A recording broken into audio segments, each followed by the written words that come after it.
Hey, Flo here with another rolling shelf wall stream.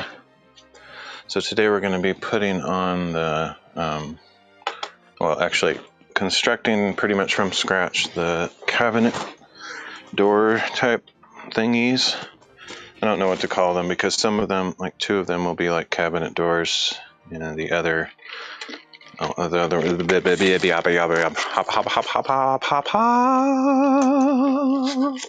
other ones will be more like, I don't know what to call them. I can't think of a term so far, but like lifting up things, doors, dealios. I don't know what to call them.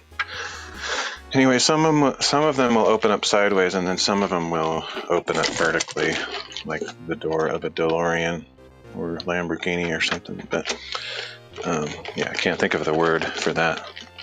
Hatch? I don't know. Anyway, so yeah, it'll take me a minute to get outside. Oops, hopefully I'm not forgetting anything important. Oh, let's come back in.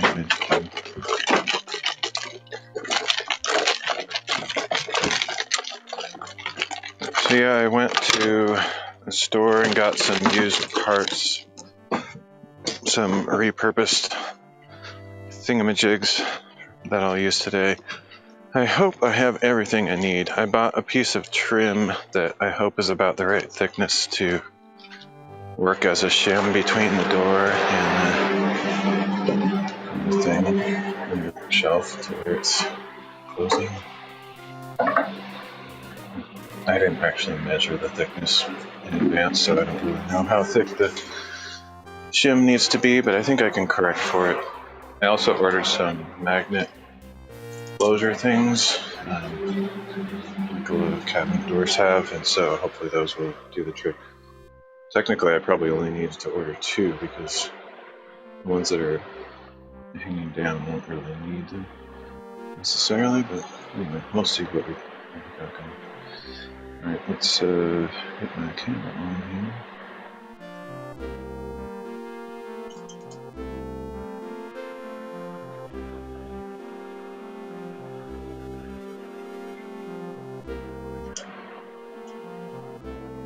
I forgot to bring a USB cable. That is very important. Very, like the most important thing. I forgot. There might be one out here, but I'll go grab one because I don't think there is.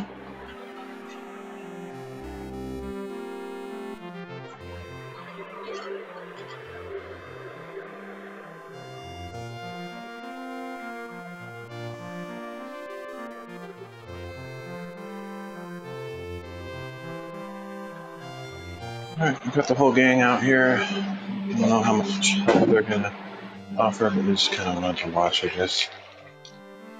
But it's not really tall enough to show them up there, but you can kind of see. Alright, so let me go get a USB cord so I can charge my phone while I'm streaming. Kind of important.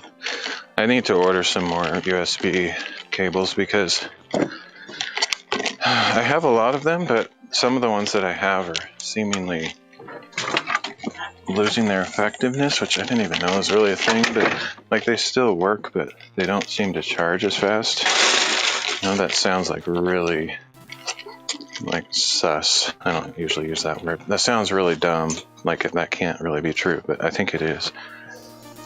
Like if you bend the cord around, use it a million times, the connector gets kind of loose and the cord gets kind of frayed, or just, I don't know, that I've just noticed that my older cords don't charge as fast, and sometimes when I plug them into my phone, it literally pops up with that message on the screen that says slow charging something or other, which didn't used to happen with that same cord. So clearly there's something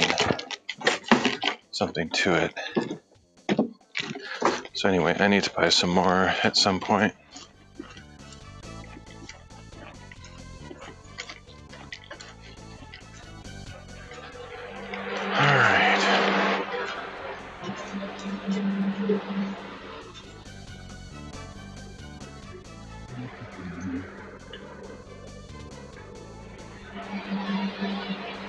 Hey, Itsy Bitsy, I am doing okay. It's quite hot again today, so I'm a bit hot, but it's nothing new. It's been hot for the last month practically. How are you?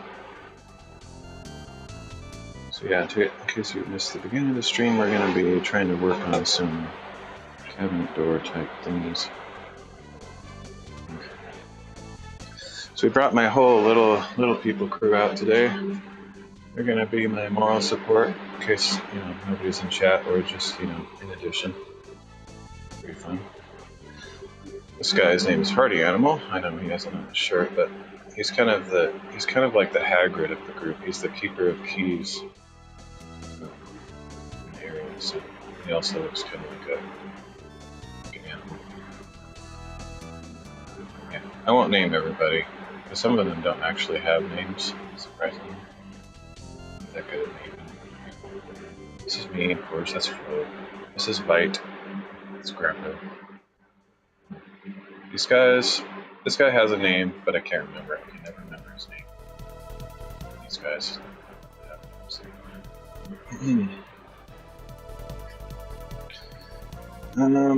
Okay.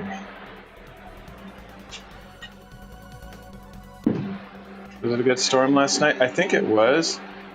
I went to town to get a few things, and I heard some people talking about it. They're like, oh yeah, it was awesome.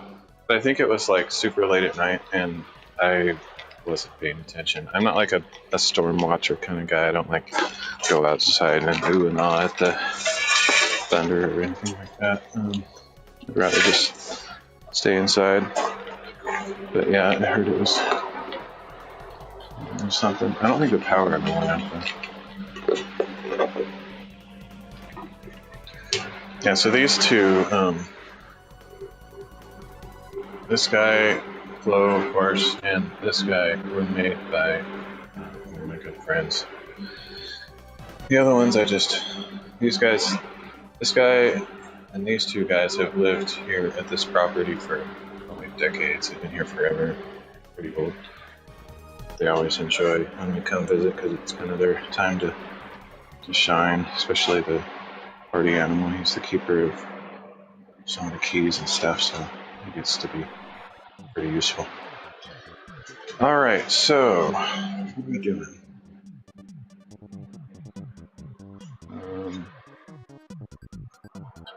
Let's get my gloves on first of all.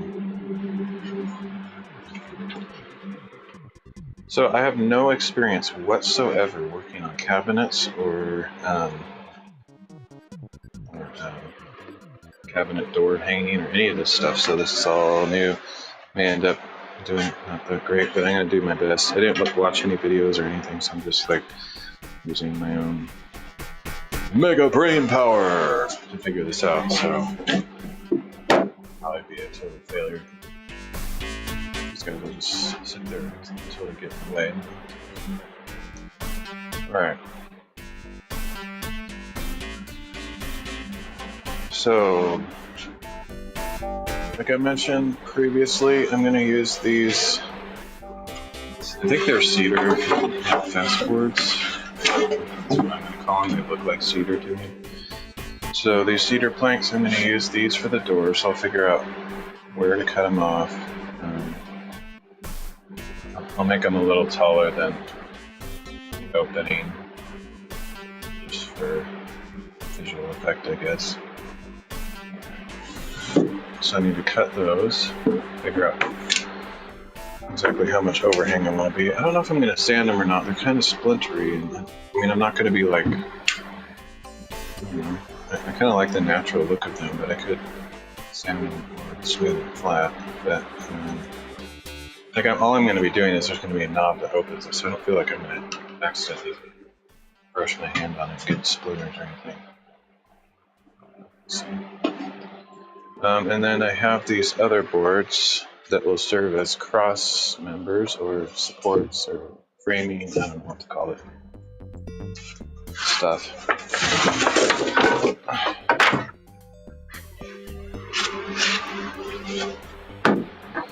So these are some sort of more sturdy board. I don't know if that's wood or anything, but they're pretty hefty. I'm going to cut little strips of this to be the horizontal pieces that kind of support the door backside. So, and I got a bunch of screws today, used screws, so they're dirt cheap, which is great. So yeah, this is all kind of a mystery though. I don't really know what I'm doing. I think I just figure it out as I go, but I have some ideas. So I had these set aside. That one's set aside because it's bent. And this one, I had these set aside because they're not technically matched. They might work together, but I don't think so. They're a different size. So I need to remember that. This set here is actually good. So the first thing I need to do is figure out how far this is going to be inset. And if I want to put, pretty sure I want these hinges to be on this board here, not the cross members, simply because if I put it on the cross members and then this is on top of the cross members, the board will stick down. So, put this here. A little unfortunate, there's going to be a gap between the door and back here. But I did buy a piece of trim that might just happen to be the right thickness, and it can sort of cut pieces to be sort of as backing and filling in the gaps. So hopefully that works. If not, we'll figure it out. I'm not too worried about it. If there's gaps, it doesn't really matter. You won't see them from the outside. It'll be more just like, it won't be a true 100% wall experience, closing space. Part of the reason for this wall is to keep dust out as I'm working on different projects. Like this side of the wall over here is going to be for the shop area where I have my workbenches. This side is going to be storage. And then also above there's going to be more storage and possibly a bed or two. And so I want to just keep the dust from like blowing out here without any stop, so it doesn't get all over everything. I'm not sure how dusty it'll be doing working there, but either way, it's just best to keep it out of there. So I know I want to go less than half all the way down here because there's going to be another covering down there.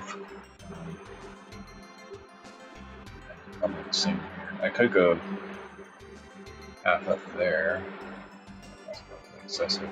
Maybe like 2 inches. 2 inches there, 2 inches there. Just see what that looks like. You have to visualize there being a little gap between the two. This is 5.5. So I do 2 inches. 5.5, so 2 plus 2 is 4. That'll leave an 1.5 inches in between. It's probably okay. I don't know. It's kind of arbitrary, really. However I decide to do it, it's fine. These bigger openings here are going to have horizontal lift-up things. That'll serve two purposes. First of all, there's going to be probably big Rubbermaid bins in here, possibly, but I was a little bit concerned with making horizontal doors like this one down here. It's kind of actually illogical now that I think of it, but I was thinking, like, if I have these doors here, then what was I thinking? I might actually go back to doors here. I don't know. It's either going to be doors or a lifting up thing. The cool thing about lifting up thing is that could sort of serve as a secondary workspace or a place to put parts or something when I'm working on a project. Because I was thinking, say this is the thing that's open from down there. I could put some sort of board angled down here that rests here and keeps this upright, or I could also put some sort of steel cable up here. Either way. Anyway, so that's kind of the reason I was thinking that folding up might be an advantage. But technically, if I had doors that fold out this way, I could just put a board on top of those two doors as well. Either way, actually works. Plus, one of my main concerns was, since this is such a big opening, I didn't want a door that would be heavy and like bend the hinges, but it's actually less. If I had two double door things here, that's actually not as wide as this one up here, so I realized that was kind of illogical at a certain point. The other issue that I might have is the ladder at some times, or the staircase, is going to be right in between here, coming down, possibly. And so if that ladder is here, I might not be able to open this top door either way. So I was sort of thinking, if I do the lift up method, it might actually have a part here that lifts up and a part here that lifts up. Double doors. I don't know. I think I'm going to focus on this top one because I actually know that one's going to be a door for sure. So let me just measure that. Just start building that one, and maybe as I'm working on it, I'll have it, if any, or some kind of decision on it. Okay, so this one needs to be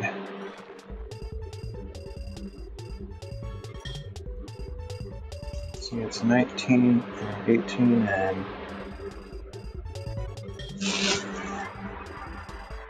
8.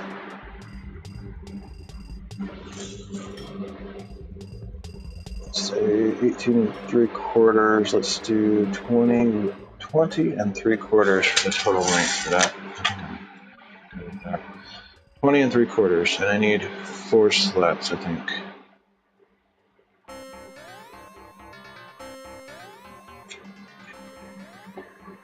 Question is, should I cut them out of different boards or all out of the same board? Because what I know is this one board is long enough to make all 3 doors, I think, pretty sure.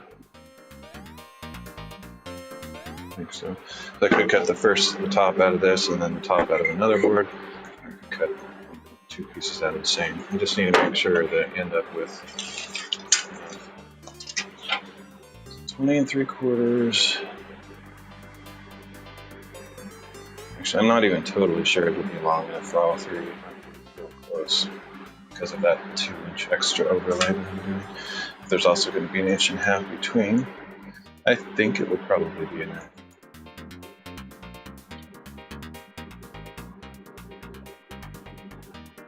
I should measure each piece though, so I know. I just do a little bit of planning so I don't waste materials or get frustrated later. Check paper if I can find it. All this stuff takes longer than it should, but I feel like I'm happier when I plan it out a little bit so I maximize the efficiency of using materials and not waste a bunch of stuff. I thought I saw my papers out here the other day, but I must have left them inside, or I saw them and I took them inside. The cool thing is I can like hang off the side of this pretty much as far out as I want, and it doesn't tip. So there's pretty much no chance of this thing tipping over. And once it has a bunch of tools and stuff on it, 0 chance. So I'm not too worried about it being tippy at all. Like I might still create the connection between the bottom of the loft and the top of this thing with some kind of connector, but I don't think it's actually necessary because it's so sturdy.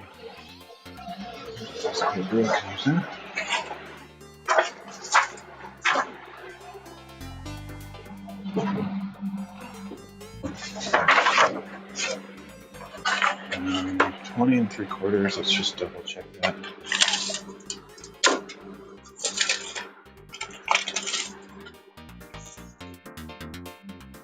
Yep, 20 3/4 at the top.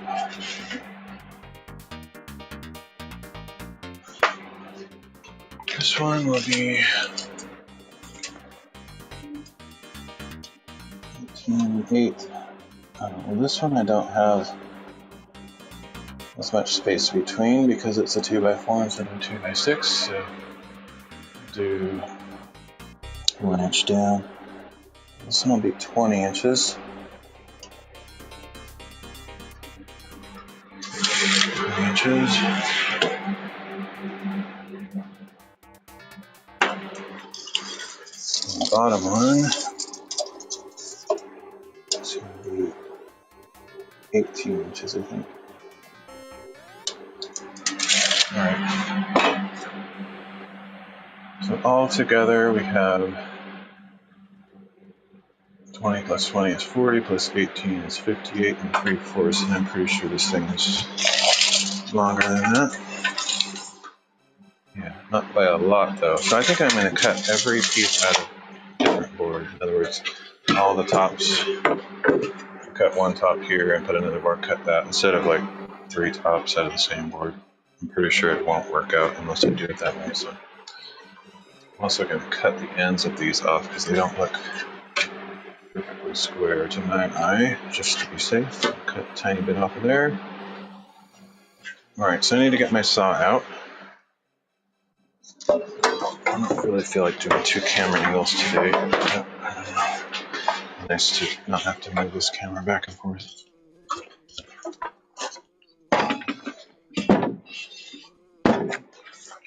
I don't think I need the sawhorses today because these are all pretty short thingies and I'm cutting.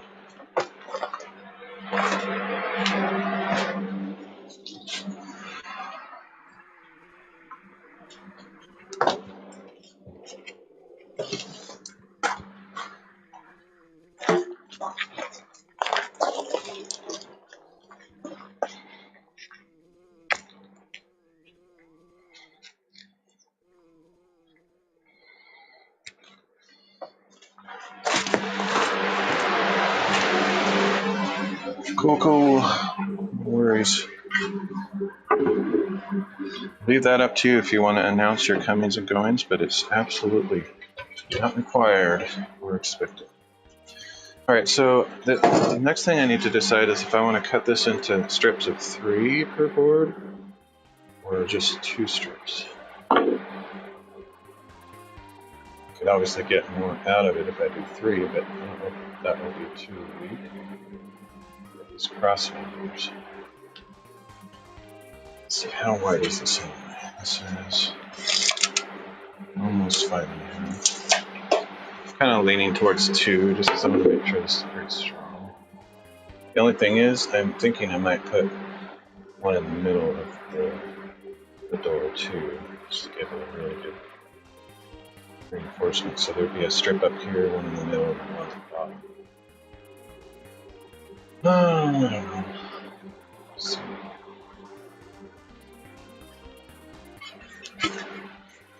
This one has a nice little flaw in it, which will make it weaker if I make it thinner. I don't know what to do. Let's see, if I cut it into thirds, it would be 5 3/8. What's that? What kind of math I can do?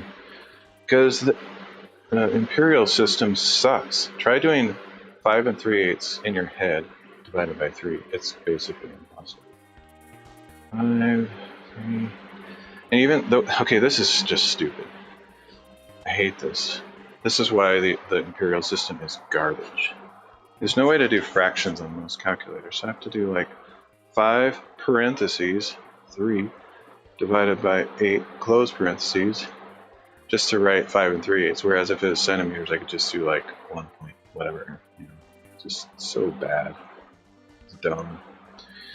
So 5 3/8 divided by 3 equals. Wait, what? That's not right. That's not right. See? It's stupid garbage. I don't even know how to do it. 5. Oh, so you have to do 5 plus. So stupid. Stupid. Stupid, stupid, stupid. 5 plus 3/8. I don't even know if this will work. No, it's not going to. So you need to put another parentheses in there to get it to. Let's just do equals and then divided by 3. 1 and 19/24. Rulers don't even have 24ths on it, so you can't measure that. It's impossible to measure that. Or 1.79166666 inches, which you can't measure tenths of an inch on a ruler either because it doesn't have tenths, doesn't have 24ths. So guess what? You're out of luck. You can't measure this. Hurrah! Yep, that's how bad the imperial system is. Complete trash. So you just have to kind of estimate, guess, wild guess. 18/24 would be, no, I don't know, it's 9 12ths, 3/4. So it's a little bit more than 3/4. So 1 3/4 approximately, but that's so dumb. It's just like a total estimation. You can't do exact measurements in the imperial system sometimes. Complete trash. Garbage. Worst measuring system in the history of the world. It's so bad, in fact, that I'm tempted to I'm just going to do centimeters because it's infinitely superior. Check this out. How many centimeters is this? 13.5. Divide that by 3. Easy. I mean, I can't do it in my head because I'm not that good at math, but 13.5. 13.5 divided by 3. None of those extra parentheses. It's 4.5 centimeters. So easy. Easy. So guess what? I got that figured out in like less than 30 seconds. 4.5. Right there. 4.5 is 9 again. Easy. That actually proved, like I could publish that video and prove that the metric system is superior to the imperial system. If you just like clip that, prove it. Proven. Okay. Sorry, all those that still use the imperial system. I used to too, but until I figured out that math is impossible in the imperial system. So I'm going to mark 4.5, 9, and that's where we're going to split this into thirds. I think I decided I'm going to try thirds first and just see how that feels. Might have to sacrifice one board. Alright, so I need to get my table saw out too because we need to rip the full length of one of those. This is going to be annoying because my table saw is kind of buried, but I'm kind of anxious to use it. I don't get to use it very often. I kind of like using it when it's actually sensible to use it anyway.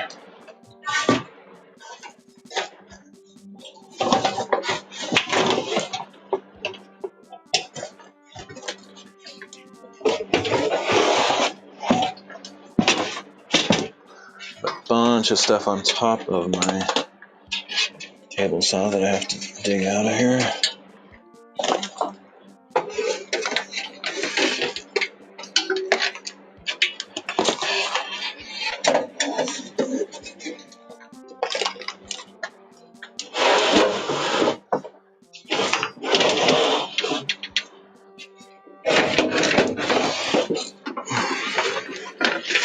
Don't have the best tools, man. I have like cheap tools, but I do the trick most of the time.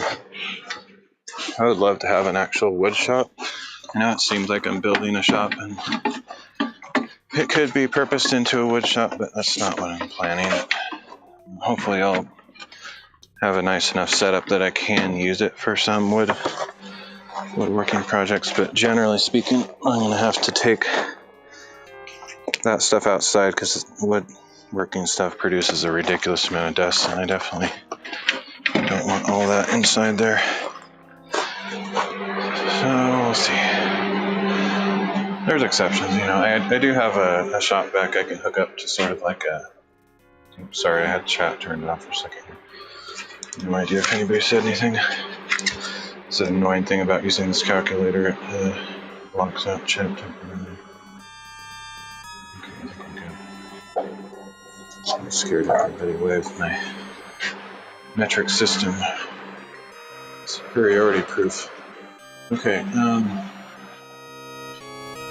some clamps. Which I have now, but I bought some. The bigger ones for this purpose, though.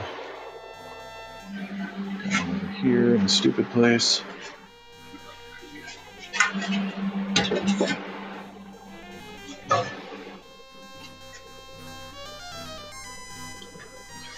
Yeah, if a person is willing to learn something new, like that they're not used to, the metric system is superior. But the imperial system, the only benefit it has is if you're used to it. Like, and you can't adapt to the new thing, then it's better for you personally. But as far as like for using in practical situations, using math and other reasons, it's actually more precise as well. So a millimeter is just 1/10 of a centimeter, and it's a really small measurement. It's plenty accurate enough for most use cases, so you never need to go smaller than a millimeter. Except that I do, in my bookbinding, I do 0.5 millimeters sometimes, because I need it to be that accurate, believe it or not. Okay, so I have a bunch of these clamps, and now I don't even know where I put them all. So I'm just going to grab them from up there.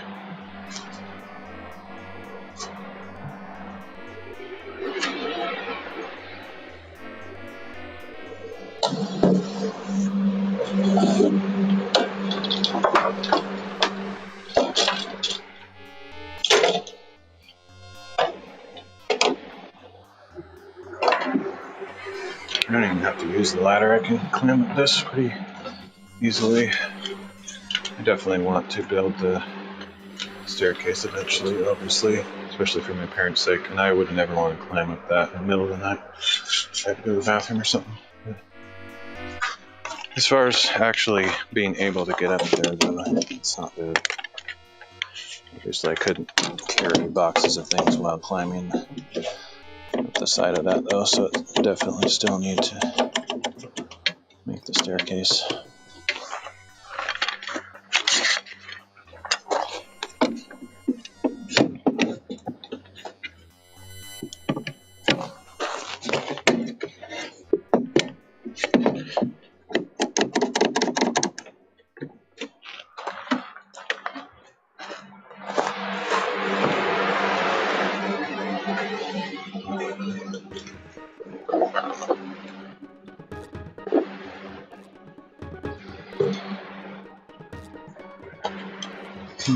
Okay.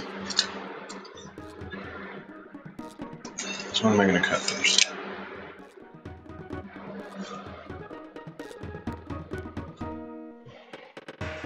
I think I'll split this thing in 3. In twade. Split. Cut this thirds. Doesn't have to be exact either. Like, I'm not even going to worry about the width of the blade factor, which I usually do. As far as like, instead of 13.5 divided by 3 equals 4.5 exactly, normally I would have to like account for the width of the blade offsetting each cut, but because this is just inner supports for the doors, it doesn't matter if it's like 1/8 of an inch off for the width of the blade. So we don't care this time, although we usually do. So I need to find the guides for my table saw. I have no idea where they are, but the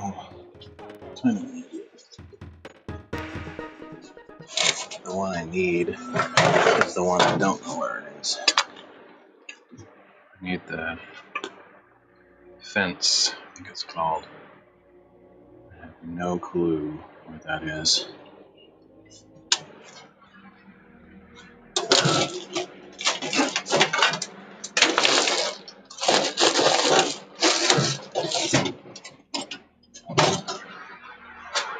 So I'm gonna have to look around for a bit to find that. So I have no idea. Here's the piece that I don't really need, at least not for cutting these. I need the fence that goes this way to put this against. I'm gonna unplug that just in case, just to be safe. Alright, now the quest. Oh, my stupid text-to-speech keeps locking up. Sorry about that. Very sunny there. Yeah, it is. It's hot. Not like yesterday. Actually, it was very hot yesterday, and I was realizing earlier in my stream I was talking about it seems like it's getting hotter every day. It doesn't make any sense because it's not actually hotter. Well, that thunderstorm was rolling in, and that was probably making it super humid prior to its arrival. And that's probably why it felt so stinking balmy. I think that's the right word, balmy. Okay. There we go. Got it. Didn't take too long to find either.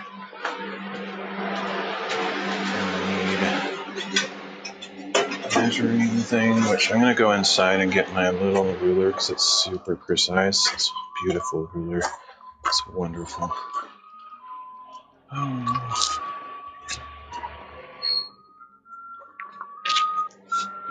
Ice cream man. I gotta go get some ice cream. Okay. Well.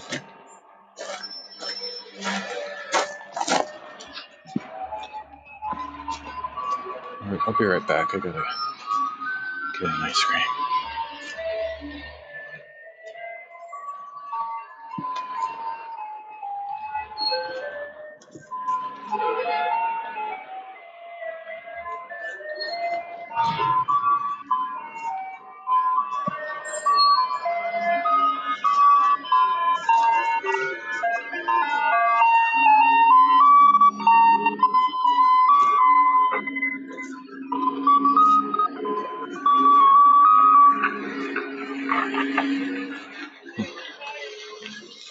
Hey, I wanted to catch you before you went by, but I gotta go grab my wallet.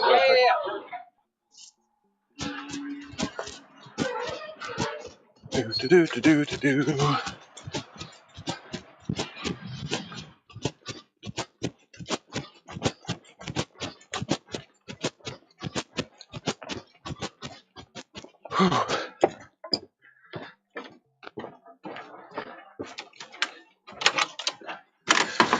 All right, I'll be right back.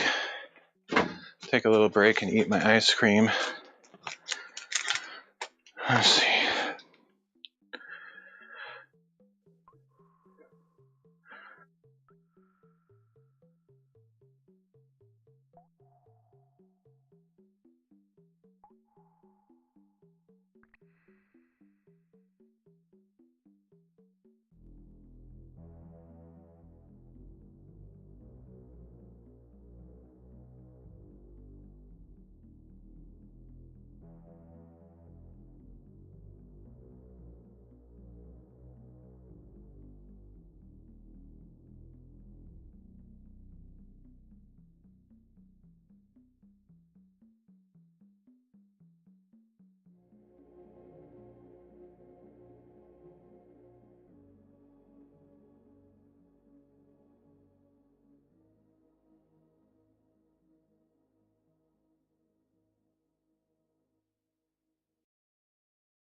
right, hopefully my microphone is back on. I don't normally mute it for so long.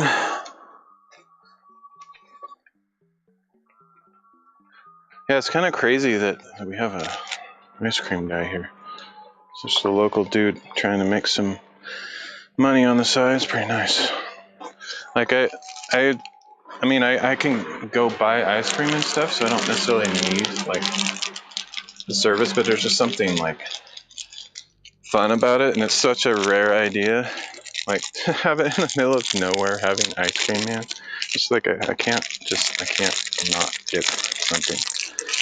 So I've never gotten this before, never even heard of it. This is what we're eating today. It's it. I like mint chocolate chip type stuff, so should be good.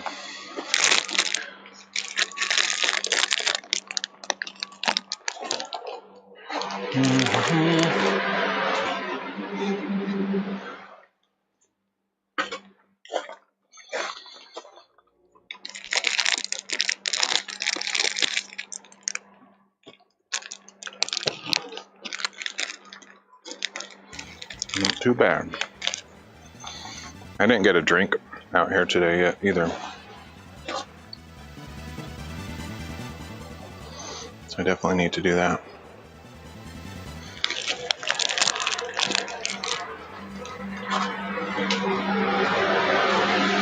Oh yeah, I have mine.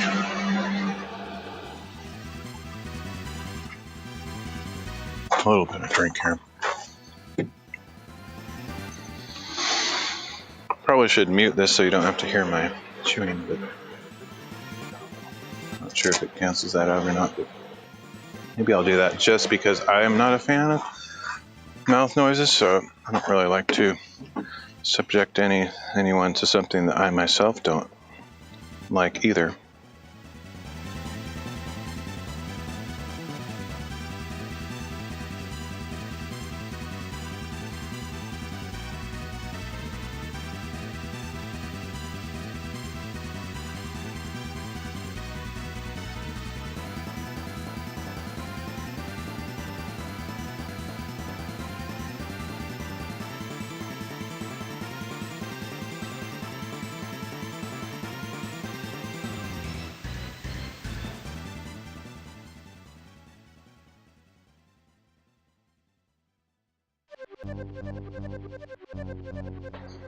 While I'm delaying or waiting, I forgot I need to go get my ruler, so I'll be right back.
Okay, back in business, I think.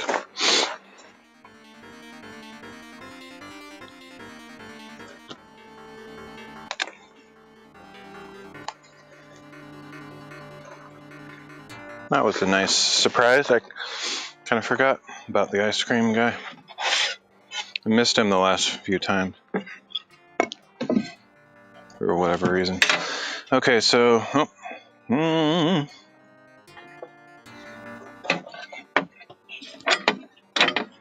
4.5 centimeters. It's a pretty small strip. I don't know if this will be strong enough or not, but I'm gonna go with it. By the way, the ultimate rulers are the ones that where the measurements start exactly on the end, so you can just butt this up against stuff. Like say you want to measure from the edge of this table, you just put something to make sure it's on the edge. It's just way better that way. A lot of rulers aren't like that. They have this huge border or gap on the edge, and it's super annoying. This one's awesome though. It has both centimeters and inches.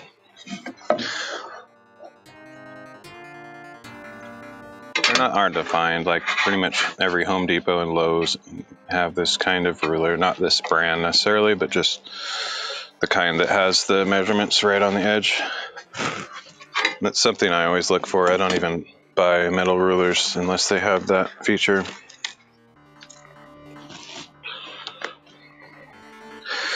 All right. Cool thing is, once I get this saw set up where it needs to be for this cut, I can cut a bunch of them. That's what the cool thing about these guides is. I need some kind of safety pusher thing. Somewhere I have the actual plastic one that came with the table saw, but really any kind of thing.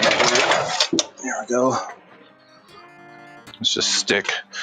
Definitely don't want to get your hands anywhere near that blade, so once it gets kind of far in, you can push it along with this. Looks like there were some staples in these, but it looks like they've been removed, but watch out for those just in case.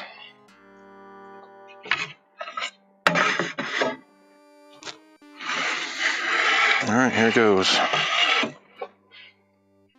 I don't think I plugged it in actually.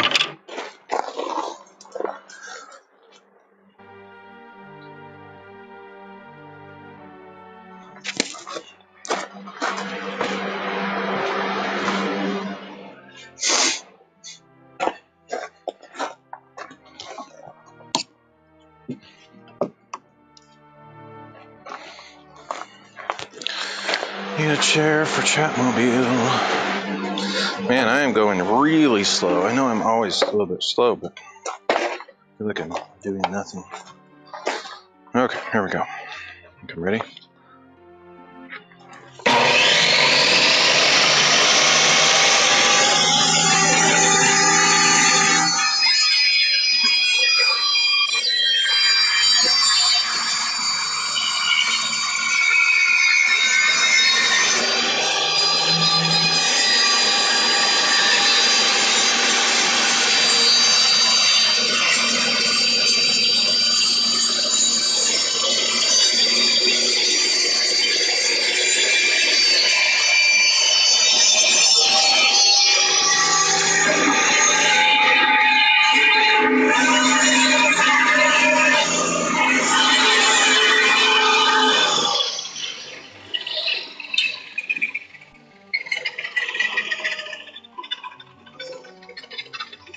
Get my gloves on. A little bit better grip. Fingers feel a little bit slippery, so this way I can feel safe putting my hand on the board, even though it's kind of close, because it's not going to slip.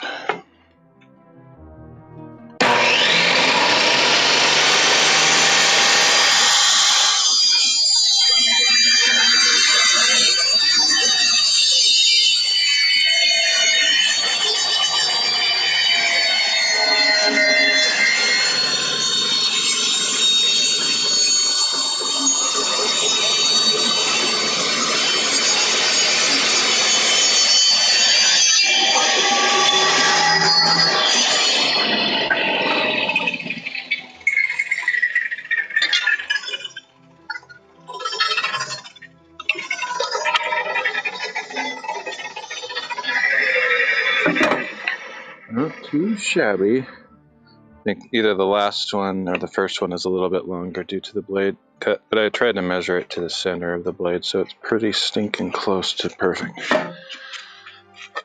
Definitely less than half a millimeter of difference, approximately. All right, that's good. Actually, the one that's bigger is probably like a millimeter bigger than the other two, but it's insignificant. All right.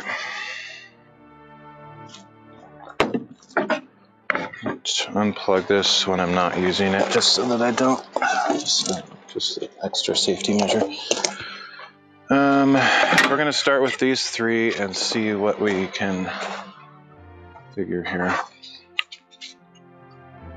Once I get a process for this, it'll go a little bit faster. I mean, I'm not promising I'll get fast in general, but I'm kind of trying to figure out how to cut these as it goes.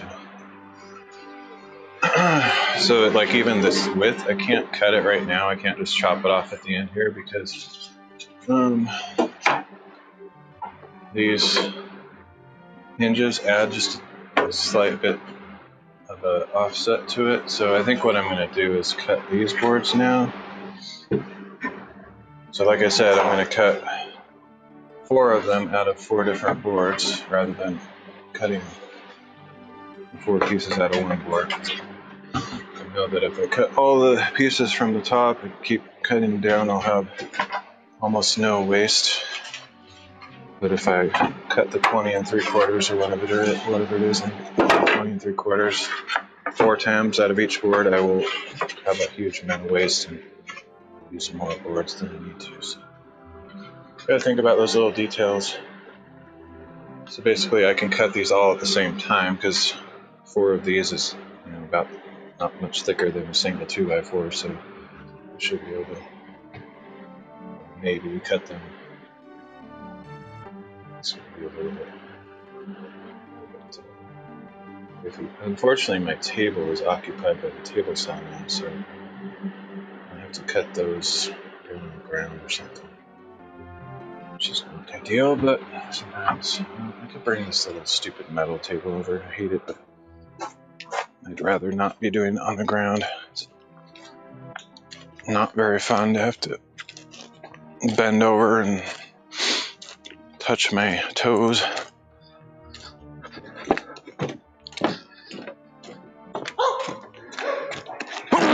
Oh, excuse me.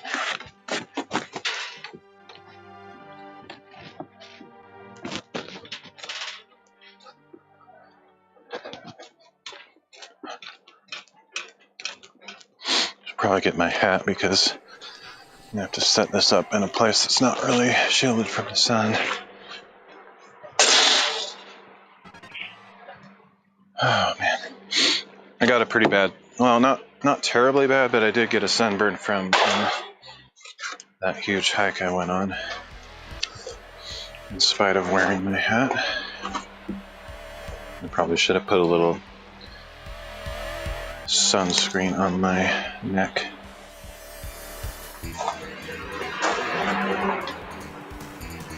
Okay, 2 cameras would be nice, but we're gonna go with crappy transitions today. I just don't feel like setting up my other camera right now.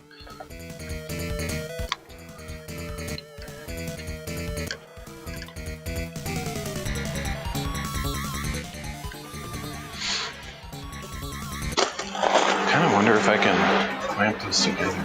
If that's not really practical.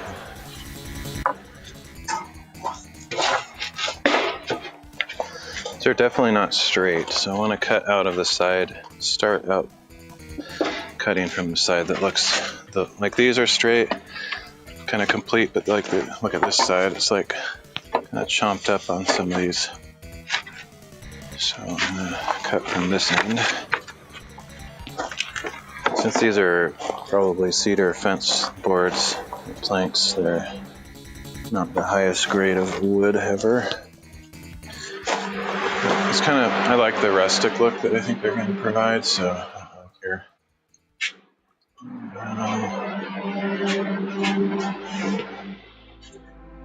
20 3/4. So So I'm a mixed bag. Like I'm using inches for this just because that's what I measure when I can do easy math on it. But if I have to do like something divided by 3 in inches, it's bad. Because there's no graduations on any ruler that I'm aware of that have thirds of anything, or sixths, or 12ths, or 24ths. So you have to do this ridiculous mental gymnastics to try to figure out how to convert from those numbers to what's actually on the ruler. And it's just, you could just approximate it and get close enough, but it's just unnecessary mental work. And that when you have to do those kind of mental gymnastics to do your math and stuff, there's a pretty good chance you make a mistake. I've found from my experience. That's why sometimes I just switch over to centimeters for certain things. What's I looking for? Oh, my using those pliers to pull out that pin.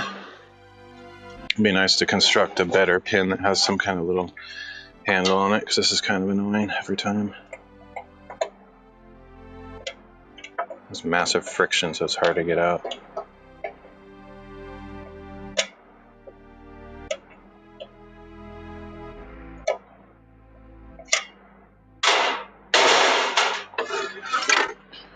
Okay.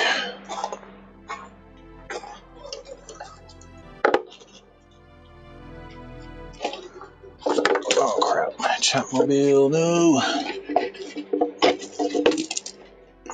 I need a better tripod for the Chatmobile. This one works, but it's very off balance with the heavy phone on there, so it falls quite easily.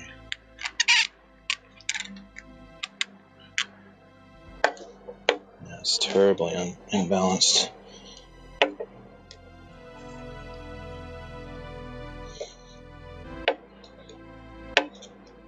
It's almost impossible to balance.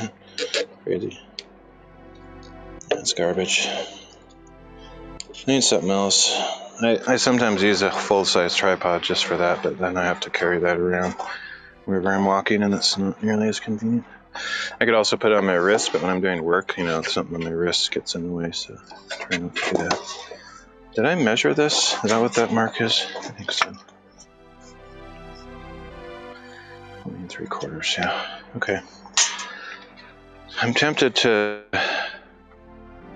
clamp these together just so that they don't vary somebody around or something. Probably not necessary.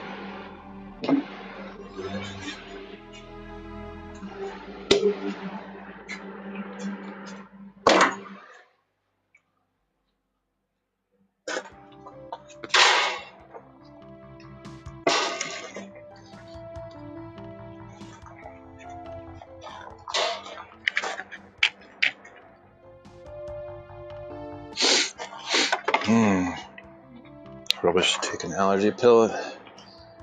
It's not going to work, is it? It's probably going to hit the table. I guess not. I guess we're good. Okay. I'll clamp this other side too, just to be thorough. May as well. Blow my nose.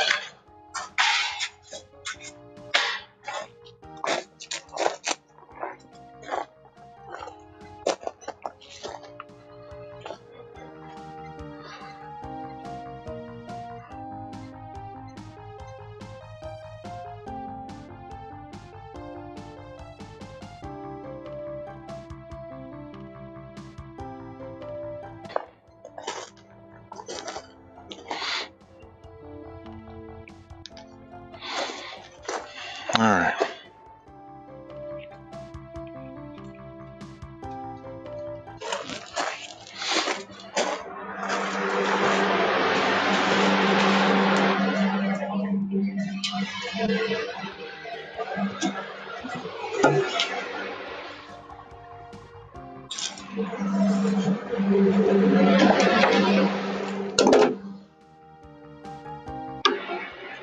I don't know if I'm going to get much done today. I felt like I had a really long period of time to work, but it's going to slip away from me at this point because I'm going so slow. Okay, so before I clamp these up, I'm going to make sure they're really well aligned. Just like eyeballing it isn't quite as accurate as pushing them up against something.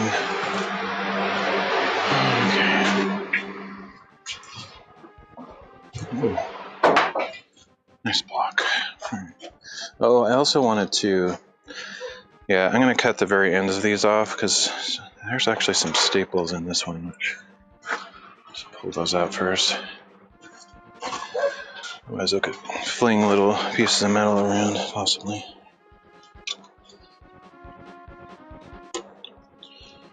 I don't even know why they have staples in them, it's annoying.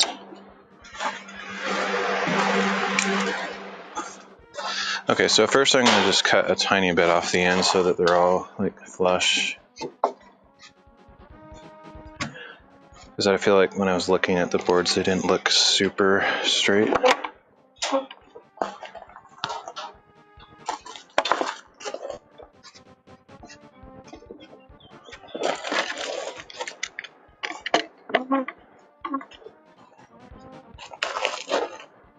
It would actually be useful to have my sawhorses out for this end cut.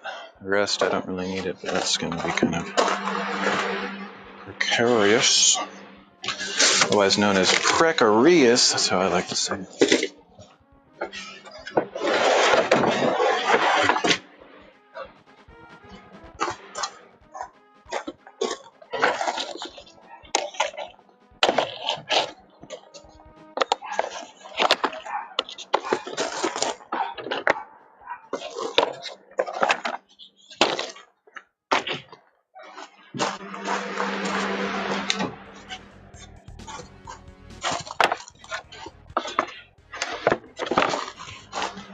So many steps.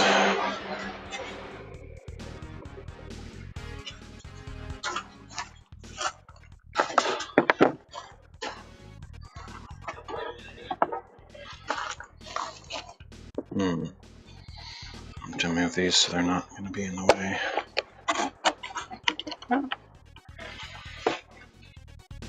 Which is difficult.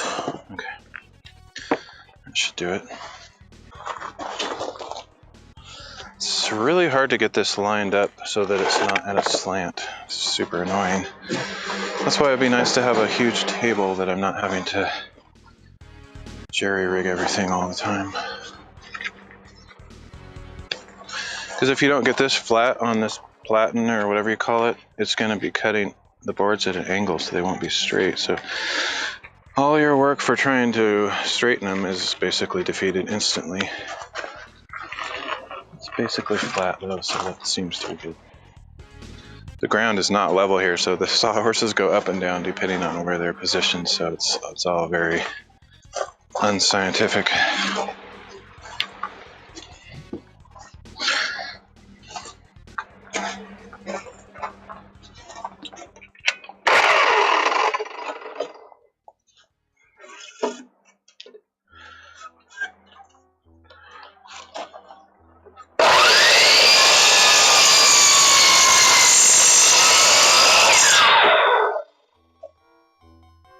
Almost cut all the way through. Just missed a tiny corner.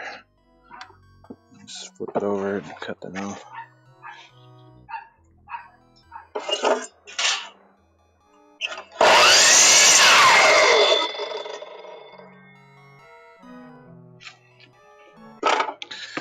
Alright, now I'll remeasure my 20 3/4 since I cut a bit off.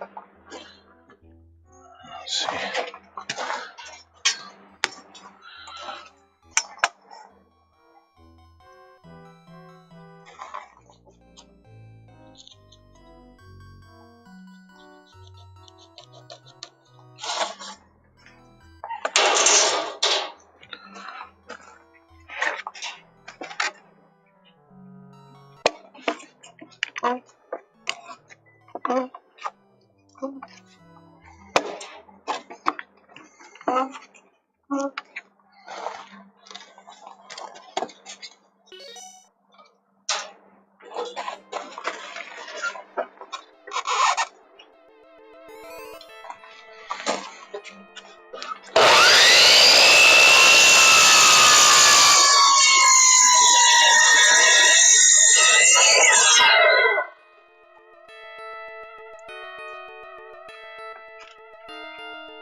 Alright, there's my 4 slats for the door.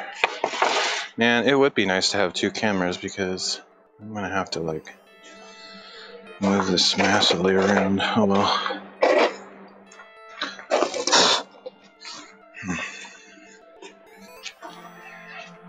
Oh well. Need my umbrella for the camera too. It's in direct sunlight right now. Let me go grab that real quick.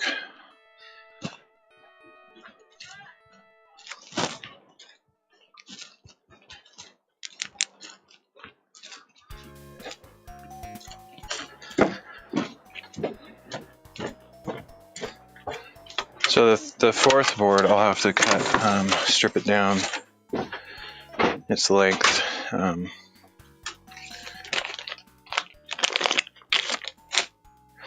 I guess I could do a little show and tell too. I ordered a couple of pieces that I needed for my project here, but then whenever I do that, I throw in a couple extra things because to get the free shipping on Amazon or whatever. Plus, it's just a few dollars more, so I sometimes do that.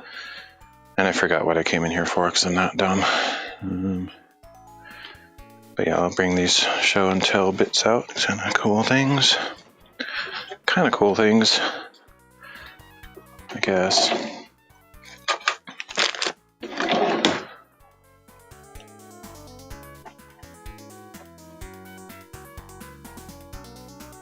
Literally don't know what I came in here for. I hate it when I do that. Start talking about something unrelated to what I was coming for, and then it just makes my brain blank out.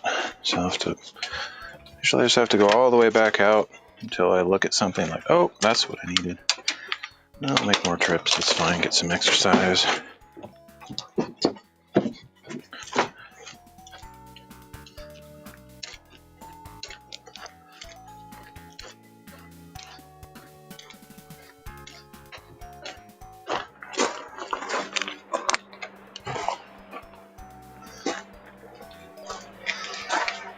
What was I looking for? That's so weird. I have no idea. Well, I'll find out when I'm about to do something. I'm like, oh, the umbrella for the camera. Okay. Yep.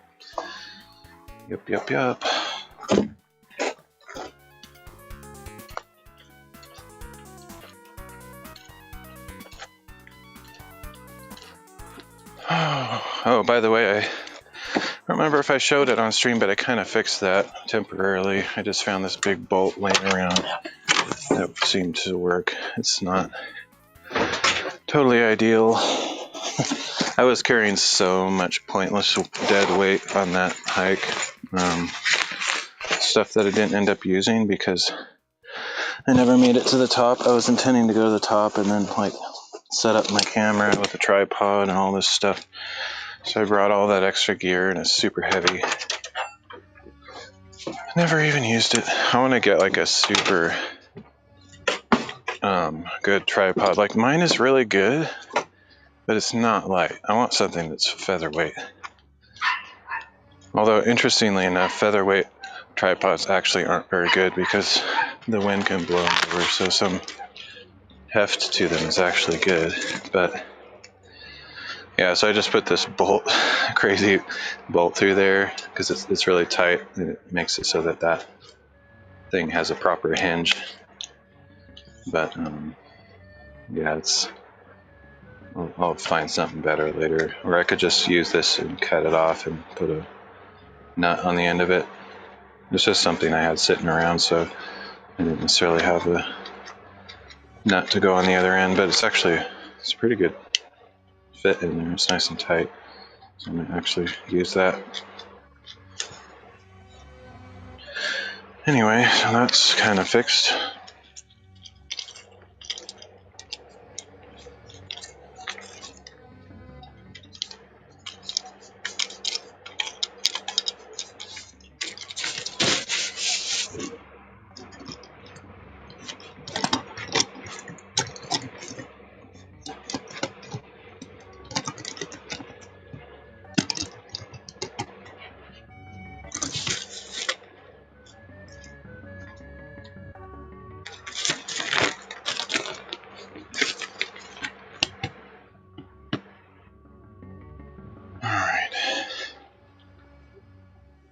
good.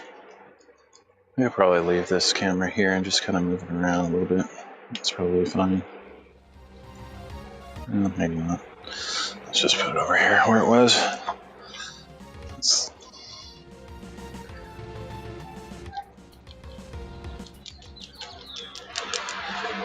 Okay, where am I at? So the next thing I need to do is put these 4 together and see how much I need to cut off the last one to fit the width. So I guess I'll do that.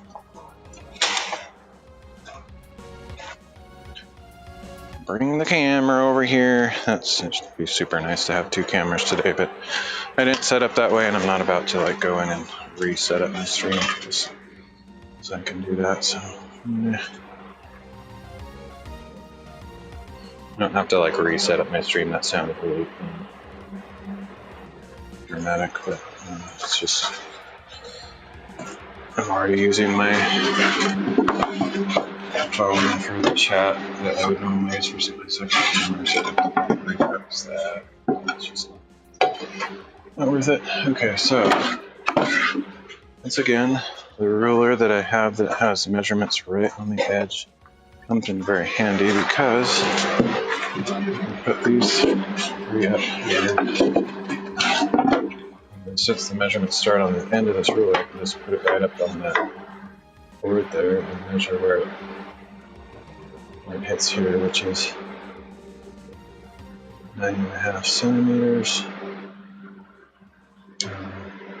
But then there's also this tiny gap created by the hinges. So I don't know if I can easily figure that out. Let me check. Let's see if it's something I can figure that easily. Just put the hinge here. Looks like almost insignificant gap, but it's something I have to account for, otherwise the door won't close properly. It's basically maybe 2 millimeters or something. So I think I'll just cut off 2 extra millimeters in this width. So let's see. I don't know if these are all the same width either. I don't think they are. Yeah, they're not. So depending on which one I cut off of, the measurement will be different. So I'm not going to go for exact precision now. Like if there's like a 2 millimeter gap on the interior, it's going to throw a tantrum over it. But this is, depending on even up and down, depending on where I measure, because the boards aren't even perfectly straight. It'll vary a little bit. So it's basically 9.5. Let's take off 2, so 9.3. And I'll probably have to trim this later. So we're going to keep these 3 aside because we have those with 3 to keep them full since the widths are the same. If I were to mix them up, dimensions would be different. So 9.3, I'm going to cut. Hopefully that will make them fit. There.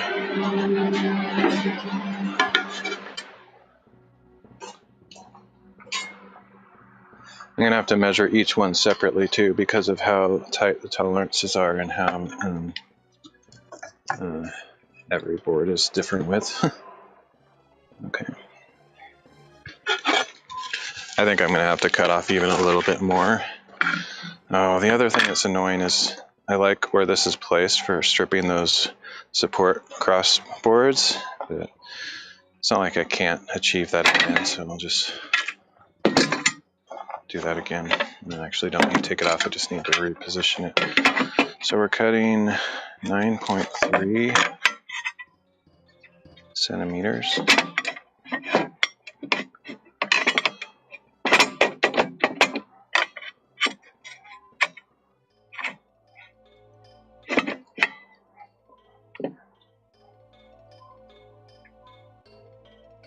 About right there. No, it moves when I tighten it up.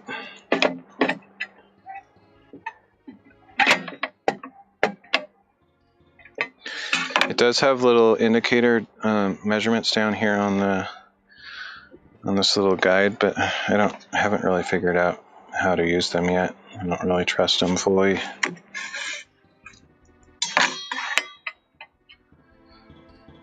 What I'm seeing up here doesn't necessarily match what I see down there. It's close, but I don't know.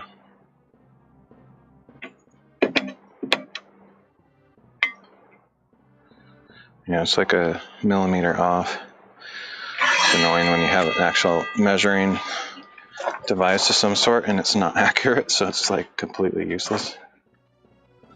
Okay. It's pretty close. We'll probably have to trim it a little bit anyway, so it doesn't matter if it's exact.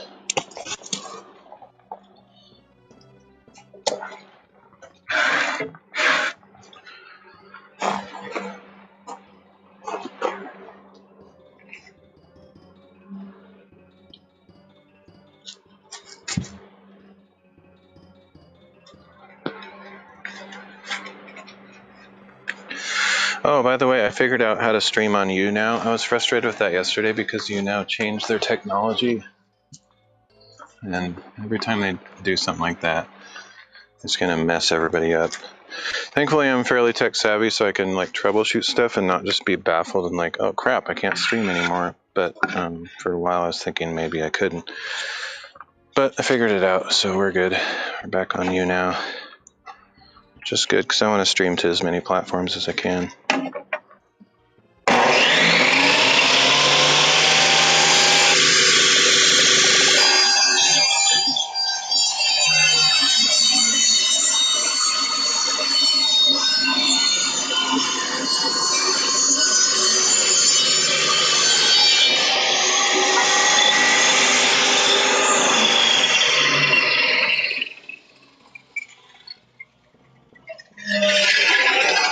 Alright, let's see how we did.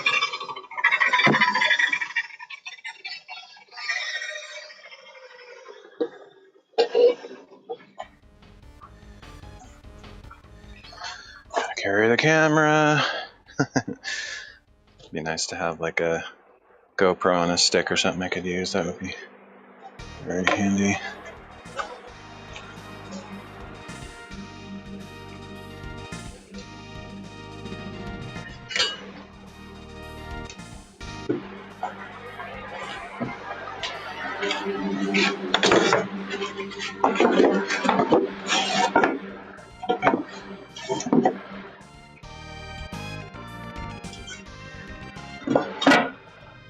Looks pretty good until I get the hinge on there, and then I will know if I need to trim it. But I think I'm going to construct a door, and then I'll just trim the end of it if I need to. So what we need to do now is figure out where to put the hinges in relation to all this. Let's see. Just have these stick up there somehow. So in other words, like, I'm going to have 3 slats going across, which I believe I will. 3 of these. Oh, that's another thing. I can cut these to length.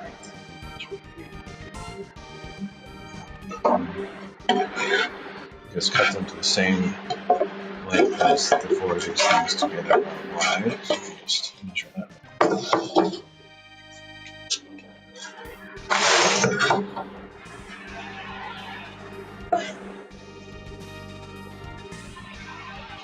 So remember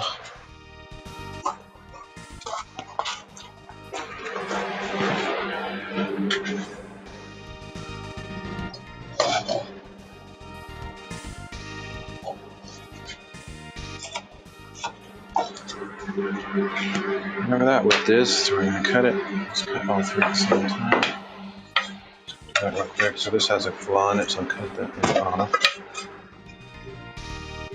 That has a flaw in it too. Actually, that has a flaw on both ends, so I'm stuck with that one. It doesn't matter though.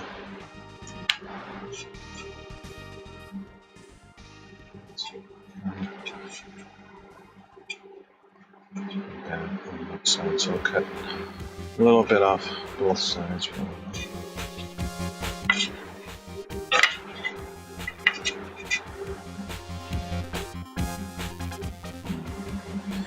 tempted just to scrap this piece because it's so junky.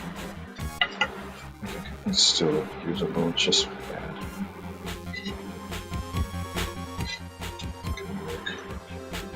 Okay. I'm not going for visual perfection on this. Just use my supplies efficiently. Waste a bunch of stuff.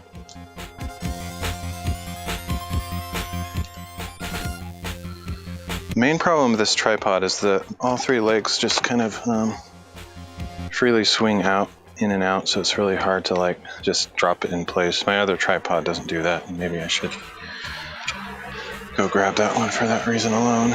It's probably a good choice. In fact, I might use this light stand. I'll make this as easy as possible. It's not even close to done with the stream, so I may as well spend a little bit of time. Better experience. I got this light stand that's a little bit more simple, but it doesn't have a joint on the top, so I need to go grab a ball joint type thing so that I can change the angle of the camera. And then I need to switch out my sumo wrestling diaper battery holder.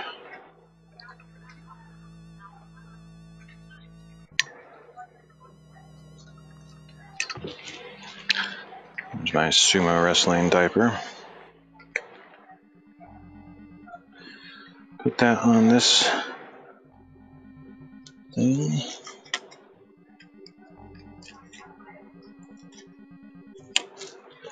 Alright, I'll be right back. Gotta get a angle changer for my tripod here. Ball joint, whatever you want to call it.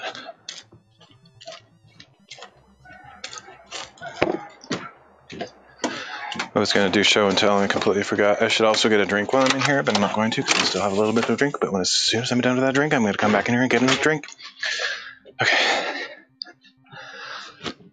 No, I'm not the Micro Machines announcer. When I talk fast, you probably can't understand a word I'm saying. Alright, so let's take this off.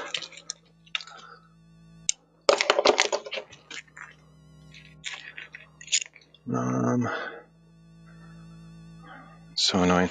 All my tools are outside now, so I can't like do simple operations of any kind inside.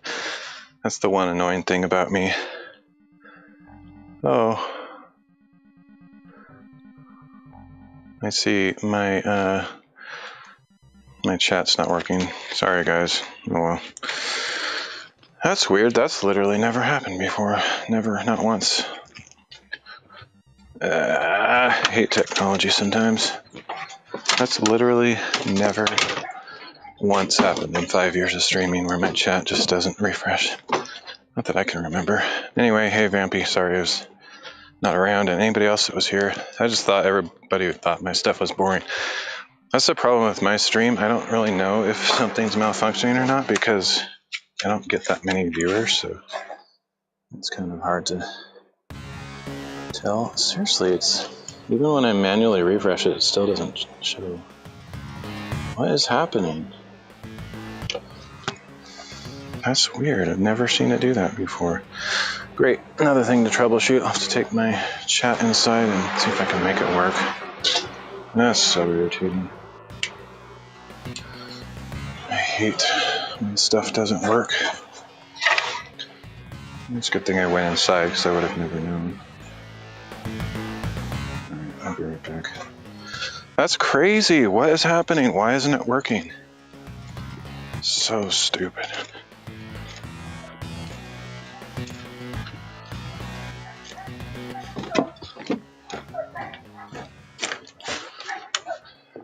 I don't even know if I can fix it because it's just not working for no apparent reason.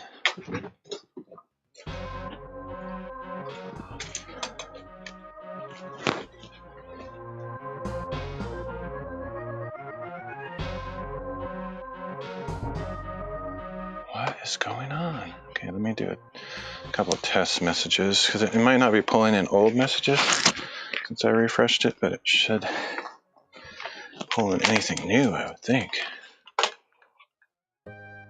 Oh boy, I hate that stuff. Okay, it did pull it. It did pull the new message in. I don't know why it stopped pulling in messages though. That's so irritating. All right, see ya, Itsy Bitsy. Sorry about the ignoring everybody in chat for like a half hour. So annoying. I literally just think people are, lurking or they left. So because that happens a lot, and so I just don't even think that, oh, maybe my phone isn't working. Oh well. Good night. Have a good night. I saw your messages about the ruler and stuff. I just, about half hour later. Worries me though, because that makes me feel like a moron when I do that kind of stuff. It's totally not my fault, but at the same time, it's nobody else's fault but mine, because I'm the master of the stream. So I can't blame anybody else. But it is the technology's fault, technically. Alright, see you later. It's weird, because I don't think I've ever had that happen before. Not that I can remember anyway.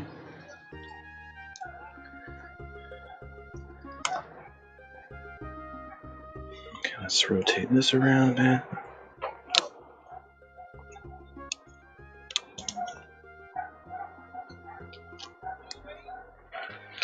Okay. Oh, actually I have to take that off. Alright, hopefully this new tripod will actually provide some benefit and not just be annoying. I think it'll be less annoying because the legs won't flop around every time I move it. Oh, are you kidding me? Are you kidding me? I hate anything that uses a 3/8 inch thing here. It should be a 1/4 inch 20. Everybody knows that. So I need to go get an adapter. Ugh, I hate that. Okay. Be right back. Never ending. It's so irritating. I hate this stuff. It's more irritating when I'm out here because I have to like walk massively far to get inside, grab something, and then I forget something else, have to walk again. Back and forth, back and forth.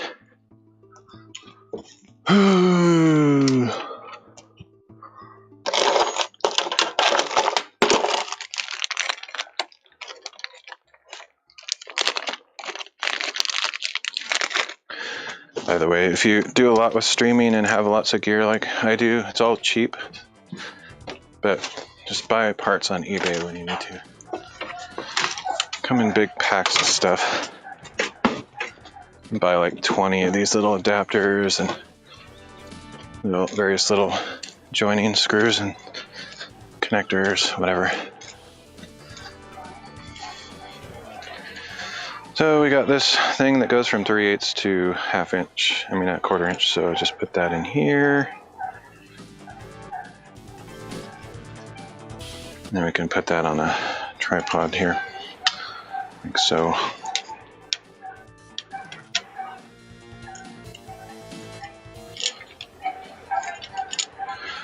Now we can change the angle on our camera once I get it off of that other tripod.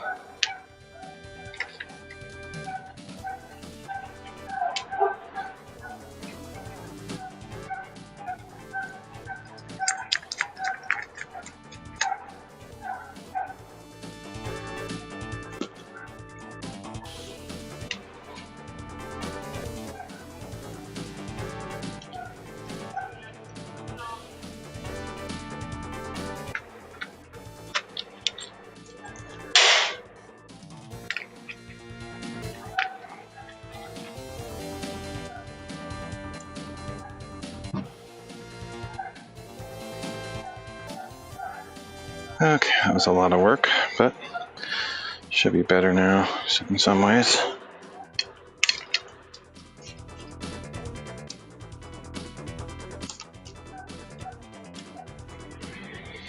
Better in some, worse in others, probably, whatever. Okay. Oh, I gotta get my umbrella transferred. So much junk details. This is the kind of stuff that takes me forever to set the stream up. Like just these kind of dumb little details. Normally I do it off stream, but like you can kind of see like why it takes me so long to get started sometimes. Fumbling with all this extra junk.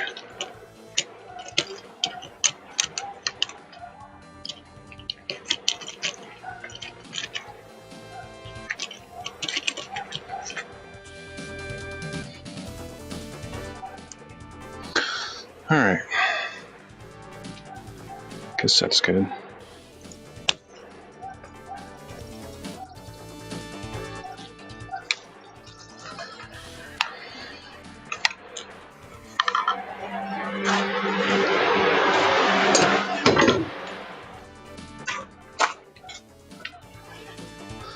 Now I have a mobile, much more mobile stream operation here. I can actually carry it a little bit more smoothly. Just set it down, change the angle a little bit easier. Sometimes that umbrella gets in the frame there, but okay. A little bit better. It's not supremely, infinitely better, but okay. I'm actually not even needing to come in here, probably. Okay. I think I marked this length with. Yeah, okay.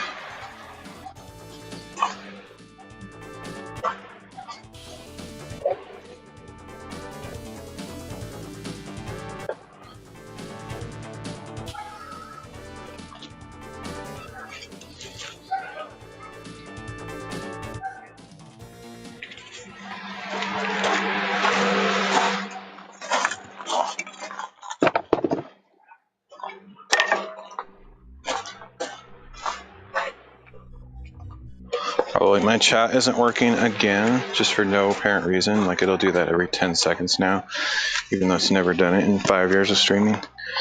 So if you're chatting now and I'm not responding, if that's the case, I hate my chat. Hate it.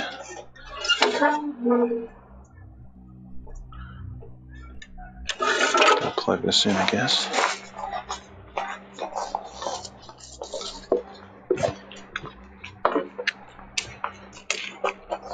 Whew.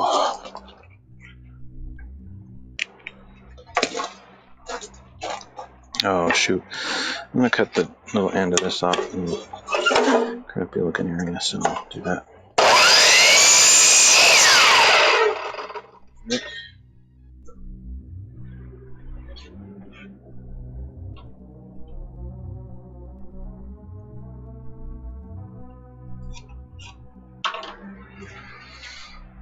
I might find that I have to smooth this out or cut a little extra off in the end.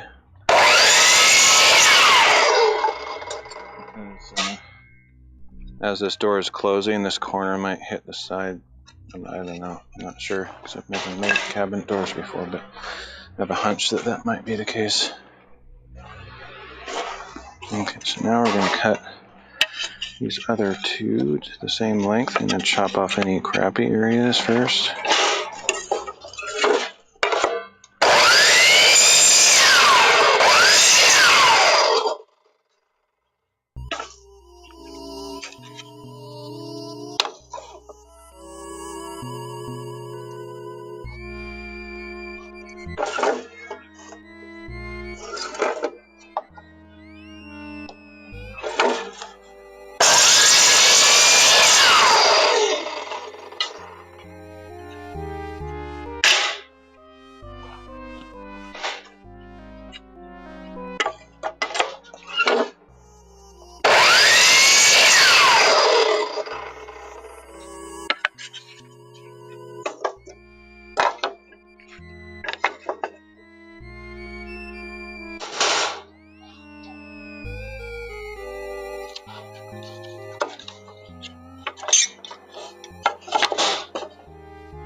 chunk out of it, but we're going to use it anyway. Alright, I guess I may as well put this together out here. Matters. Although, no, I have more freedom to breathe and stuff in there. I think it's a little bit. All of my workspaces are kind of occupied out here.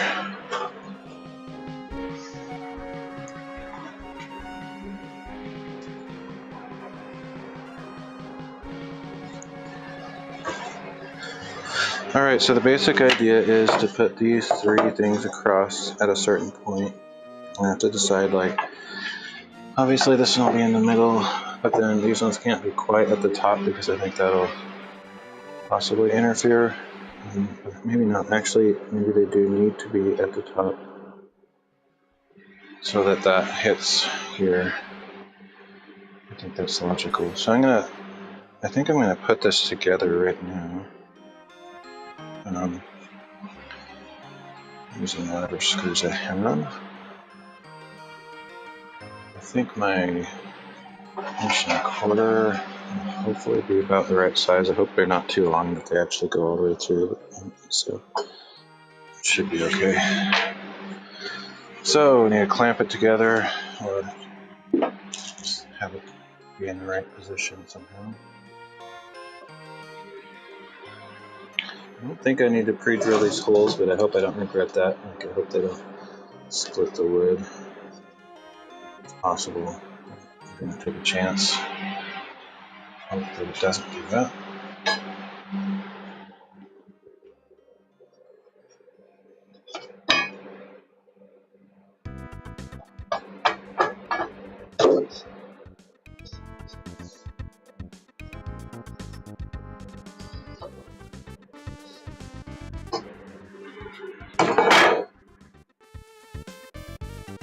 Might not be aligned like totally perfectly, but close.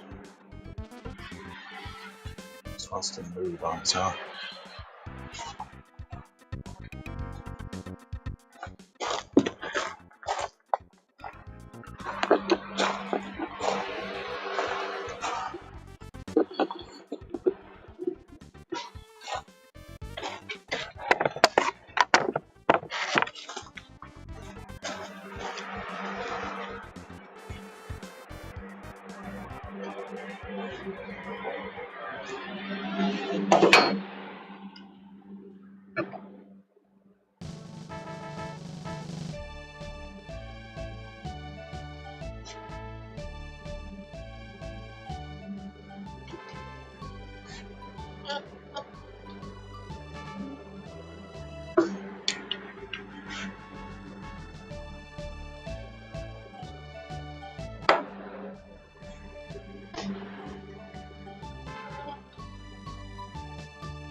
Okay, now I see my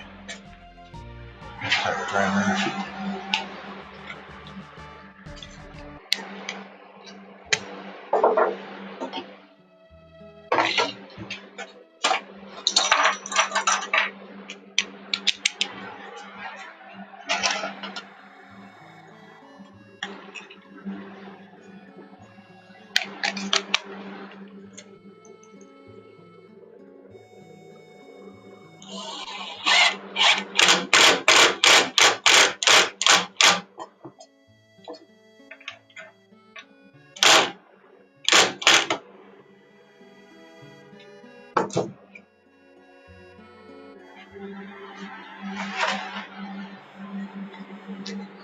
Two screws per board ought to be good enough in most cases.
this crappy one in the center, so the top and bottom look nice.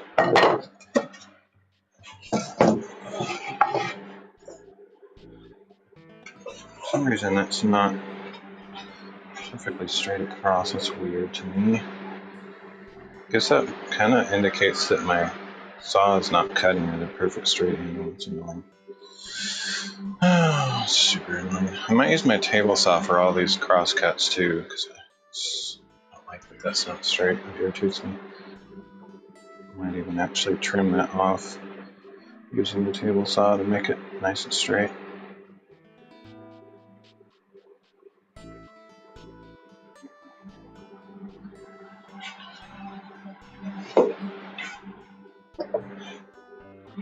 Okay, first thing I want to do is clamp that full length in so it doesn't like move all over the place while I'm trying to get it. I don't know if I have a clamp that big though. I probably don't.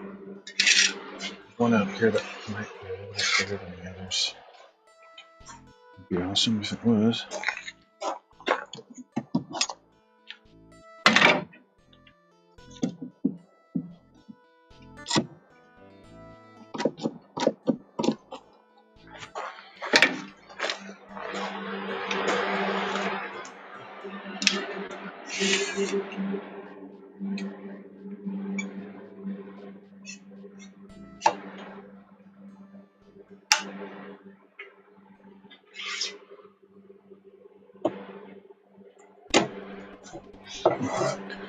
Nice. Okay, let's just pound that down the roll.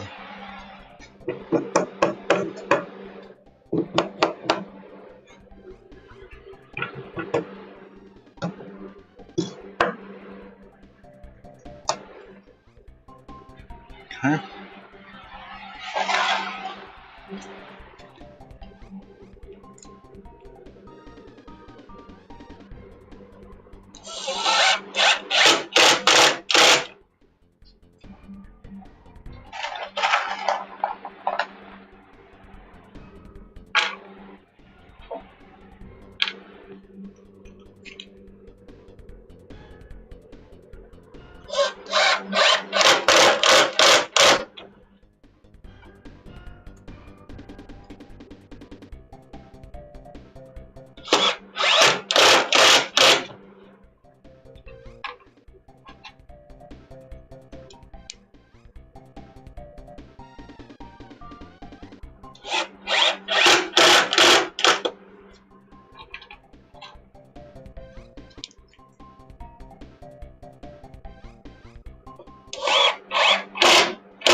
Wood did split a little bit on one of these, but it doesn't look like it's going to split all the way across. Hopefully.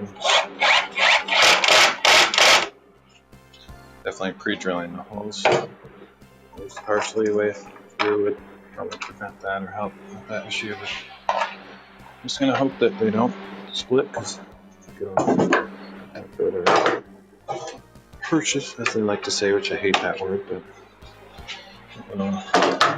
grip it better if I don't have to pre-drill the holes. So now I'll just figure out where the center is and put the third cross board there.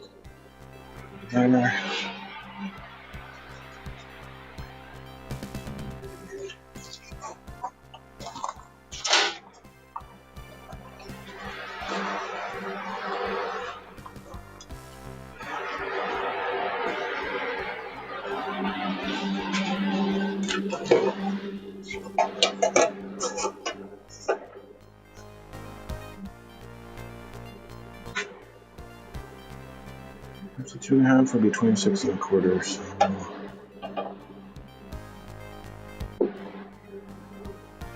how much easier it is to do math on the centimeters. Just instantly do it in my head. Okay.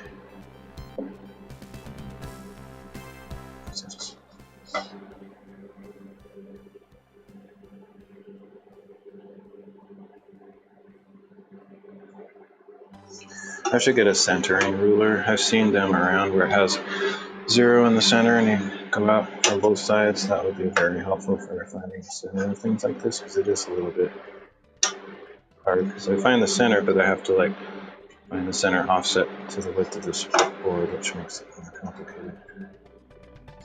26¼ right there. This thing's hammered.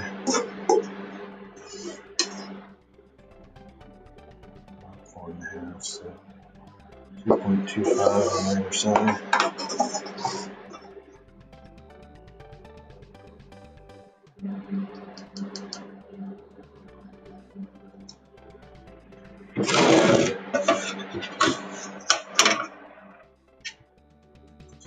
So this side.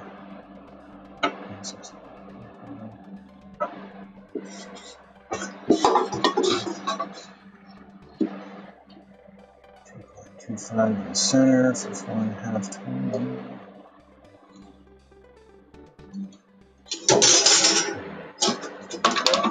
Something wrong.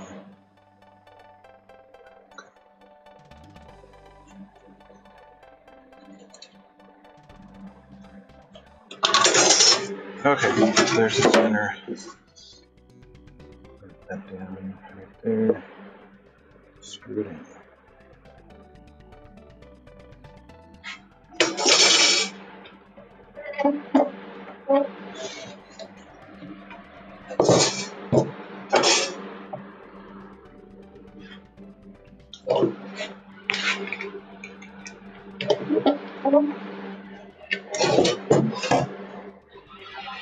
It's kind of fun making my own cabinet doors. Not anything like this. They're not going to be like anything visually fancy. Pretty simple, but not really going for the looks on this project.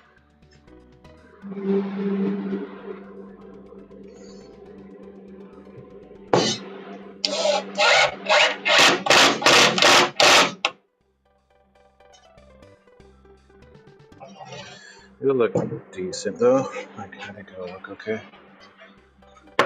It'll have kind of a nice rugged look.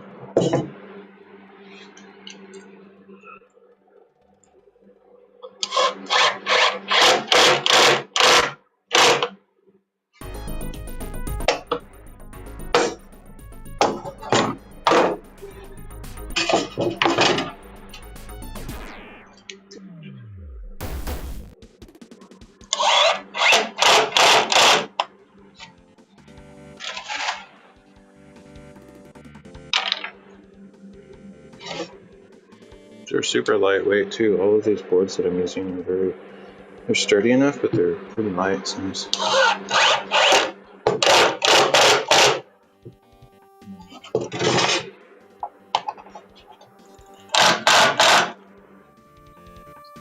Pulling that board in. I think the board has kind of a warp to it, so I'll just leave it.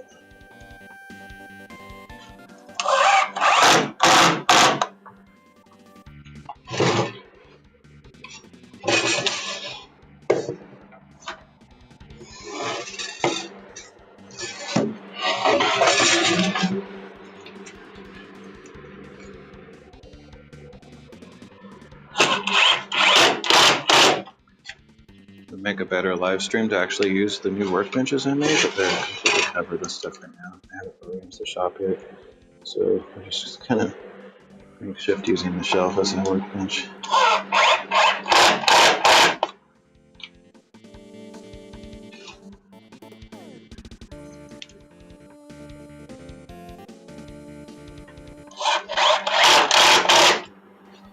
Okay.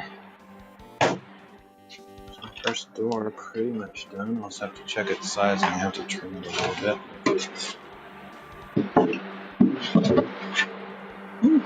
That looks pretty good. Oh no. For a second there I was thinking I forgot the hinge placement, that I put the hinges on afterwards. Let's see how that works. It's awesome if it worked just as it is. Okay, I'm an expert at this stuff, so if it just happens to work, I'll be like, whoa, what's happening here? Right. I think I'm probably going to have to trim this end of it a tiny bit, so it doesn't the side of that. So I guess what I want to do then is I can just screw these on. I want these to be up right against these supporting boards. So yeah, I'm just going to put them on here and then I'll attach it to there. This is cool. I like how easy this is. So I bought a bunch of these used screws. They're like, I think they're like 3/4 of an inch. I hope they're not. They might stick out the other side of this a tiny bit. I'll just file them off if that's the case.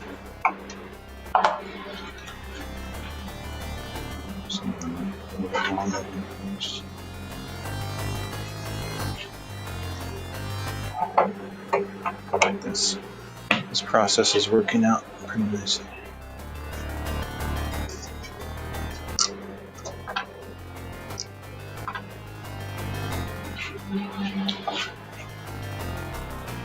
There it is.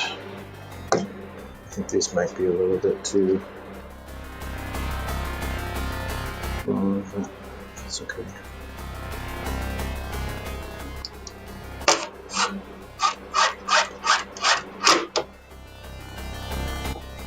Came out the other side just a tiny bit. I'll just file that off.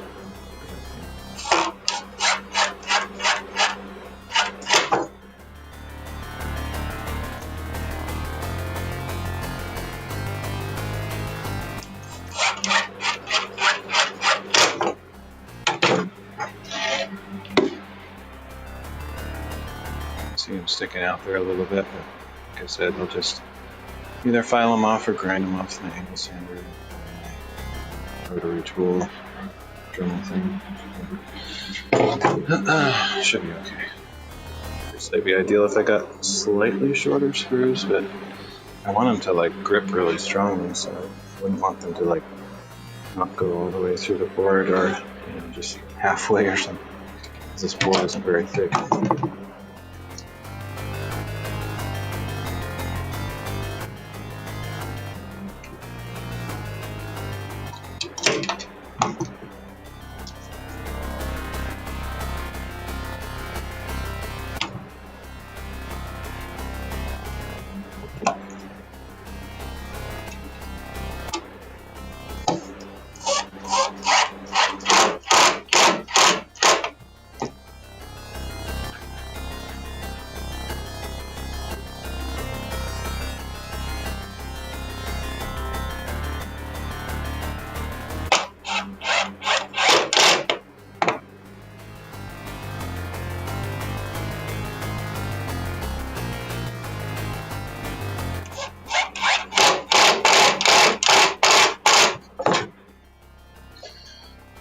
Okay.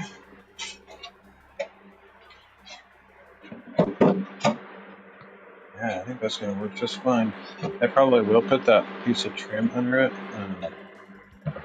because it wants to stick out a little bit. So I bought this piece of trim that might be too thick. I might just put some like little shims in there instead, or the magnet things that I ordered on eBay to keep the doors closed. Might actually be enough spacing if I screw them on just right.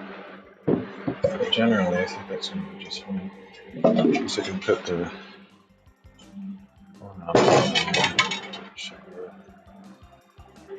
I bought a bunch of these. They're only 25 cents each. If I decide I don't really like them for some reason, I have some actual more legit handle type things.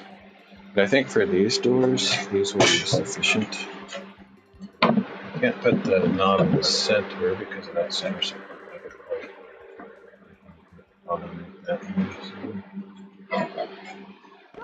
Consistent measure, so I do it the same on the other side.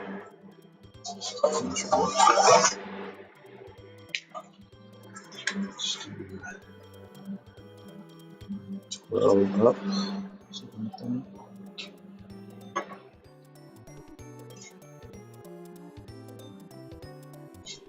I need to make sure it doesn't fall on the seam between these two boards. Where? Just look at that again.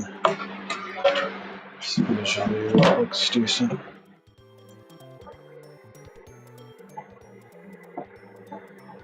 closer to the edge. Makes more sense.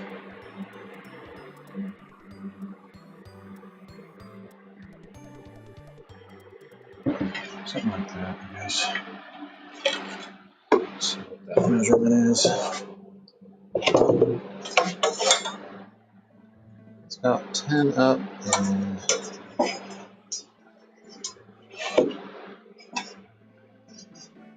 let's do 6 and 10, 6 across.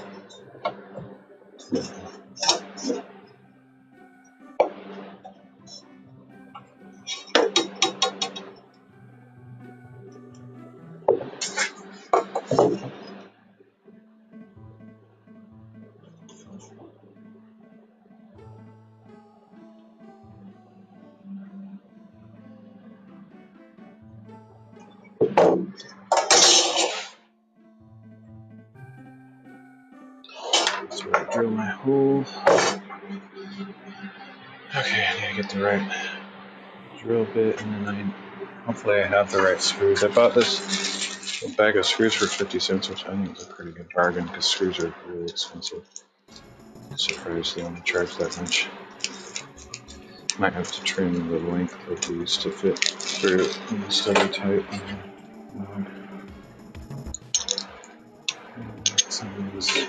These ones might not actually be the right size. They're still wide. I think I have some others. Hopefully they're the right size.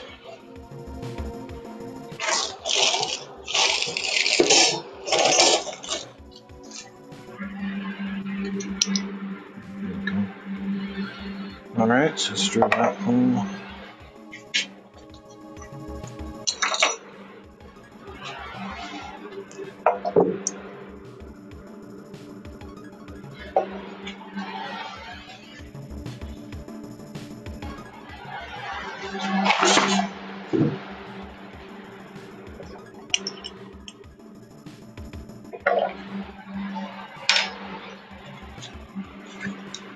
I'm going to go check my chat one more time just to make sure that's not malfunctioning again, because that is so annoying if it's doing that all day today.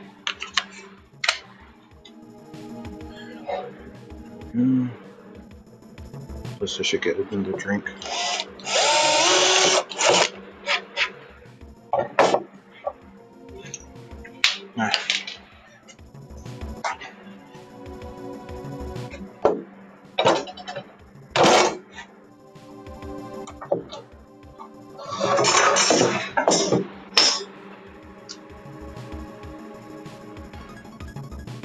Apparently that drill bit isn't quite thick enough for me.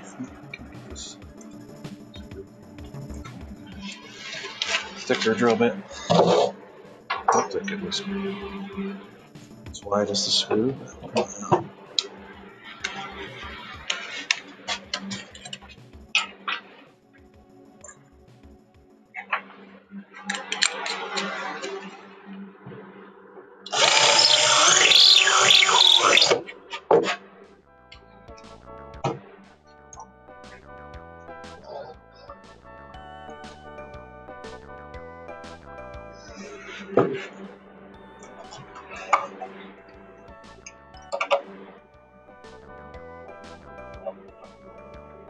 I don't know if I need a washer on the back of that screw out. That screw might be too long, I can't tighten it. Let's make sure that's the case though. I might just have to use this to do it.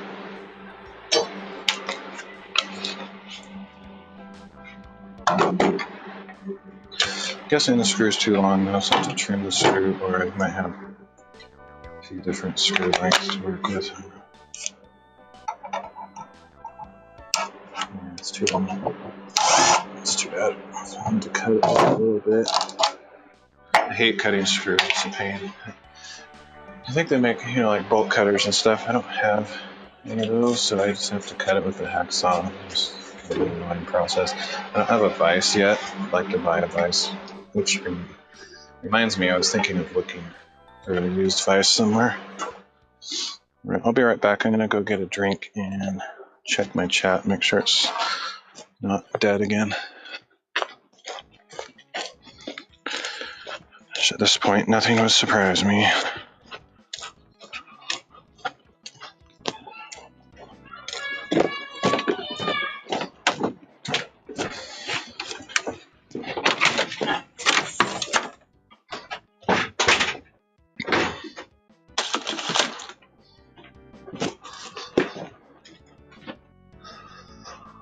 Okay, good.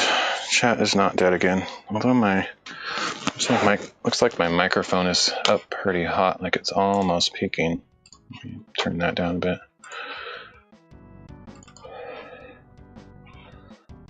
Testing, testing, testing, testing. Okay, that's a little bit better.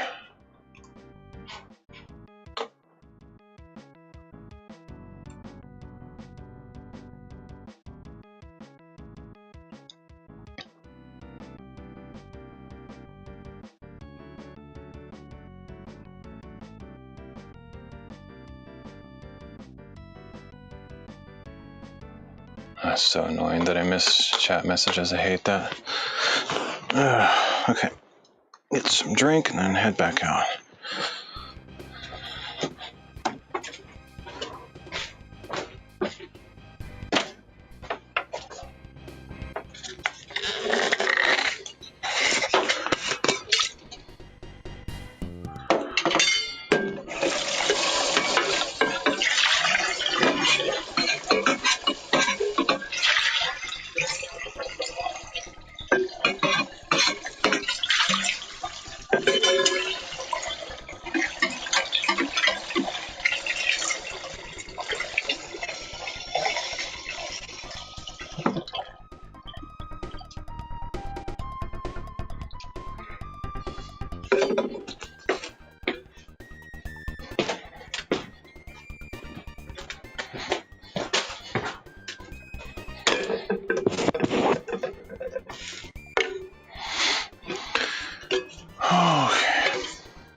The thing that has happened before quite a few times is when the text-to-speech doesn't work.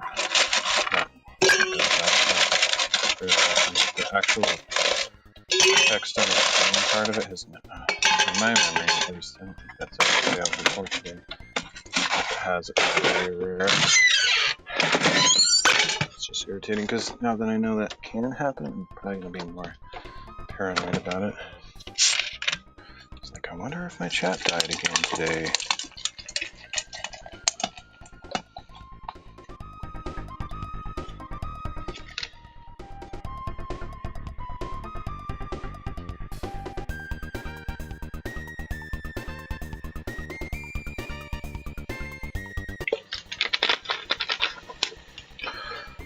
I don't know how to easily figure out if I need to trim that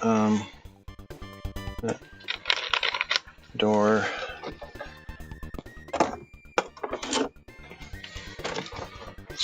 I'll just put it in there, a little bit of a dry fit before I screw the hinges in. I don't want to screw the hinges in until I know that it's gonna fit. So you don't want to. Last thing you want to do is screw in screws and unscrew them out, because every time you do that, the connection of the screw weakens severely. Should only screw something in once ever, if possible.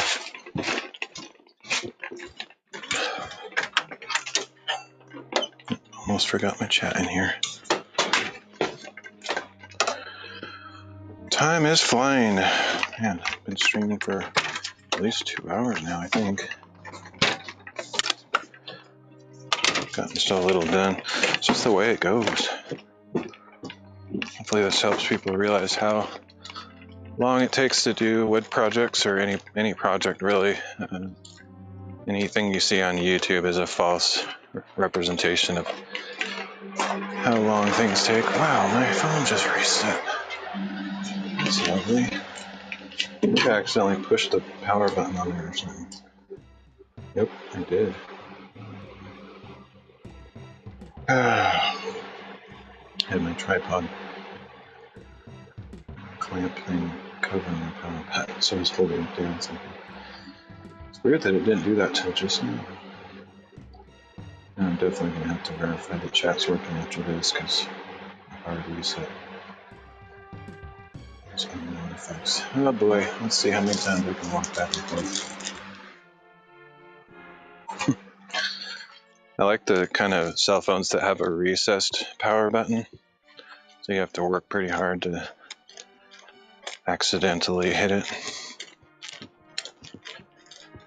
But basically no phones have that.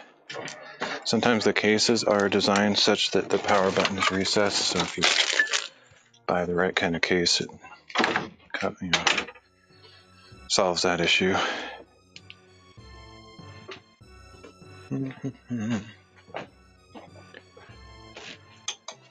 Oh, it took 8,000 years.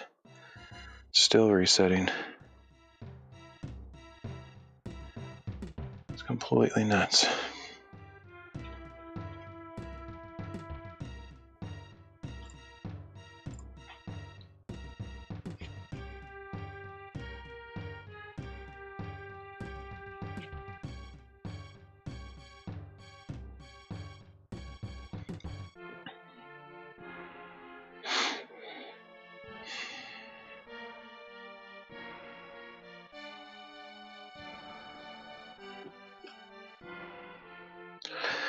Also a setting on here that I think will refresh the most recent messages. I need to look into that real quick.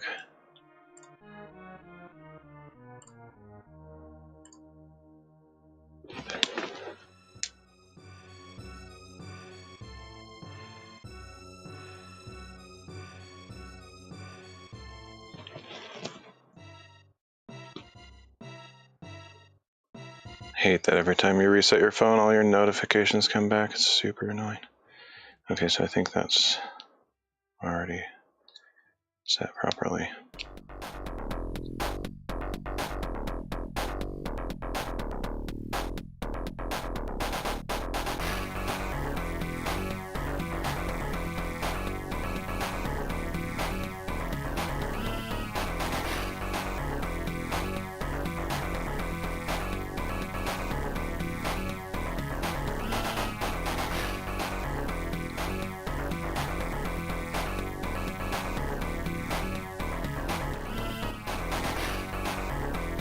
Not your bay. Hey, thanks for the likes on you now. Sorry, my notifications don't work on that stuff. It's only if I'm at my computer looking at it that I can see.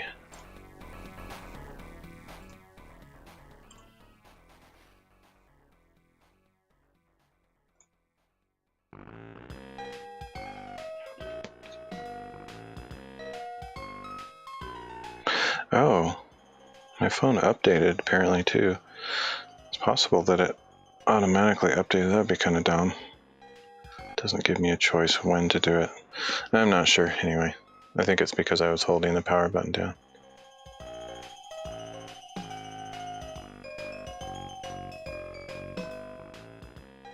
Okay. I think we're good. I hate all those stupid little details. Makes streaming take forever and projects take forever because you're just dealing with pointless, unnecessary issues.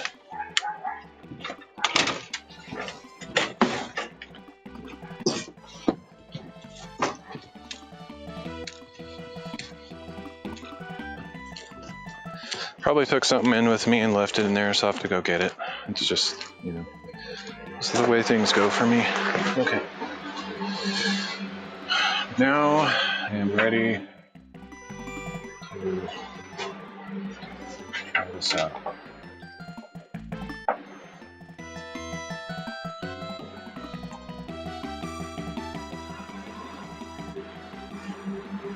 Like, for example, where did I put my drink? I thought it did bring it up here already. Okay. We'll say, yikes, I have to go back for that. So this screw is the right thickness, just not the right length. Let me see if I just happen to have a shorter one. Otherwise I'll have to cut this one. Alright. Then the challenge becomes, don't cut it too much, which is easy to do. I think I might actually pull out my Dremel tool if I can find it, because it's just going to go faster than using a saw probably. But only if I can find it. Otherwise, it will take longer. I see it. Just seeing it doesn't mean it's in my hands. I'm gonna have to take it out.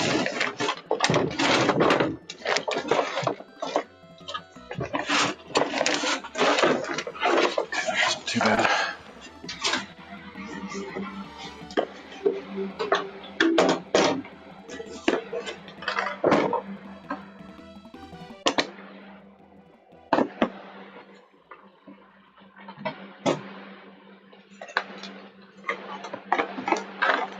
Okay, cut off disc. Set up.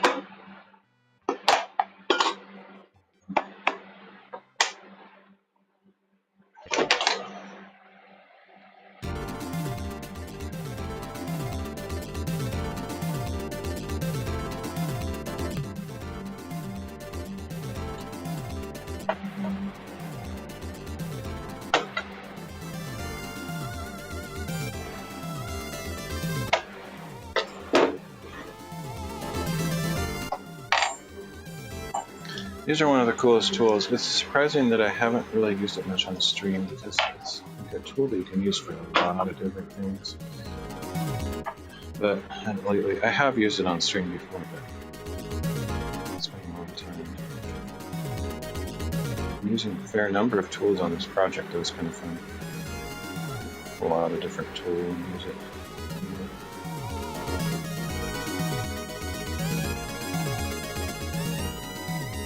Use my angle grinder, use the table saw, use the chop saw.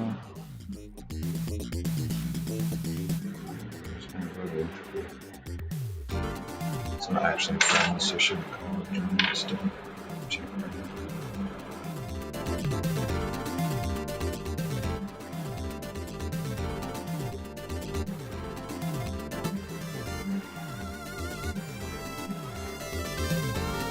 Nope. Can't do it with these gloves on, that's for sure. Fiddly bits.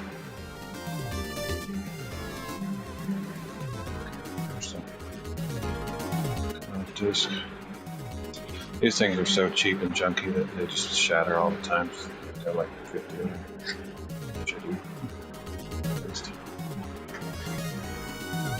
There's better ones. I actually have some better ones, but I like to use these because I don't use them much.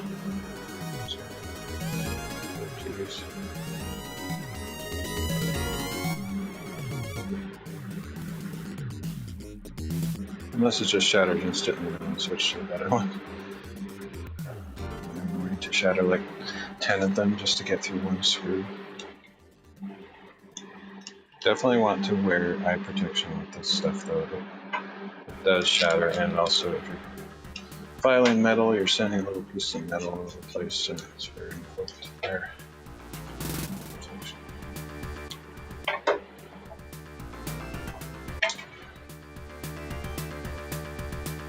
I have another wood, so I'm going to unplug the other stuff.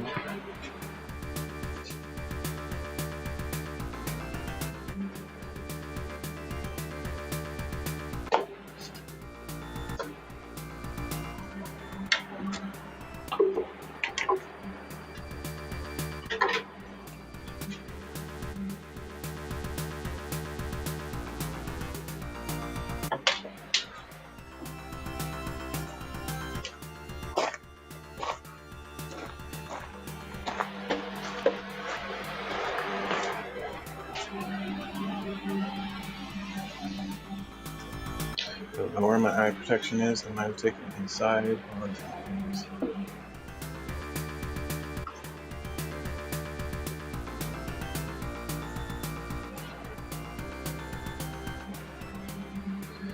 Alright, there's the screw. I'm not sure exactly how much needs to come off. Very little, I think.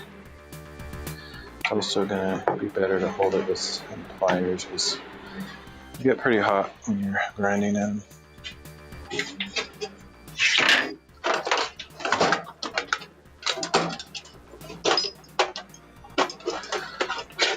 I like to have a pair of these. I don't know what they're called. I think my dad likes to call them vice grips or something. I don't know. I've heard him talk about them, but just these lock gripping wire thingies. Really handy for this kind of stuff. Kind of like a vise, but just something you hold in your hand.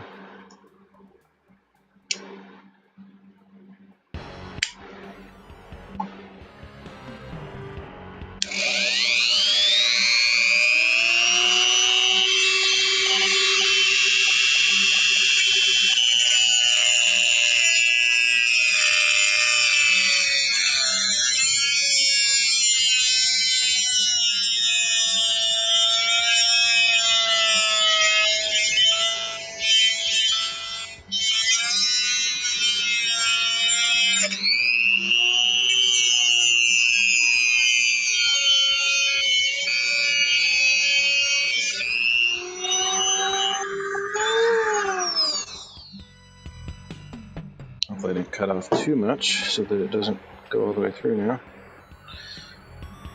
Hard to balance just right sometimes. I think I got it good though.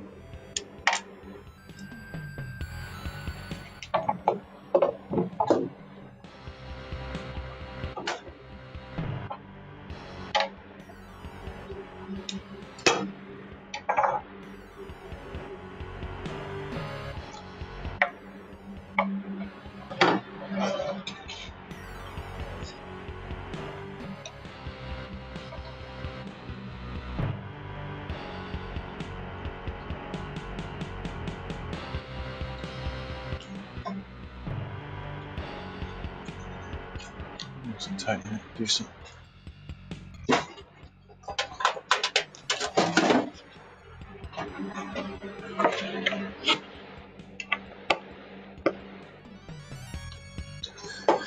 Okay, there is our. I could actually make this even a little nicer by putting more of this stuff like right here, just to kind of make it look like a complete frame job, but I think I'm okay with this. The more stuff I put on there, the heavier it's going to be. So that's fine, because you won't want to see that from the outside. Okay. It looks like the door is going to open without hitting anything. That's my impression. So now I just need to get it aligned right the way I decided beforehand. Just 2 inches overlapping on the top. So it was 20¾ total. I might trim off the edge of this because it's kind of a little jaggedy look because my chop saw is not perfectly straight. I'm going to do that real quick just to give it a nice finished look. Top looks a little straighter for some reason. I'm just going to trim a tiny bit off of that because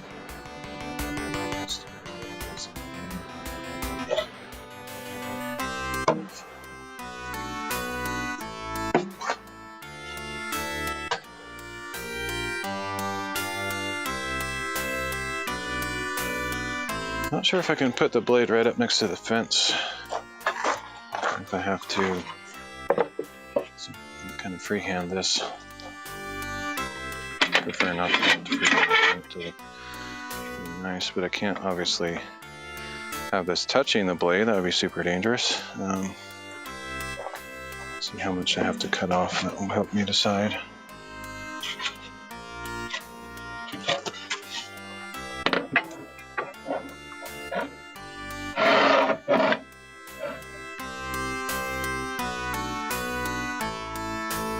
Okay, I think I'm gonna knock me aside and I'll try sort of freehanding it, but also using this this stupid thing, which I hate this thing, but it is a way to do it.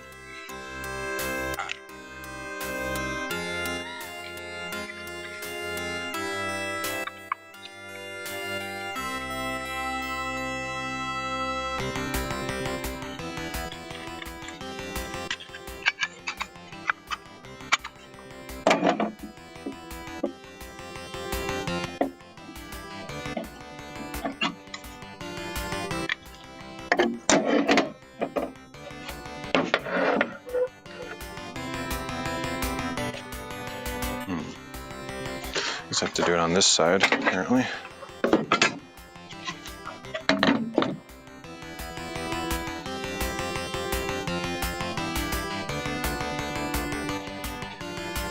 Take this knob off.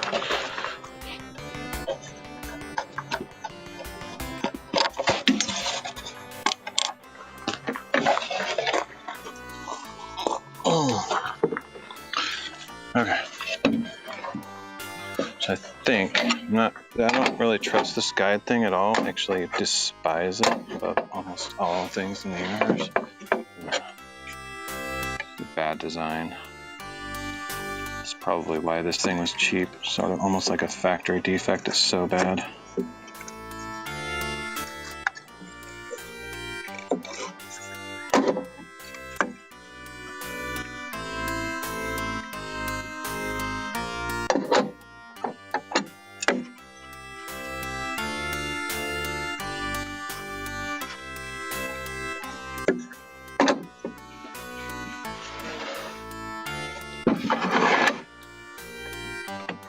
It's not going to help me cut straight is the problem, because it can kind of move back and forth. It's so bad.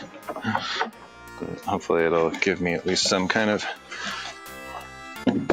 something to guide my angle there a bit. It sucks. It's a piece of junk.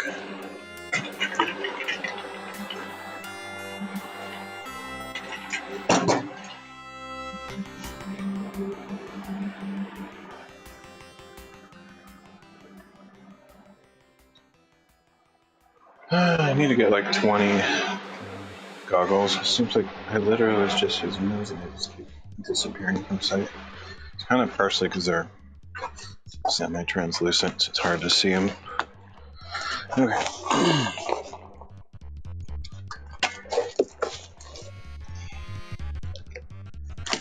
Here goes. I do not like using the table saw in ways that doesn't feel like certain what's going to happen or just like I'm going to get a good result. Okay, let's have to raise this up high enough to cut through all the stuff, which is pretty high. Hope I can go up that high.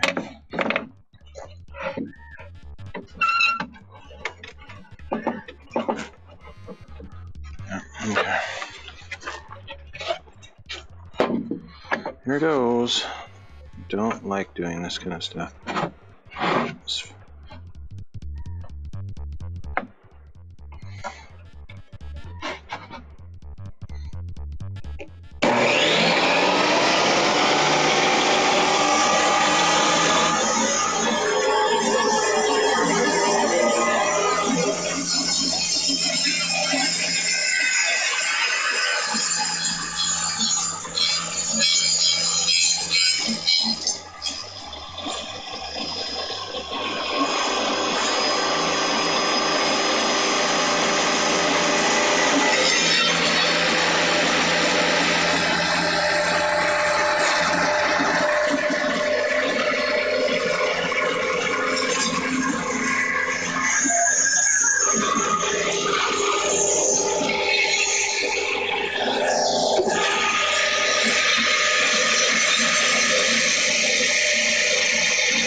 end, I kind of had to freehand it because it's just the tolerances are so bad that even using that guide, it's all moving around. So it's better just to freehand it. It's not better because it's gonna suck, kind of. It's not gonna be totally straight, but it won't be straight with a guide either. So it's kind of a toss-up. I don't enjoy doing that kind of stuff at all. So when I'm looking for a precise result, I can't really get it. It's pretty stinking good, honestly, for a freehand job, but it's not perfect. It's definitely better than when I started with all those jaggy boards, so it's better. Vastly improved. It's irritating to have a tool that, in theory, is built to do precise things, but when it's just built poorly, it actually can't do what it's designed to do. But we got a satisfactory result, I think, when all is said and done. I might want to sand the edges of this, though, too. Something I didn't think of till right this second. Splintering stuff on there. If I'm going to do that, I should probably do it before I put this on, so maybe I'll do that. Some more details that should take longer, but I'll probably be happier if I do that.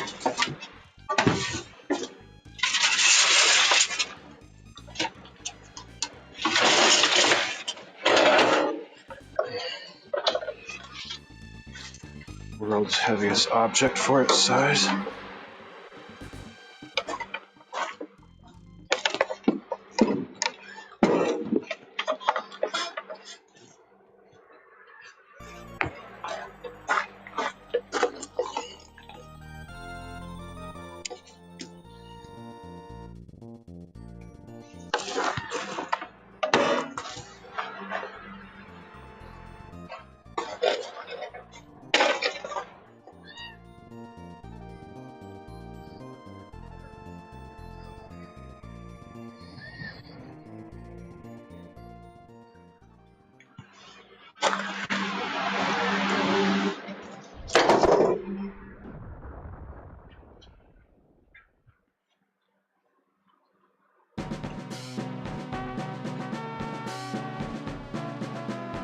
I use this belt sander. I think I actually bought it for my bookbinding. I use it for my bookbinding a lot. If you've been watching my channel for some years, you will have seen me use this very sander for my bookbinding.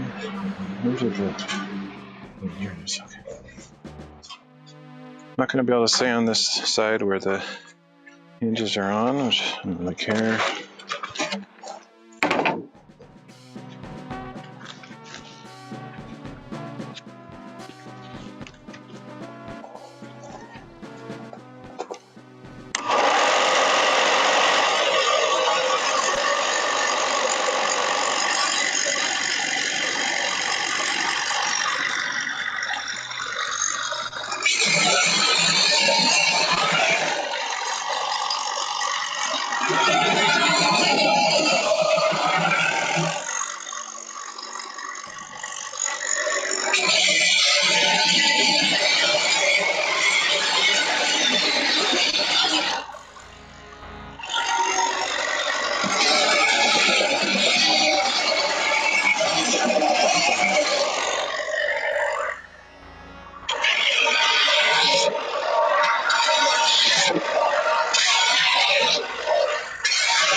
Alright, once again, I'm not going for symmetrical perfection on any of this. I'm just trying to smooth the corners so they don't have any splinters on them when I open it.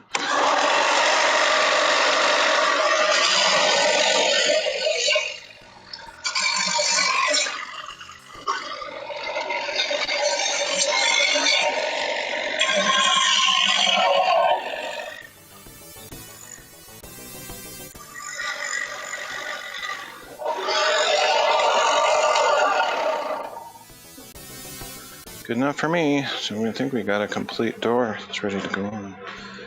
Put that knob back on.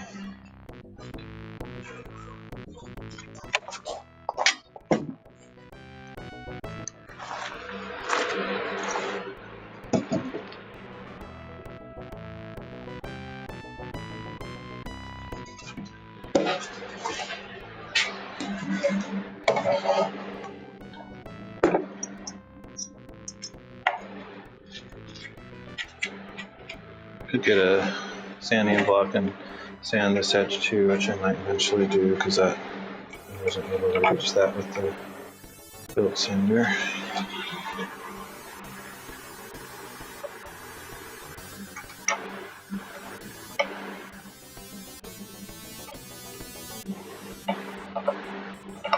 So hard to do things with these glues. Anything that's like kind of fine and intricate work is clumsified.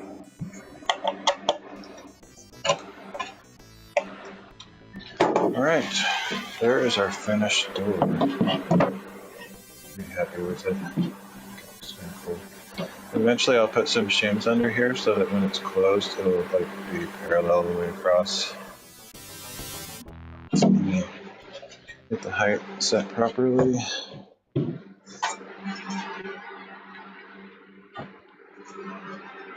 I want to get 2 inches up from this. Yeah, I think so.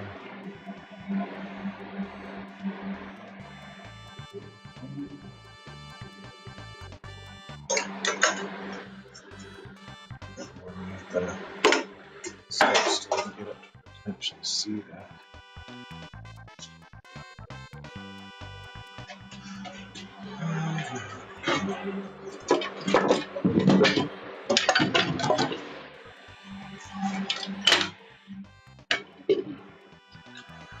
And ideally I can keep it in place somehow.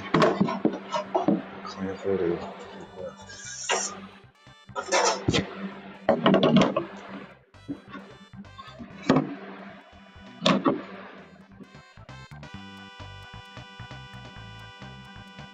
just screw it in. Holding it here. That bottom hinge is very close to having one of the screw bolts go into the resistance. So I can just barely dodging that. Okay, I'm going to use bigger screws than what probably should be used in these. It's like they're made for way too many screws. I want this to stay in place so the screws aren't going to look all fancy or anything.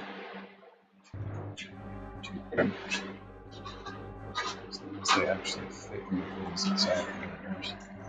In this case.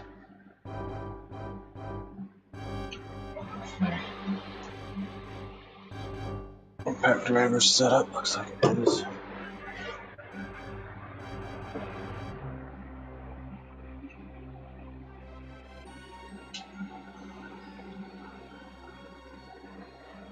Set.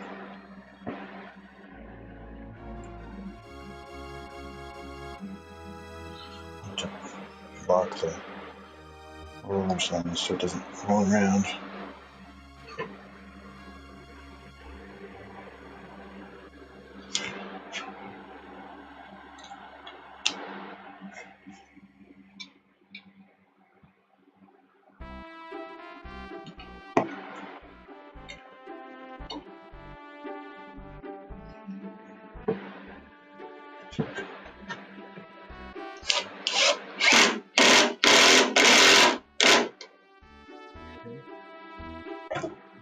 Still the right height.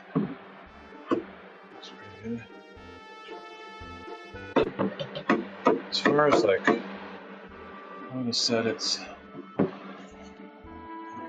keeping it straight. I don't know. There's probably an art to it, but I'm just going to try to push everything that way as much as I can.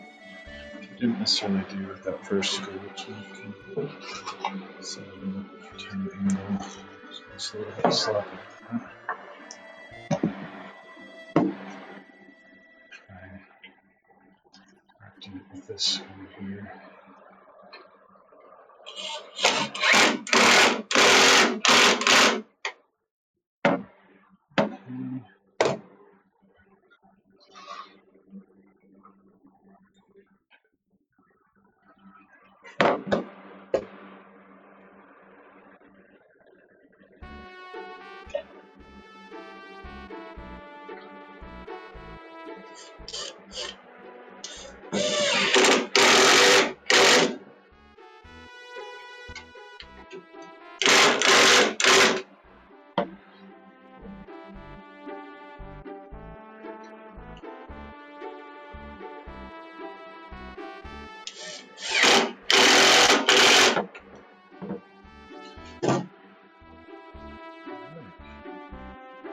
My first ever camera door, I'd say it's these hinges are kind of used and probably not in tip-top shape, but as long as they work, I'm pretty happy with that. So eventually, like I said, there will be a little shim in here to make that straight across. Just a little padding thing, maybe just one of those little felt things so that when it closes it doesn't make a noise. And there'll also be a little magnet closure thing there. So, but I ordered those today, so I probably won't get those for a week. I might grind that off real quick. So screw hook into the screws there.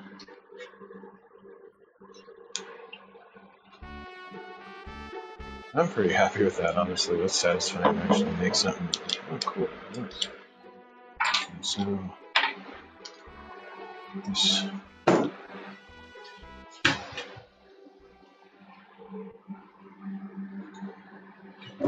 grinding that just fell over. Grinding here on this thing and just grind these off a little bit. Especially to the trip.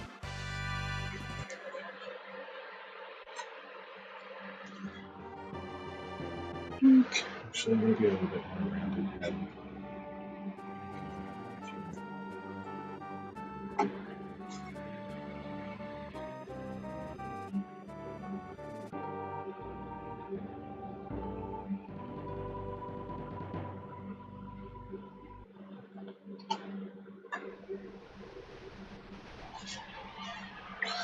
That should work.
Kind of cool, like 4th of July all over again. All right.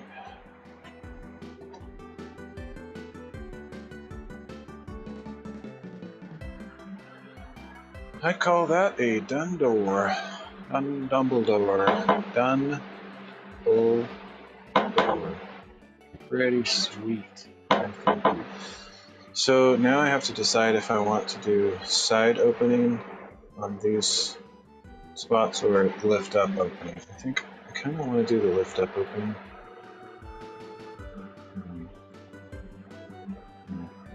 I think I might also disregard the whole idea that the middle one will be blocked by the ladder, because I think it's going to be a pretty rare circumstance.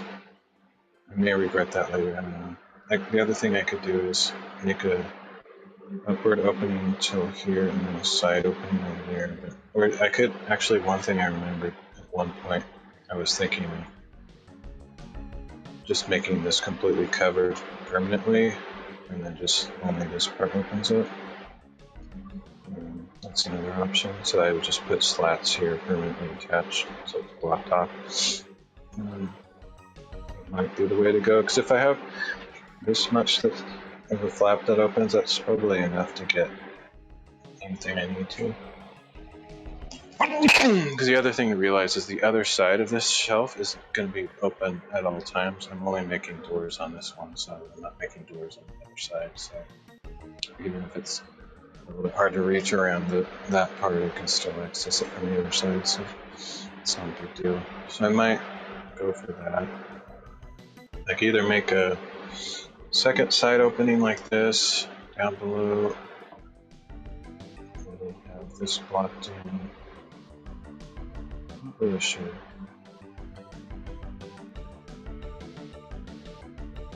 The bottom one though, I think I will make a lift up rather than two double doors. I think that's what I want to do. That would be a good height for sort of a secondary work surface. If I made this one open up like that, I could reach down and have parts and things here. Up here is pretty tall, but that's actually pretty good. I like that kind of a work height too. So,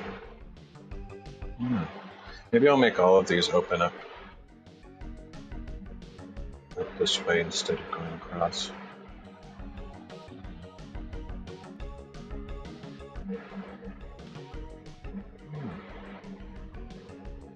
I feel like ignoring the issue of the ladder, but I know I might regret it later if I'm like, if the ladder is in that position and I can't open the shelf, it would be annoying. But it's such a rare situation, I think.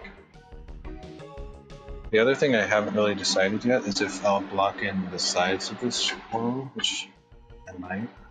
But if I do that, I'll probably make those lifting hatches too, because I can see there being times when I wish I hadn't permanently blocked them in. Maybe I'll make them hatches if I do that.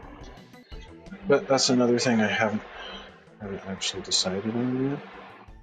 If I'll just leave those open and block them in. I just want to like sit here and admire this. Like, look what I achieved! My first cabinet door. Looks nice. Inside looks decent too. We have that.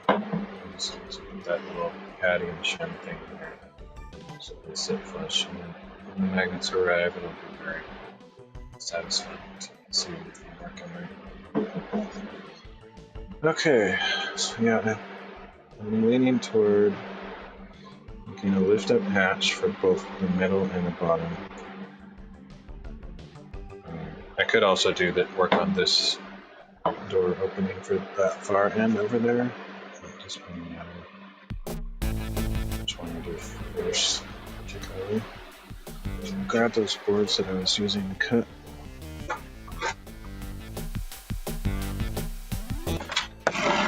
That whole issue of me cutting out the things from the same boards is kind of irrelevant because I only have 2 of these.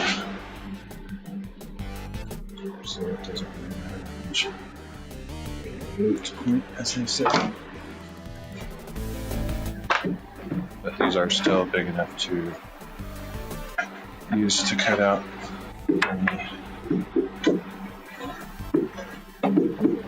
doors for both this and that shelf, but I need more of them. That's why it's kind of irrelevant, because we cut more of them. So this is all that way. So, although, if I go with the partial opening hatch right here, then I could make that the cutoff point. It's actually pretty logical. So like right in the middle of that. Might be more logical to be ready again. So cut this the same width as that. I don't know, I'm kind of leaning towards that. Because I know if I do if I think of a problem and I don't solve it, then later I'll be like, oh man, I even thought of that and I didn't do anything about it. So I think I will have the lift up hatch just be this part, and then this remaining bit over here will be just permanently attached. Or possibly a second lift up. That's originally what I was thinking, is having this lift up separately than that, which that's fine too. It just won't work. That's probably the way to go. The ultimate solution. Curious how many more boards it will take. Looks like just over 2 to get across there. So if they're both going to be lift up, then that logically kind of means that somewhere in the middle of these is probably where they're going to split. So I might just make it at the edge of this board and see how more boards it takes to cover that. If there's an even width of boards, that would be super convenient, but likelihood of that being the case is pretty much 0. So let's see.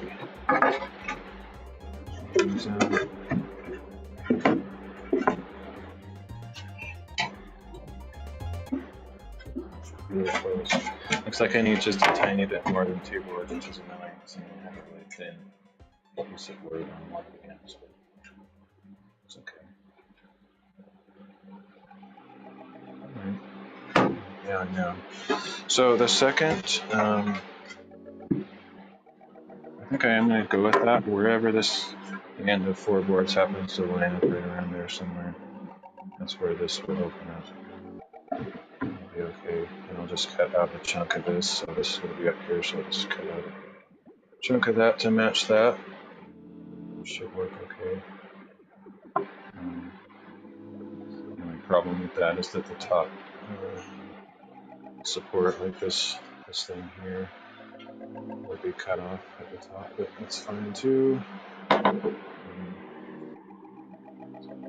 might make a little special piece that's a little bit lower down to kind of join that area. Alright, I'm going to take a quick bathroom break and then I'll start working on the second lift up shelf dealio. I'll be back in a few minutes.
Okay, almost ready. I'll check my microphone every time I'm in here just to make sure it's not gone out to lunch. Looks like it's working. I think chat is still working. Let's head back out.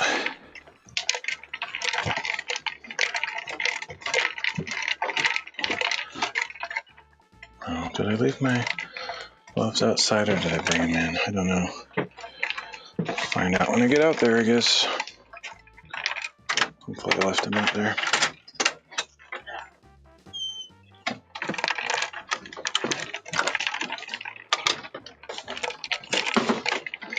There's a slight chance my friend might come over this weekend, in which case I won't stream while he's here. He's still thinking about it. I kind of doubt he'll come because there's a lot of things going against the idea. It's going to be super hot here and I don't have air conditioning, so he'd really have to want to get out of the house or something. There's other options he can pursue, something. Sort of doubt it, but you never know.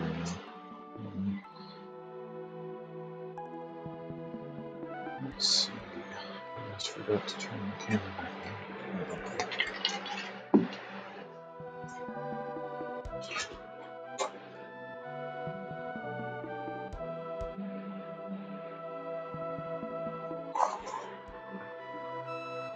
Okay, so we're going to be working down here pretty much.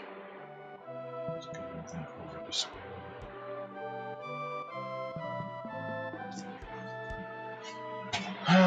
So I already decided this is going to be 20 inches tall. Let's just go with that. Cut these. I am not going to trust my chop saw for this anymore. Maybe I can avoid having to trim these separately if I use my table saw for all cuts. I think it would be better, hopefully. I think I can avoid having to do that trimming at the end. Although it did work. I think I got kind of lucky with that trim job at the very end because doing it freehand is really not reliable. That stupid guide thing that I have for my table saw is a piece of junk. I should maybe try to make something. Not really sure how, but just about anything would be better than that thing that came with the table saw. It's a piece of trash.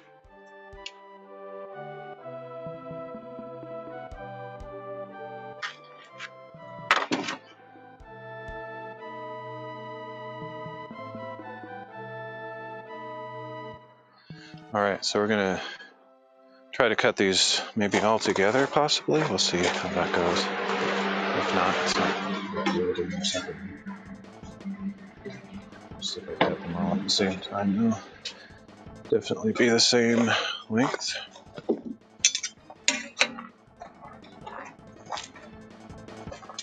Alright, we're unplugged. That's good, just for safety.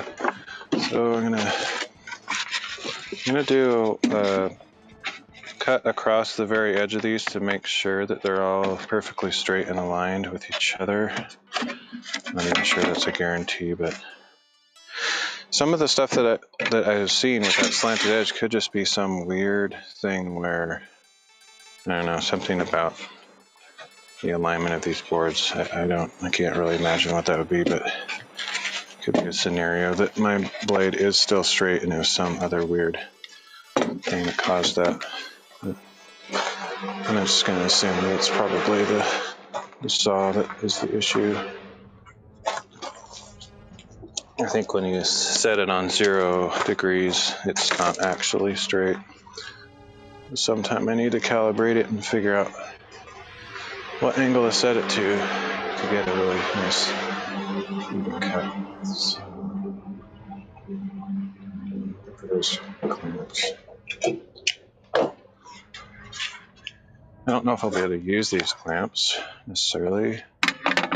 If they're in the way of the movement of the boards, it would be a problem. I'll try it. As long as I put them over on this side, it should be okay.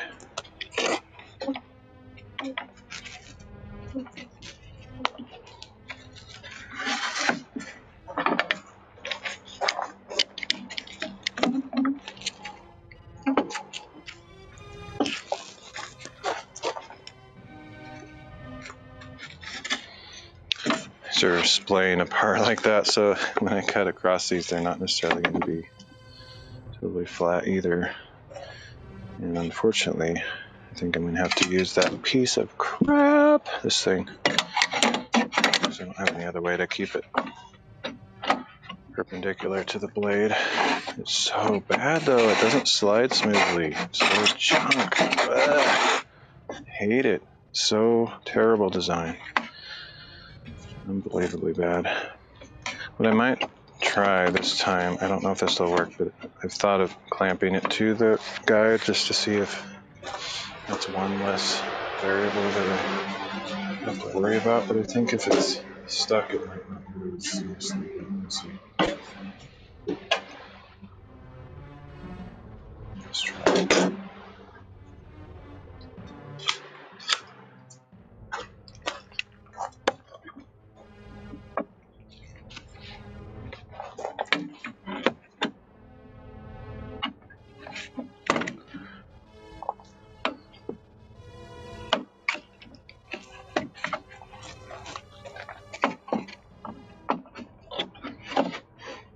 So bad. I'm not even sure if that's like gliding perpendicular or not. It's a piece of junk. Okay, well, we'll try it and see what we get. Not any better than what I was doing before with the chop saw, but in theory, if the tool was halfway decent, it would be a good way to do it. It's just that the tool is cheap.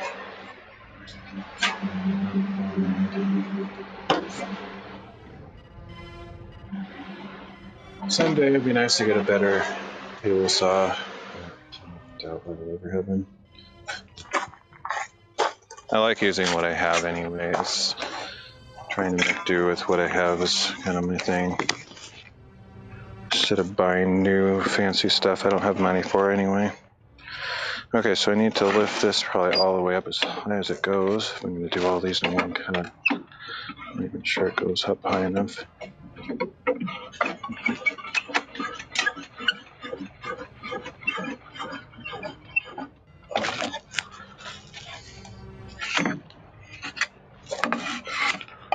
I think that's high enough as long as I squeeze these together while I'm cutting them.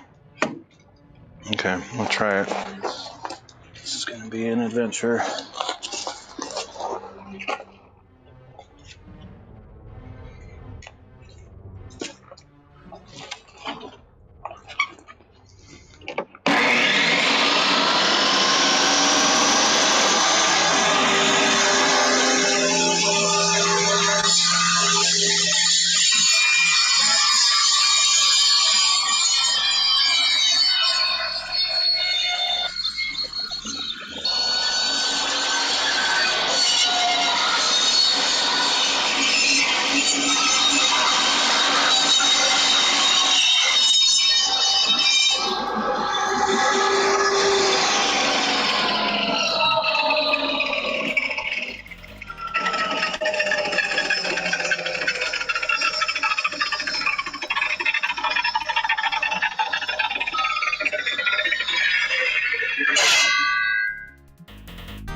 Alright, well, we'll see. I don't know if that's straight or not, but I give myself a fighting chance by doing everything I can to keep it in position.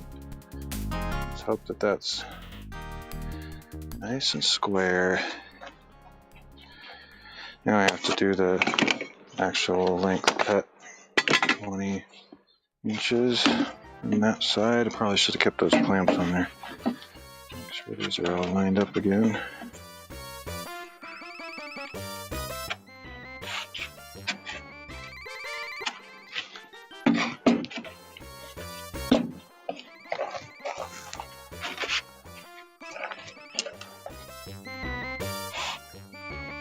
Okay, before I line those up, I need to figure out where the 20 inches is so I know where I can put the clamps and not have them be in the way.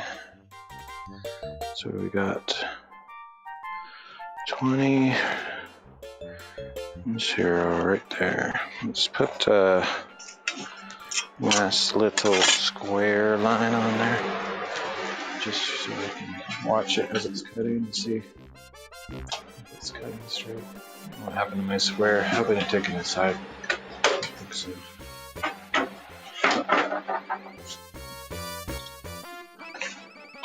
And I had to clear my shelf off to put those wheels on the bottom. I just kind of made a mess of it. So I don't know what anything is now. I wish I didn't have to do that. Now, we're all getting stuff straight. Put things back on the shelf.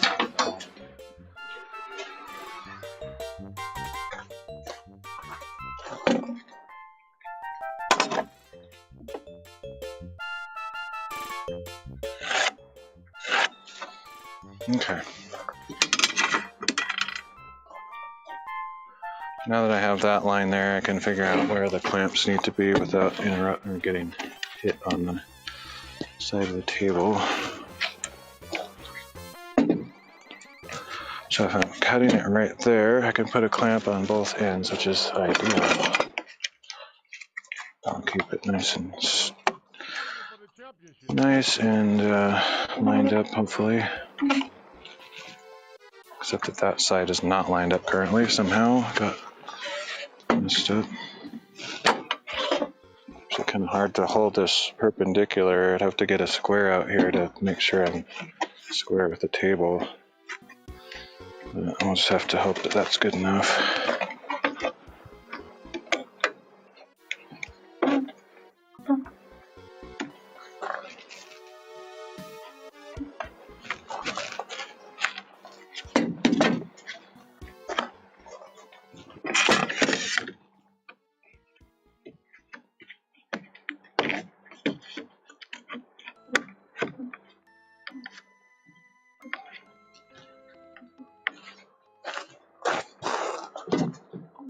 Okay, that's as tight as I can get it. Somehow they're not straight. What crap? They're moving. They have a life of themselves. A life of their own. They are alive. Like, wiggle, wiggle, wiggle. La-di-da-da, let's dance. Whee! That's the sound of the boards make. Okay. Somehow they got misaligned on the ends, which makes no sense. It's not possible.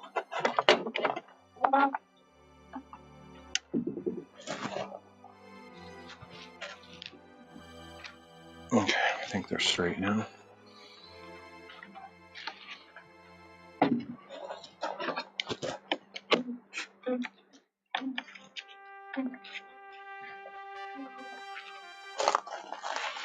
Yeah, that's better. Okay, now we're ready to cut. I don't remember which side was the 20. I think it was this end. Yeah, of course, because that's the side that has the cuts. Okay, now I could freehand this. Honestly, I think I'm going to.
That was actually went pretty well. I feel like I got a pretty straight cut on those. Probably better than I would have gotten with this piece of crap. Okay, so I think we're good.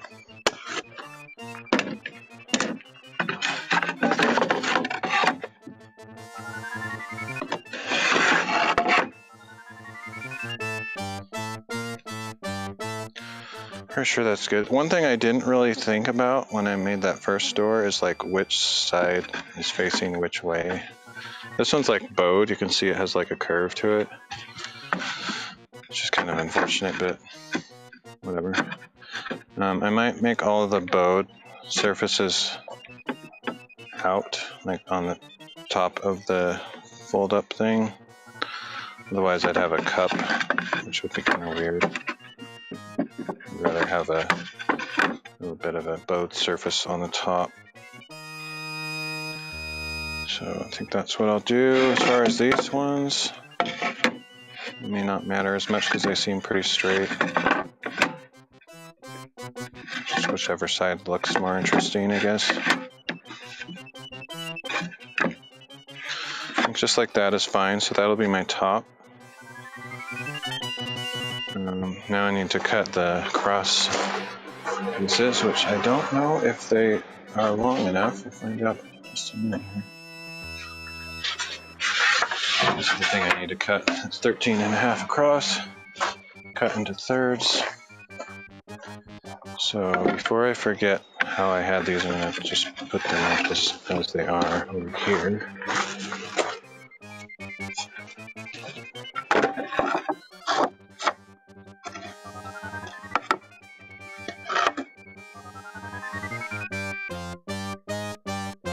I could throw out that cupped board and cut a new flatter one, but I think I'm okay with it. It's not my favorite thing I've ever seen, but it'll be okay. Okay. I got my chat in here. As far as I know, nobody's in my chat anymore today, so let's see. So we need to set up the fence to be cutting. Cool thing about, since I did that nice even cut, this is flush, so I can use that for the next cuts. I should probably clamp these so I remember not to reposition those. And I need to position my fence at 4.5 in the center of the blade, 4.5 centimeters, that is. And it needs to be up high enough to cut through this board. Another thing this saw lacks is I can raise and lower the blade, but I can't lock it in a certain height. It doesn't have like a little tightening thing, so it can move up and down as it's going along, which is nice.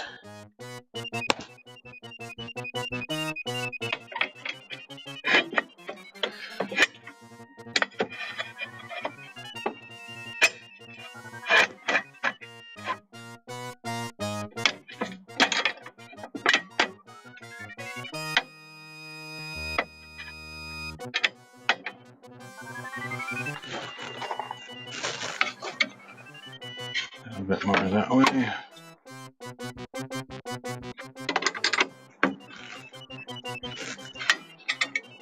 That's pretty good.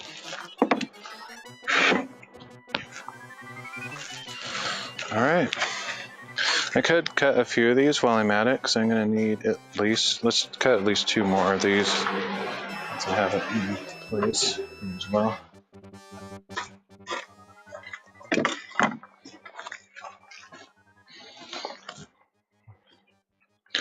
All right, so we need that little safety plastic thing. There it is. There's that camera angle over there. This is fine.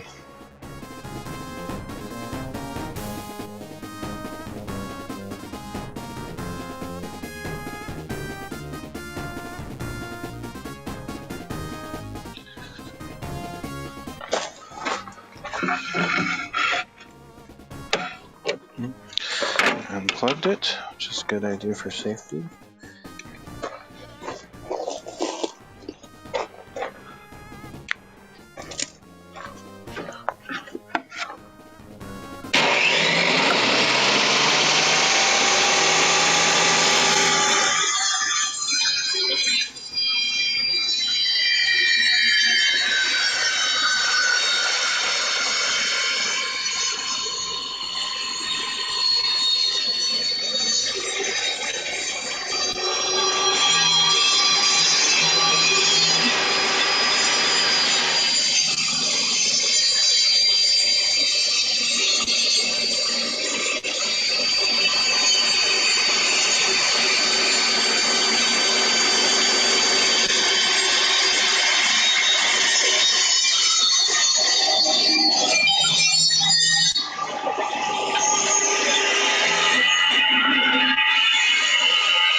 Alright.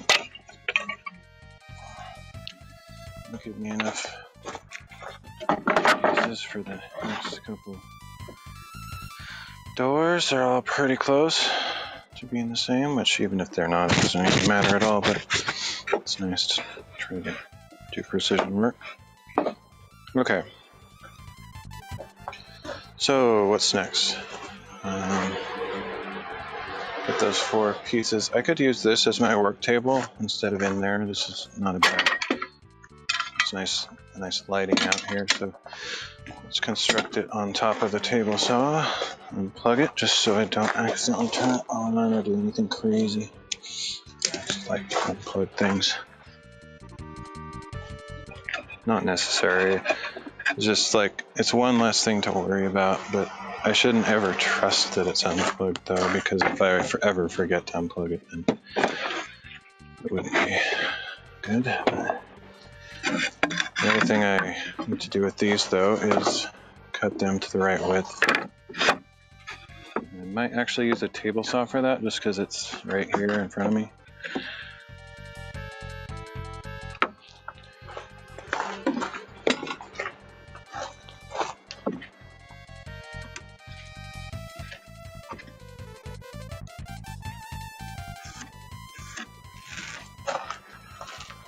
So I need 3 of those.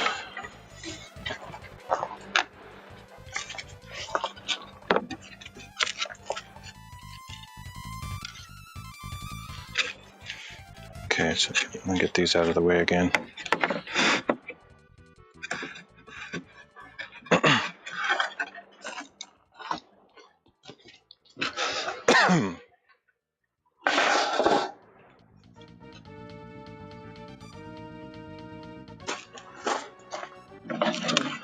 Be easier to use a chop saw for this.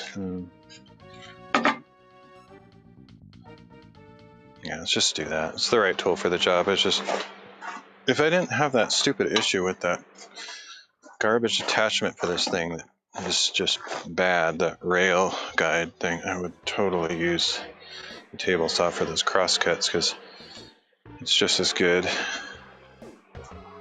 But because of that issue, I'm gonna use the proper tool for the cut, which is this one.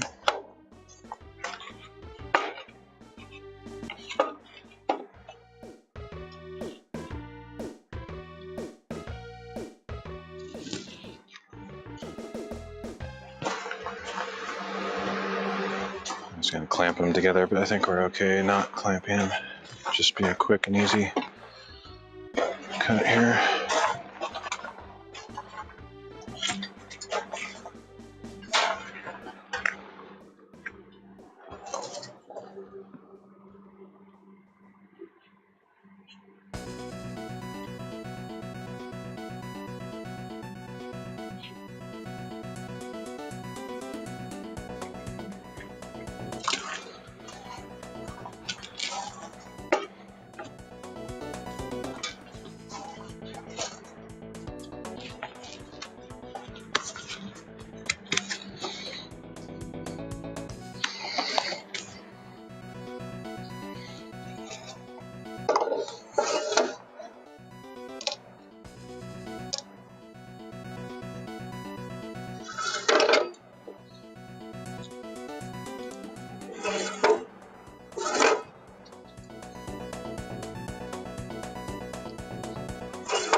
All right, that should be good.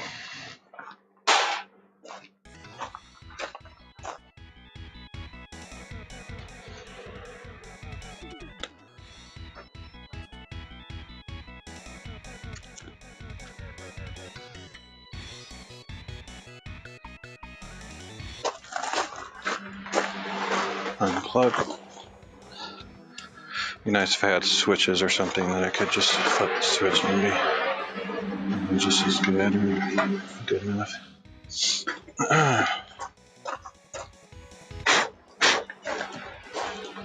It's not necessary to unplug things. It's just I'm a little bit not paranoid, but I just like try to be very safety minded. Like especially if there's some kid that comes by or some weird scenario.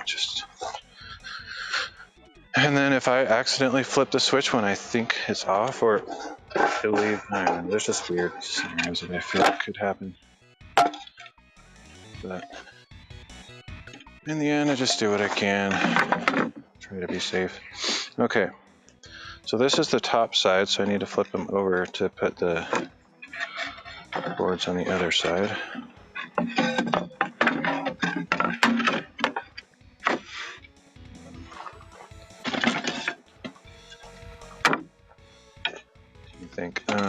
I'm gonna have to carve out a little piece. I'll probably use my jigsaw for that little support board. You'll see it again later if you don't remember. I'm not gonna do that right now. I'm gonna put it together first and then I'll chop that bit off. I might actually have to make a second little piece since basically I'm gonna cut a little corner off like that, so I might, to reinforce it, I might put a second piece across there like that, something like that.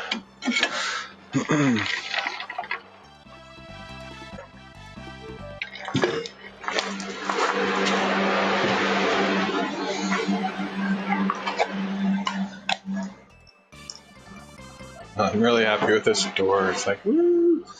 That I was able to do it the first try without like some miscalculation or something that like made it turn out terrible. It really actually turned out quite good, which is amazing for my first ever door that I've made.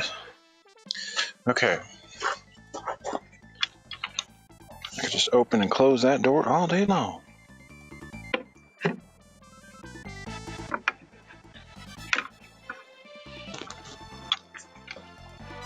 Also happy that this clamp is wide enough to go across this whole thing. It's very convenient.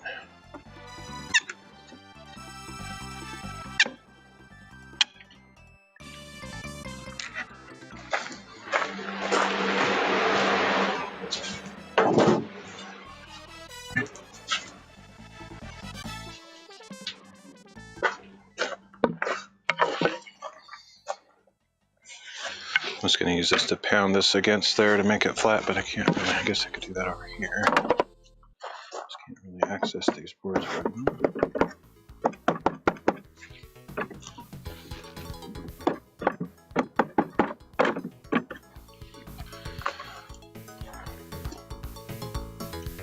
Get out of my face, board. I don't need you no more. Nama. Nama, Captain Nemo, or Little Nemo, and the Dream Master. Actually, I kind of want to play that game again sometime. It's really hard, but I remember it being one of my favorite NES games. Super fun. It seems like I tried playing it since then, since I was a kid. Shoot, I needed to move that whole thing up here before I started. It's all destroyed now. I think I played it since those old days and realized, wow, this is hard. I don't think I ever owned it either. I think I rented it, as far as I know. Just kept renting it until I beat it. I think I beat it. Man, it seems like I played it recently, last, I don't know, 5 years ago or something. It was like, whoa, this is hard. Okay.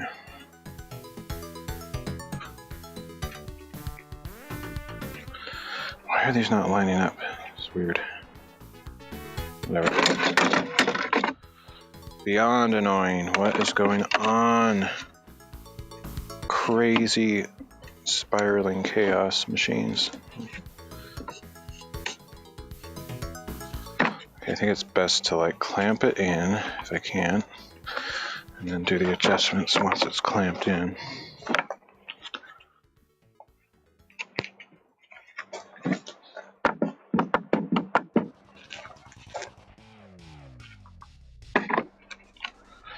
I might have to trim this. I think it's so close though that I can just use the belt sander to like sand off the edges or something. It's really not that far off. It's not perfect, that's for sure. Okay, let's just try to put a screw in one of these so that I can start aligning it based on one position at least. Right there.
That board, it's warped.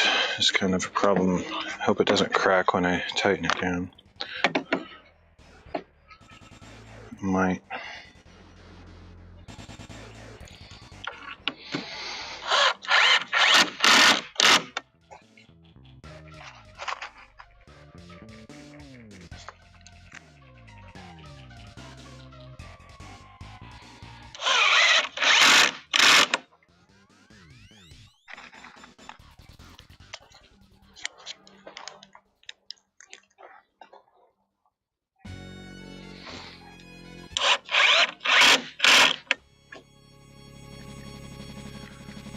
Hope I'm thinking about this right. I think I am. So on this one, the hinge is going to attach to this, and I'm going to probably going to use the big door hinges unless I decide to go buy some smaller ones, because these might be too big. Some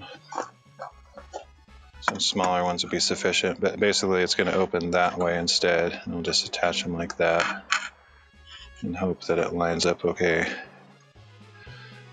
Looks like they're exactly the right size to fit on these 4.5 centimeter pieces that I cut, which is amazing. But yeah, we'll see. That might actually work. But yeah, it'd probably be ideal if I went and bought some slightly smaller ones, not like tiny, but these are definitely overkill for such, because I'm going to need 2 of them per hatch or whatever you call it, door thing. And that's like a really big hinge for such a small thing, but I guess it's okay.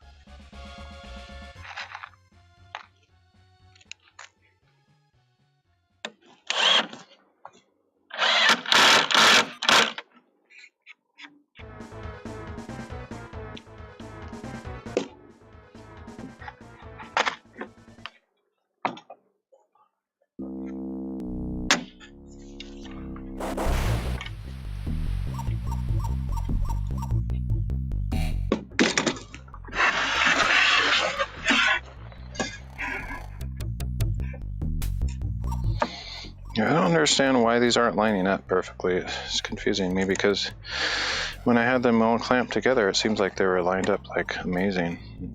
Not so now. Very weird. Whatever. Okay, so let me see. Since we have that much variance, I might check the... Wow, it's not even 20. What? I don't get it. Push it to the outer limit, I guess. That's so weird. Apparently none of my saws are straight. It doesn't make any sense, but seems to be the case. I don't know. Whatever.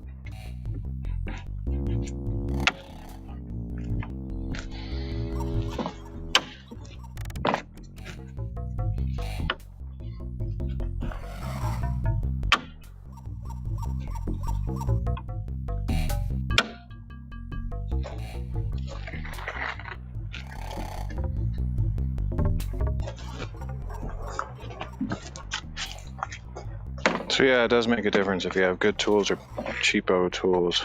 I'm amazed at how far off these are when I'm measuring it perfectly, cutting it straight, everything is just like, what? And I did freehand that one side, but I don't think that's the reason they're off, because my line looked pretty straight.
Right. Let's see. I don't remember what the center was of that other one, so let's have to... Actually, it doesn't matter. It's just not the same. Plus, it's probably not straight anymore. So irritating. These boards are not cut consistently. So we got 19 and however many sixteenths. I can't count sixteenths. That would be 12 sixteenths, 13 sixteenths. And it's just not straight. It's not bad. It's not that far off. It's just irritating. So I have to like either trim this with a table saw or sand it down with my belt sander. But let's get an approximate center for this thing. It's not quite 20 now, so maybe minus 10 and 9 and I don't know, whatever. 10 should be the center, but it's a little bit less, so let's take off 1.5 sixteenths to be center. Where is my pencil?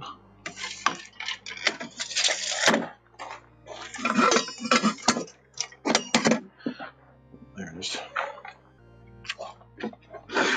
So 10 minus 1.5 sixteenths is right there.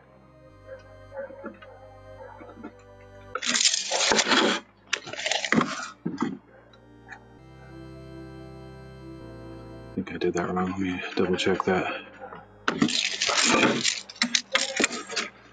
Oh, good.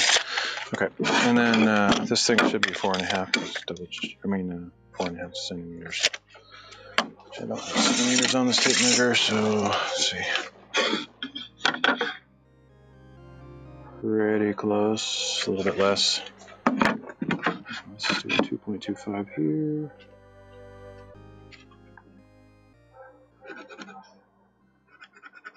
Why does it look so far off? Oh, because I did 4 instead of 4.5.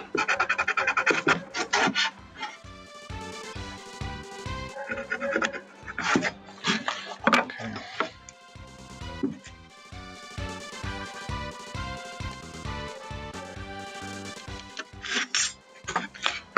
All right. I think I'll try to use the belt sander to even out those ends rather than table saw, but we'll see. I might change my mind.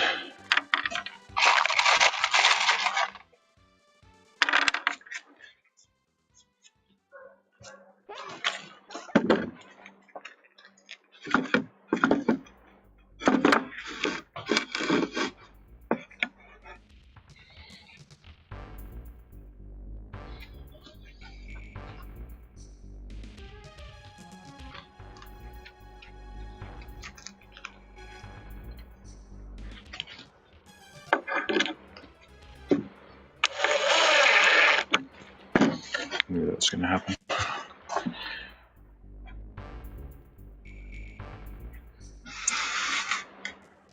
Had it hanging off the table saw too far.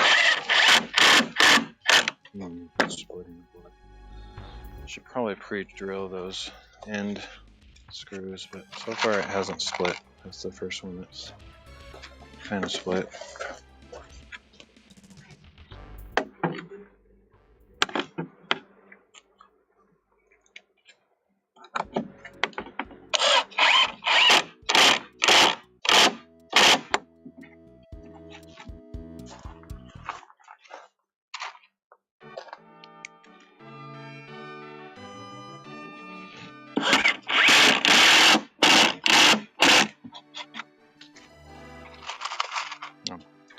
I already have screws.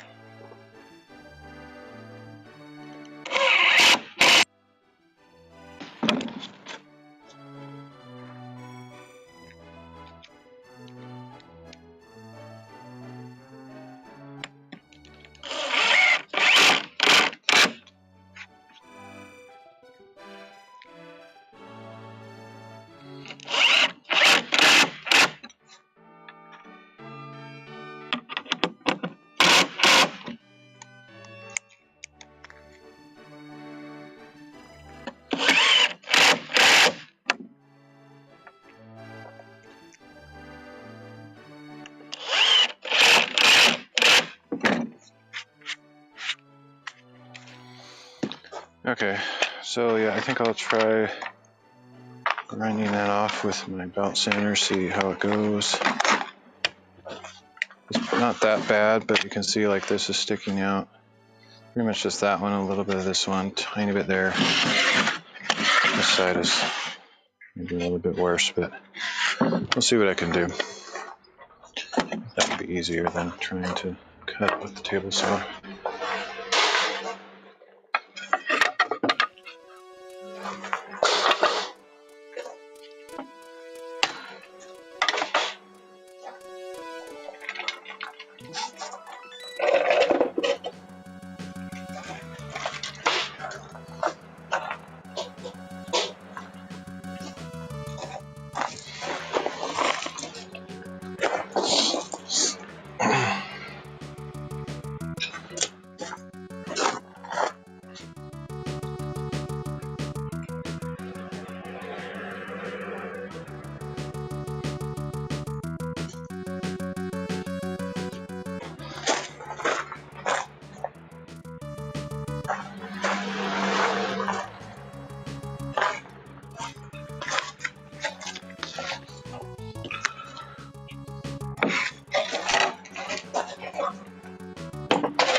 Alright, good enough. It's not perfect, but I accidentally went too flat here. Didn't really want to take off that rustic surface, but scraped a little bit.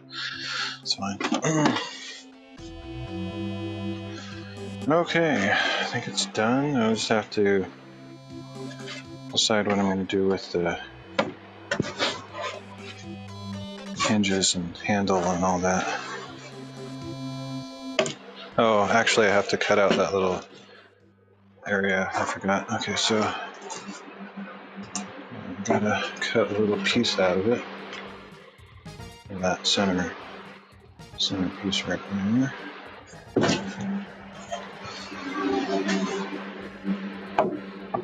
So right there, and I just need to cut this little corner off.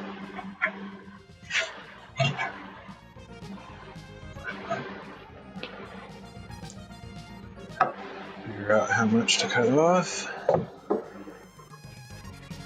It should be pretty easy. I think I have it 2 inches, and I don't know how much that is. I'll make sure that's what I did.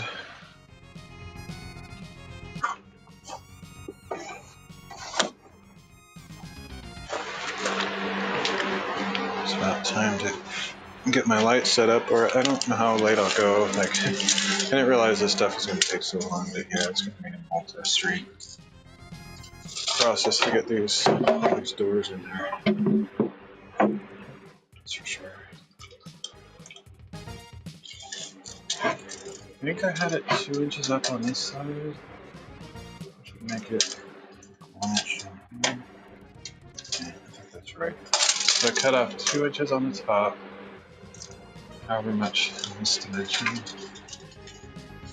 I still have that precise butt up and measurement ruler. Use that to get an accurate reading.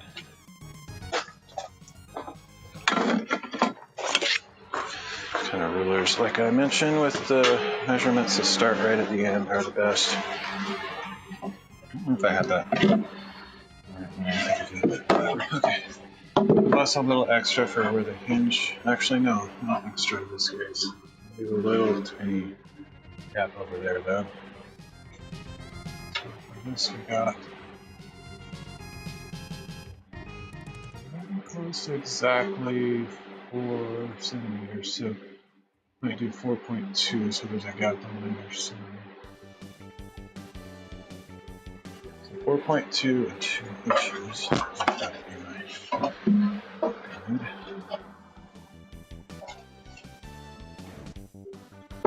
Should be a little bit hard to get right.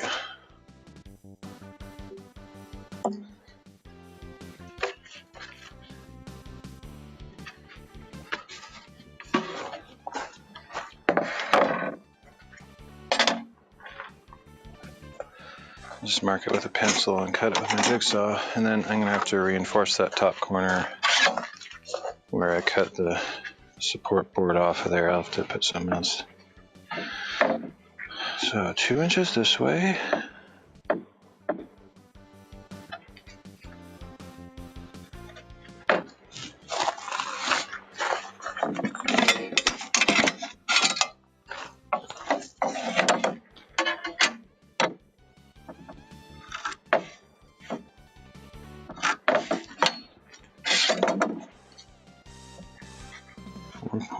Centimeters this way.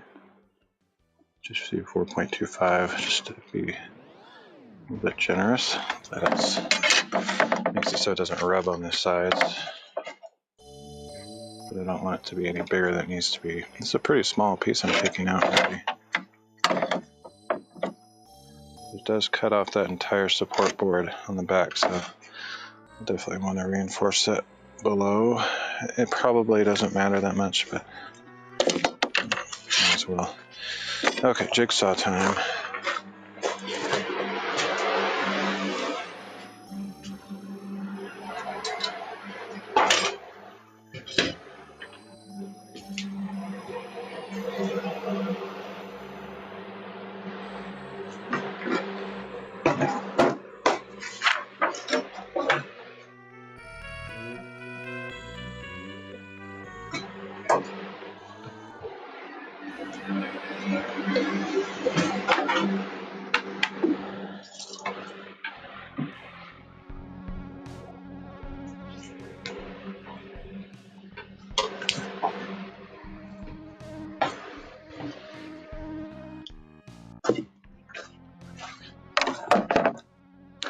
Did buy some new blades for this, but as far as I know, this one is not completely dull. It's kind of, I don't even know how to tell really, but just as long as it's still cutting, it's okay.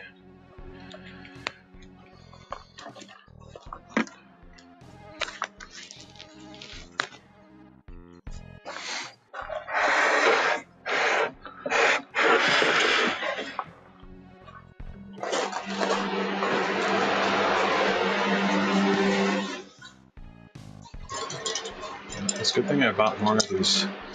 Yeah, it seems like I'm always using all of them. I don't even know where they all went, but I'm sure they're actually being used. I have a couple more somewhere, but it's just kind of this right now. So I have a couple of these other kinds that I don't like as much because I have to use 2 hands to put them on. But in this case, it doesn't matter because I got 2 hands to use.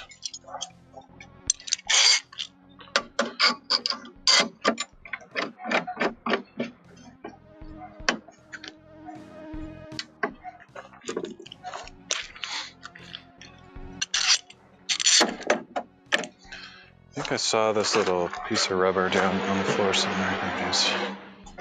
I hate how these things fall off.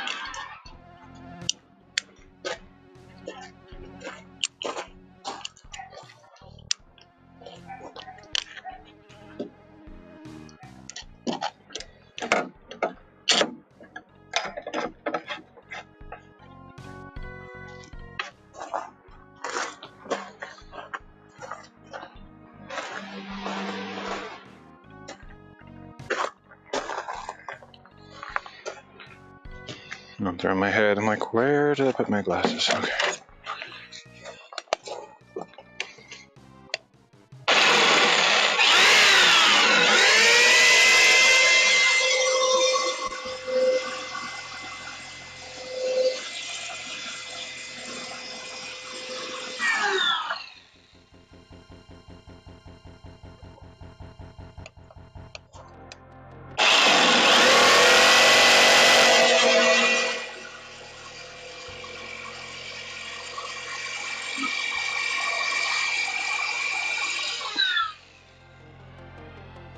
So I also probably cut the screw off that was supporting that on the corner. So good thing I didn't happen to cut straight through that screw. That would suck.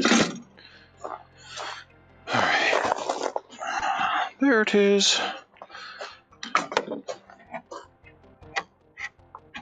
Doesn't look very straight to me.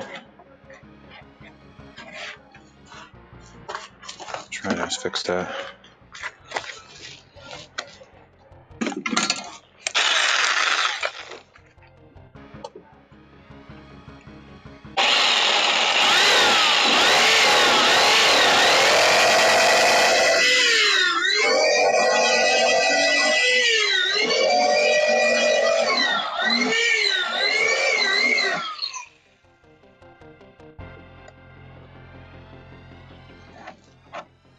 That's one thing about the jigsaw is that the stupid saw blade can bend back and forth, and I feel like I don't get a very straight cut a lot of the time.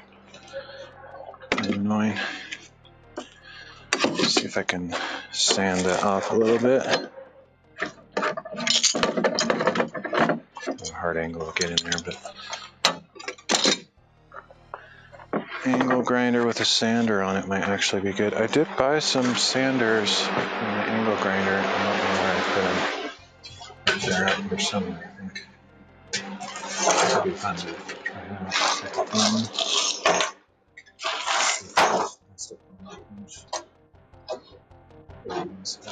Idiot I am sometimes. Okay. Let's just pay attention then. Okay. Here's one. Good, we'll try to do the angle grinder if I can find my angle grinder. Just for fun. Use another tool. Since I bought these sanding pads, I may as well try them out. Got these little cool little things with all those little flaps on them. Let's see, I have no idea where the tool is for this. I think I'm actually going to find that in the box, but I think I was making a mess of things. Let's try to find where it should be.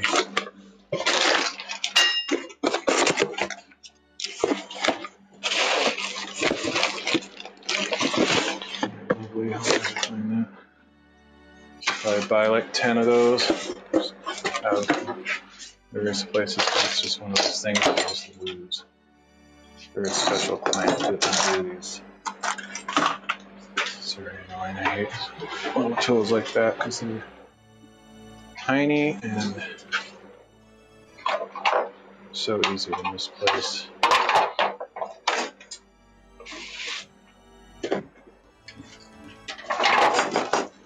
Could just be somewhere. And all my shuffling, it could have fallen on the floor and just kicked around and various random things. Could be anywhere. Chances we find another one of them.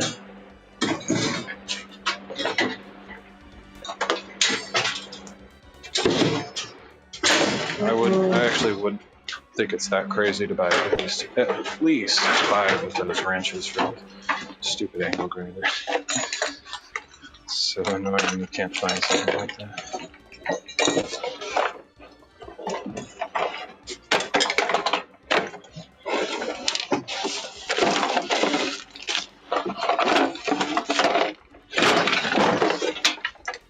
Just destroyed that. Lovely. This piece of trash. That's what that is.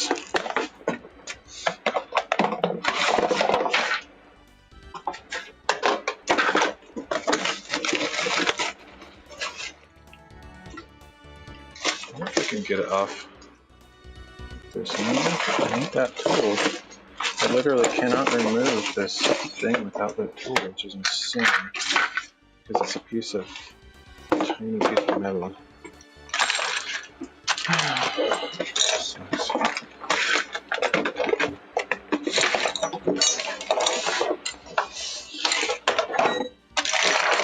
Yeah, next time I go to the tool store, I'm gonna buy like at least 2 more of them. Like maybe not 5, but I would feel like buying 5 after an experience like this where I'm just like, there's no way I'm gonna find it. Zero chance.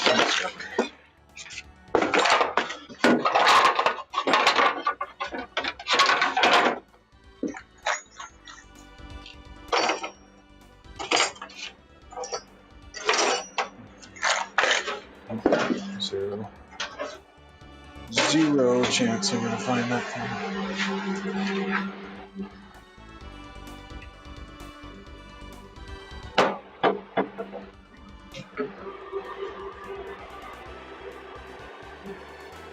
Well, I guess I'm not going to be using my angle grinder today. Unless I just use the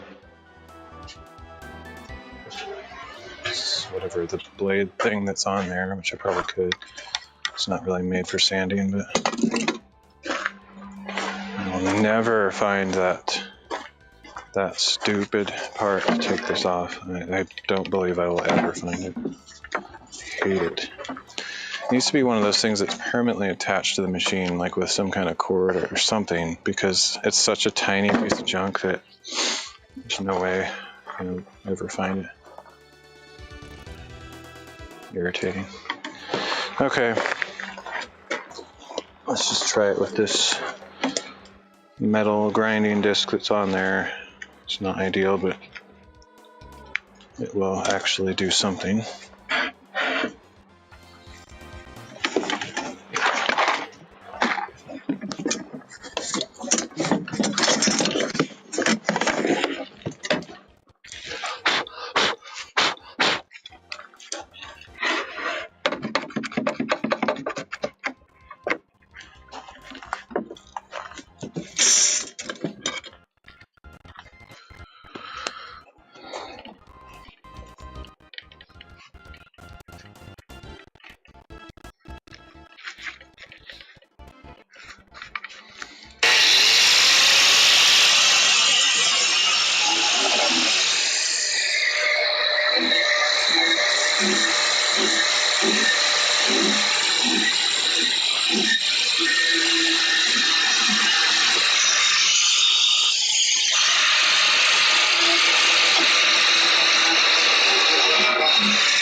Alright, let's try it, see if it fits. Actually, before I do that, I'm going to put one more screw in here since it's only got one screw in that board.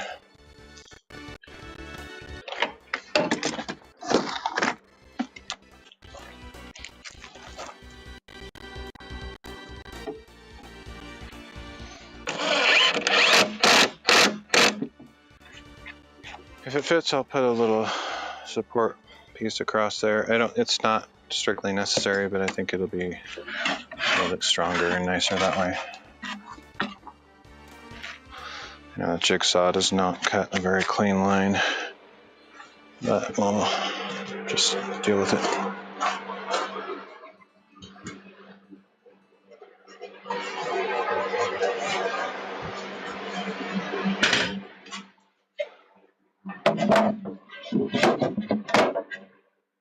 I'd say that is totally satisfactory. It's possible it might rub against the bottom of this. It might work down just a smidge.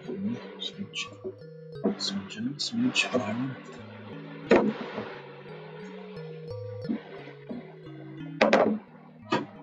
Yeah, I think that'll be good. I don't need to cut any more off, so I'll just put a little tiny support board on the bottom there. Or possibly not so tiny, I don't know. Definitely don't need to go all the way across.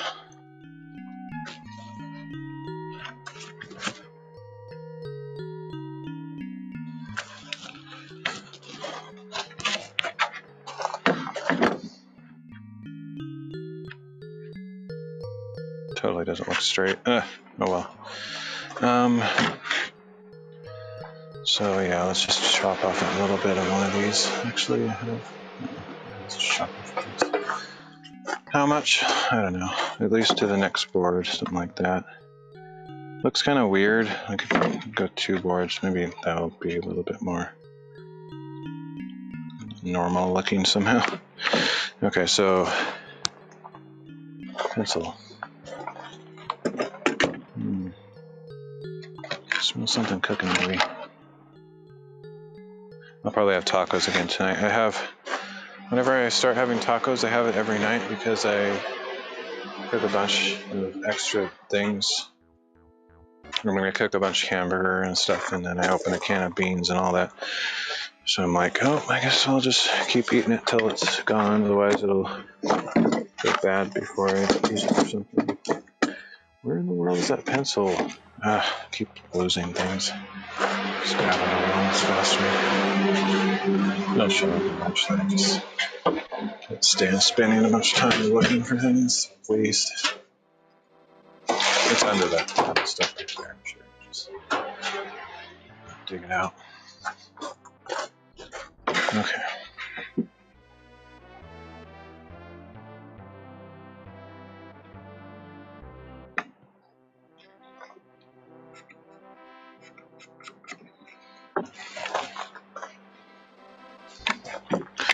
Alright, quick chop saw action. So I'll get these 2, I'll try to get these 2, whatever, I don't know what to call them, doors, hatches, get these 2 in, and that'll probably be all I do today. I didn't realize it's going to take so long. I think the others should go, like before, I've said this many times, once I've done something, the next time I do it, it's not completely brand new discoveries of techniques. I've ironed out somewhat of a process, so I should be able to go a little bit faster. Not tons faster, but okay, that much sliding cutting.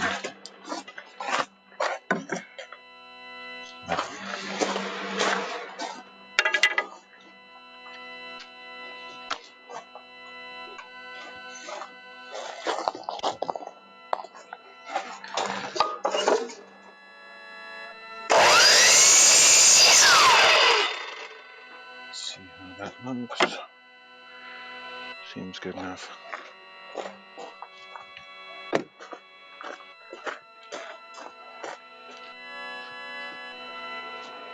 I've been enjoying this process. It's taking too long, but it's okay. I'm being very productive. It's just Not very fast at this stuff. And 4 screws.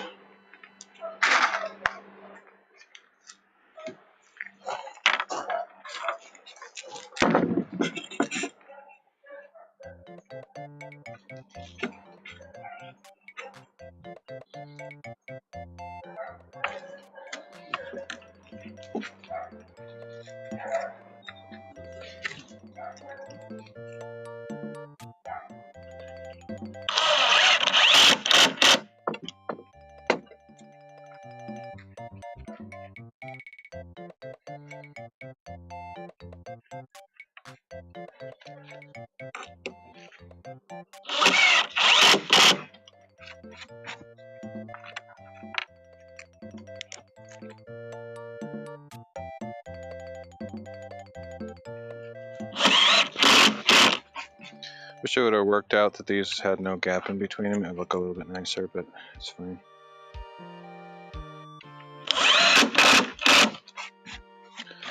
Okay, here we go. Project isn't about looks, it's about functionality, practical use type thing. This isn't like a museum piece.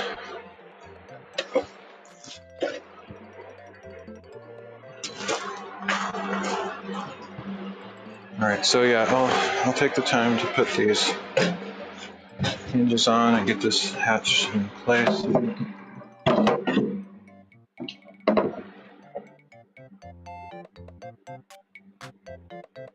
For some reason it doesn't look straight. Like if I put it up against that, then this doesn't look straight, which is it's not. I'd rather have it be straight across this way. That's more noticeable. So I have to take that into consideration. Put the hinges on. So I think I've decided for now anyway that I'll probably use the hinges that I have since they were used and cheap. I don't think I have enough of them though.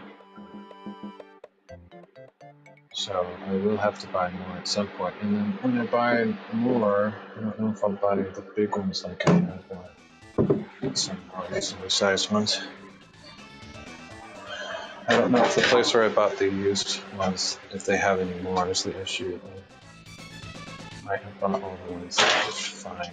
It's kind of just, it's almost like going to a garage sale. You know? What they're gonna have. Let's see, where did I even put those ones that I had? Up here, perhaps.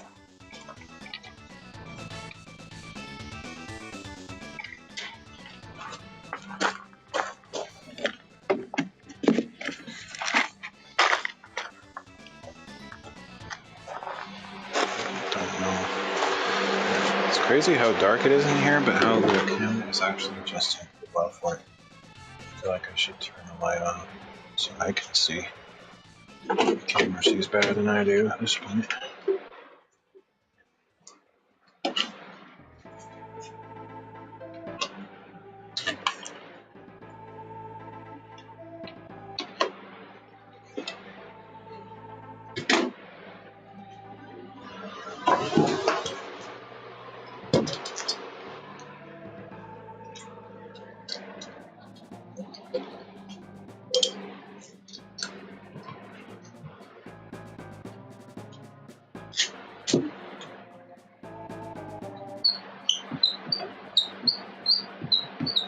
Garbage hinge that I need to fix.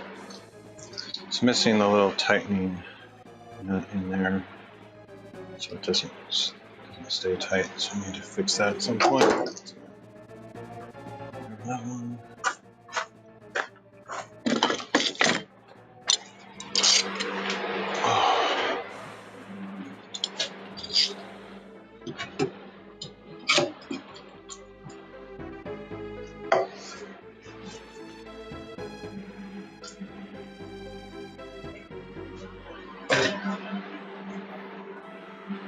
There's those hinges in here.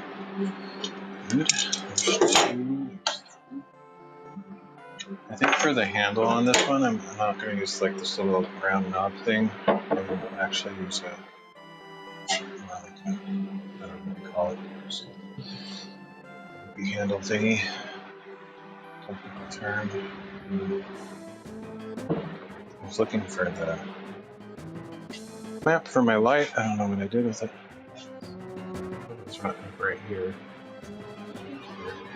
I took it out for using or something. So here it is. Okay.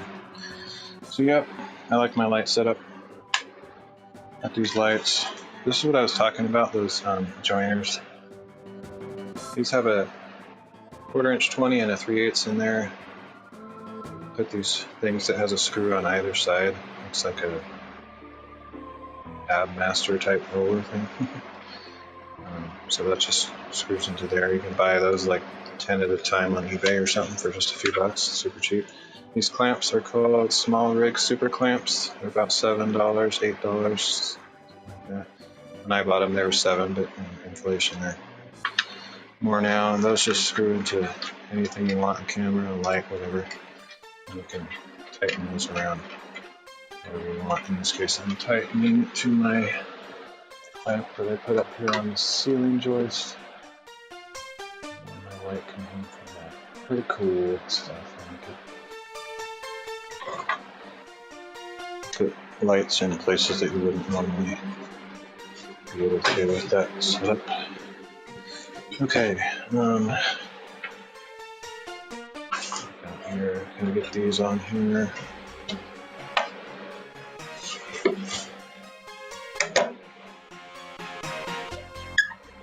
I don't know if it matters which side of the. Put this on the angle right up here either.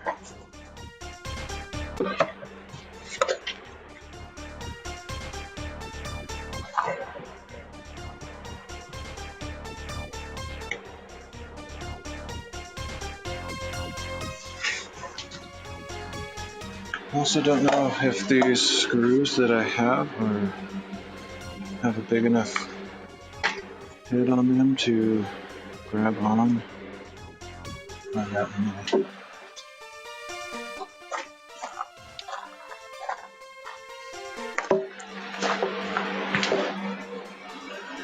We have that in here.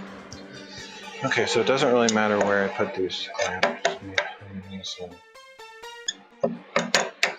hinges. I think I'll put the square part up here and the round part down on the hatch. It's crazy how exact pretty much these fit in here. I'll put them out, spaced out as widely as I can. I have to make sure I don't hit these other screws when I'm screwing these out. Looks like I'll be pretty good that way. I don't feel like I need to measure them necessarily, but I could go for about 1 inch from the edge or something. Well, let's see how consistent.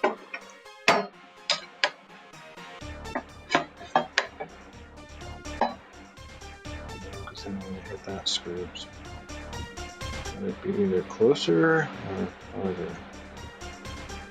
I think farther from the edge is better so I don't split the end of the boards.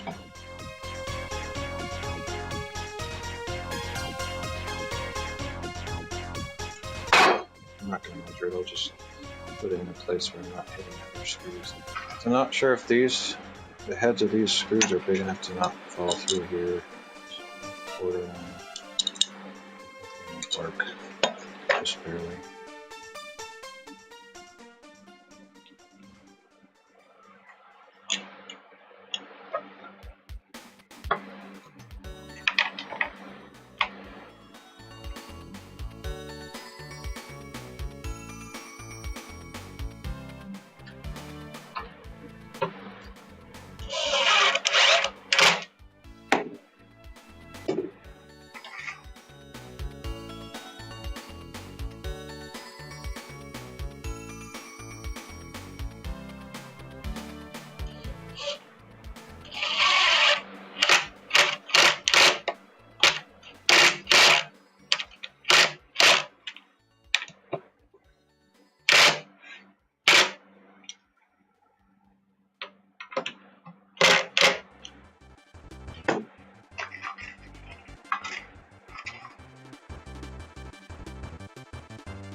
These hinges are definitely overkill, but like I said, since they're only $1 each, I haven't got no complaints.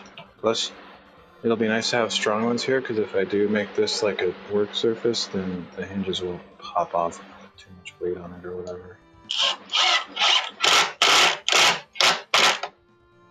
Still be nice and strong. One thing I didn't necessarily calculate is the fact that that sticks out further. Sometimes you make like little indentations for where those rest. I think we'll be okay. Just deal with that. Alright, so next.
Okay, now comes the tricky part of getting this to be lined up horizontally, because I feel like something about this is somehow not straight. I don't know why. I'm just going to get it up as high as I can. I wonder how, if I could somehow clamp that in place.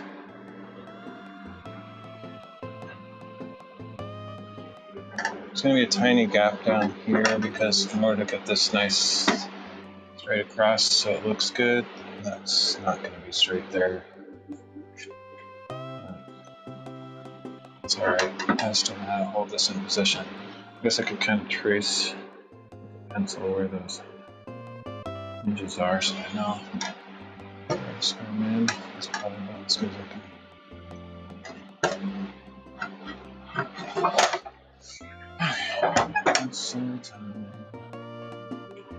I should buy a box of 300 pencils. I think I will. Next time I'm in a place where there's a Dollar Tree, I'm just going to buy like 3 packs of those huge. Maybe there's at least a dozen in each pack, probably, maybe even 24. I should buy like a bunch of them. There's the other hinge. I don't know if I only got 4 of those. I feel like I found more than 4. I'm going to need 2 more for down here. Double that, so I'm going to 8 to do both sides. And I still haven't decided if this part's going to lift up also, or if that's just going to be permanently shut off.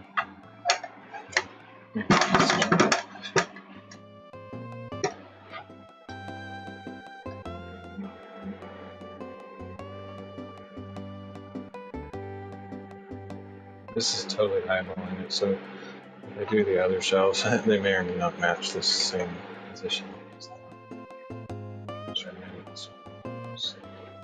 Arbitrarily position it. I need to lock this thing. It's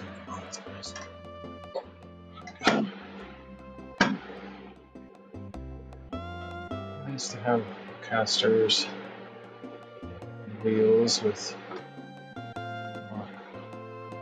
mechanisms. Okay, right about there. I didn't cut this very precisely at all. It's a jigsaw piece of junk. I hate jigsaws. What's even worse though is sawzalls supposed to be ever. Somewhere for deconstruction, like when you're ripping apart place.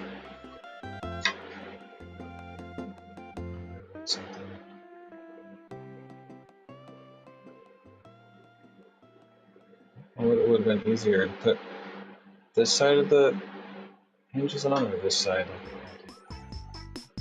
Either way, it's going to be hard to line this up just right.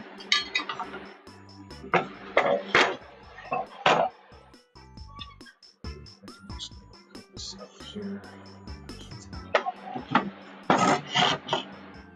Right.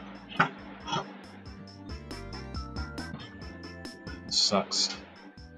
Just gonna have to put one screw in place and then rotate around that screw until I feel like I'm in a good position, I guess.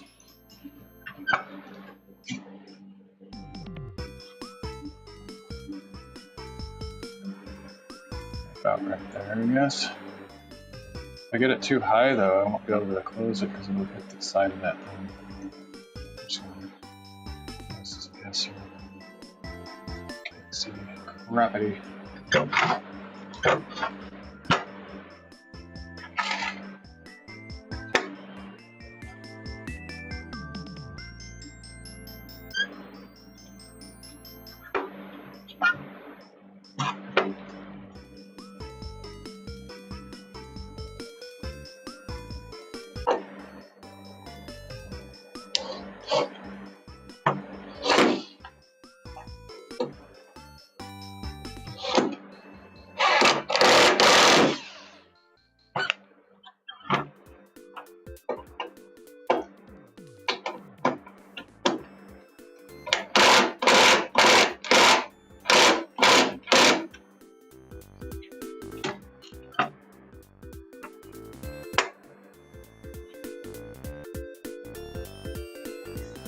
Anything.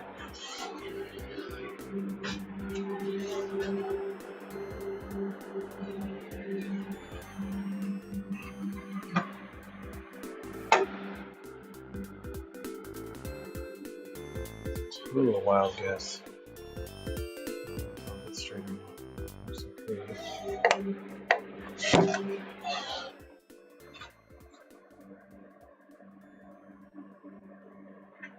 Should probably measure that though. So, I guess it's more about eyeball appearances than measurements. So.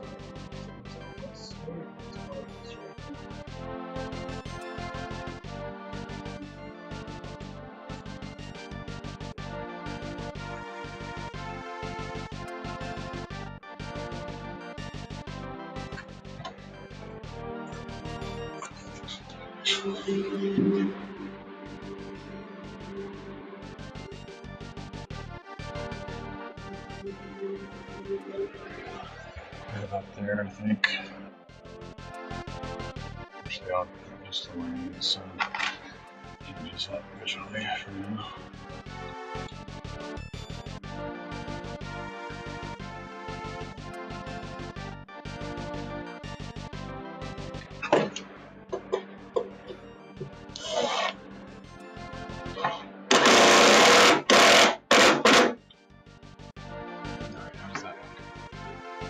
Hitting there, which sucks. A little bit higher than I should, I guess.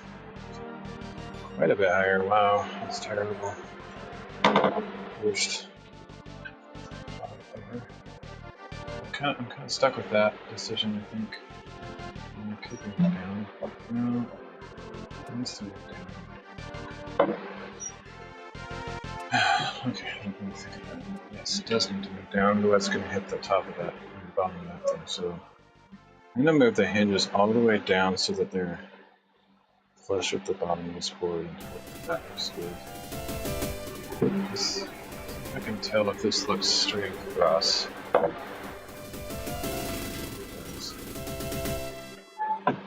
So that means, I think,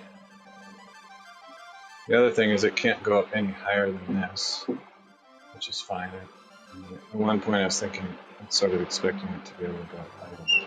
The only way it could go up higher, I think, is there's no way to have it go up higher.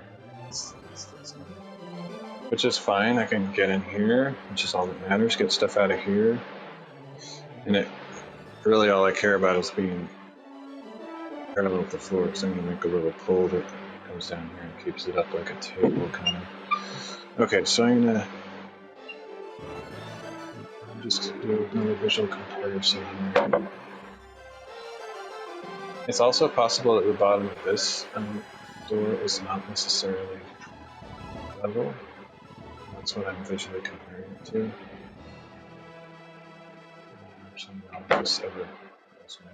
Square, so. But yeah, I need to move it down. I think if I move it down so that the hinges are level with the bottom of this thing, it'll probably be low enough and hopefully it's level enough. So let's just redo that.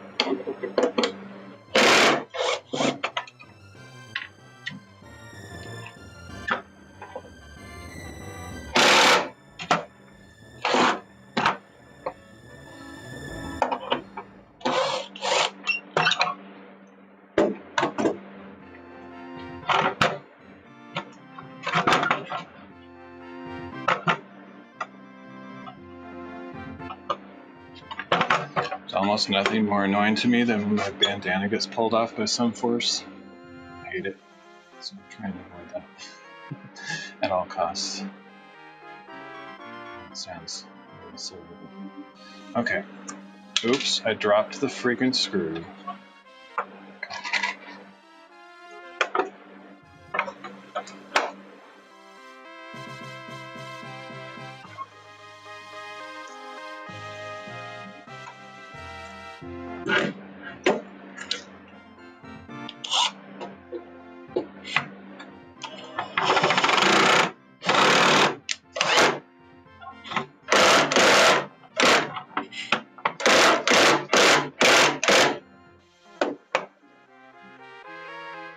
Got one side in, other side.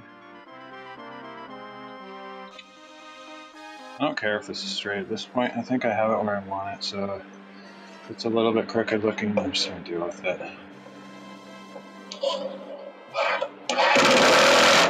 There's too many variables to figure out here. It closes, so we're good. That's a little bigger gap than I would like there, but the other thing that matters is, can I have this closed and this up? Ooh, look at that, it's perfection.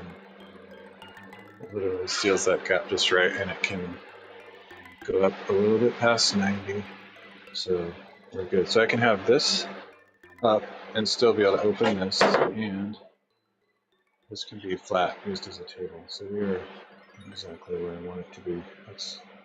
And it's also very flat on here, so I think we got it. This is straight. I'm very happy with that, so I'll just put the rest of the screws in. It's very satisfying when something finally actually looks good. I don't like this gap here. I wish I didn't have this big gap. But I don't care. It's pretty good otherwise.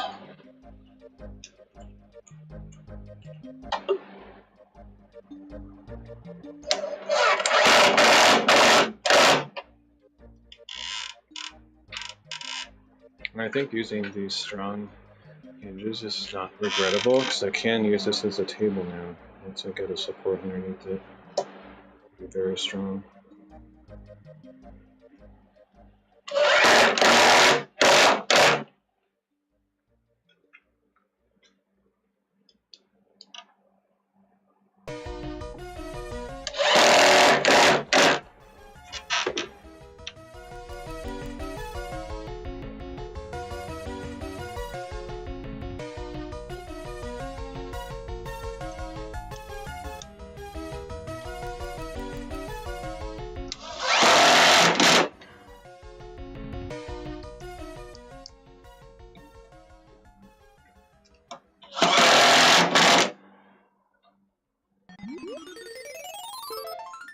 Forgot to put the handle on this one, but that's fine.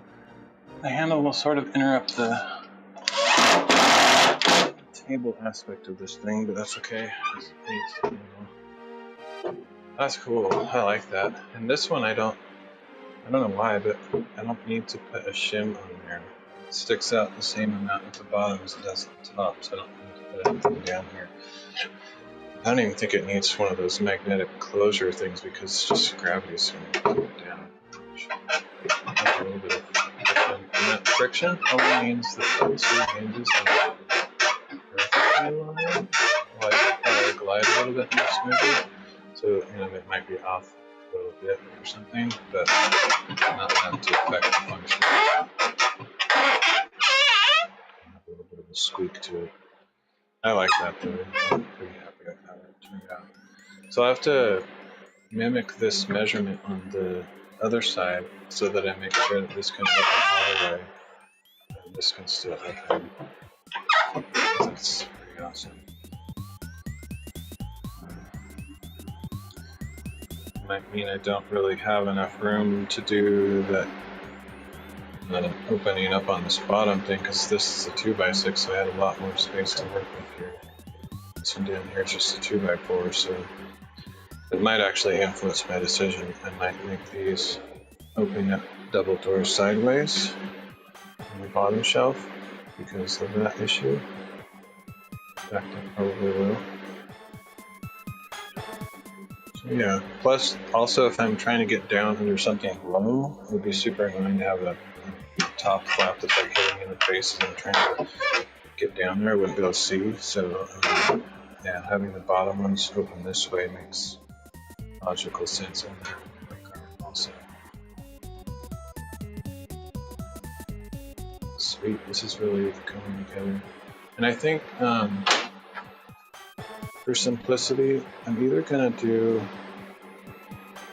permanent slats here that don't open, when this part opens, or I'll do a side opening door. And I might do that side opening door just for fun, really. Kind of fun, putting a door there. But definitely not, I don't think I'll do an upward hinge on that little part. Okay, so on this one, I want to use the other style of handle that I have, which I don't know if I can find them. I have a bag somewhere that I bought of different style of handles.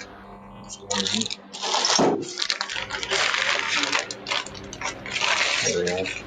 Cool. I really only need 2 of them now because there's only going to be 2 upward raising shelf things. Look at that, that's cool. I can have a shelf right here. Can't wait to put that little support on there. Complete that. And so here's the handle that I'll use. It will interrupt the table aspect of it. We're having this handle on it, okay.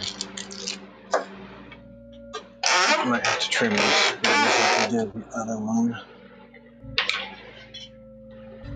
I think there's anybody in chat. I'll check because I haven't seen if that's refreshing lately or not. I don't even know where it is, so it's out here.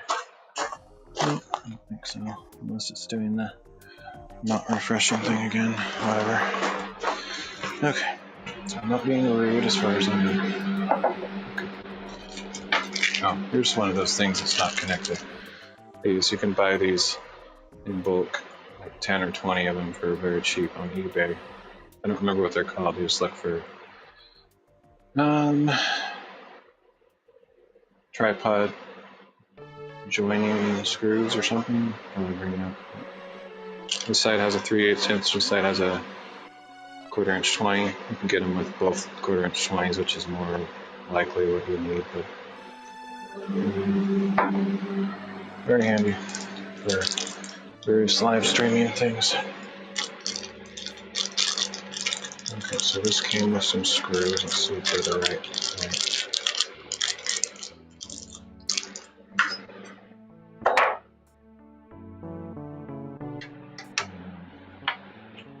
Let's see how far this screws in.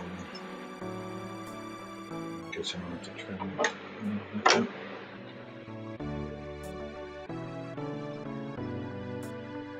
Not much though, just like 1/8 inch.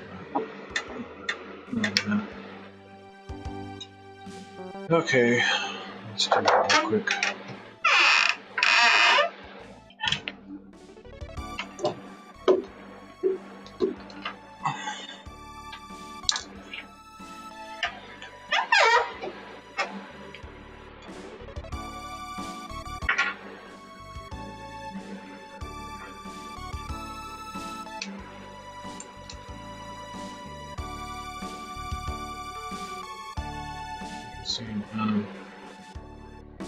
Screws for the hinges didn't come through anywhere, so I don't have to grind those off like I did up there for some reason. I guess because the hinges are thicker, they hold the screws out just enough to not get pushed through the other side, whatever.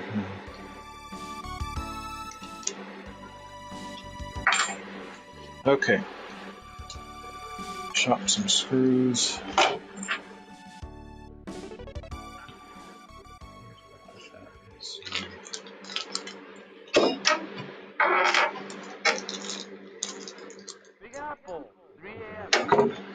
These didn't look right. Okay. Got these locking pliers. Just going to cut off between an 1/8 and a 1/4 inch.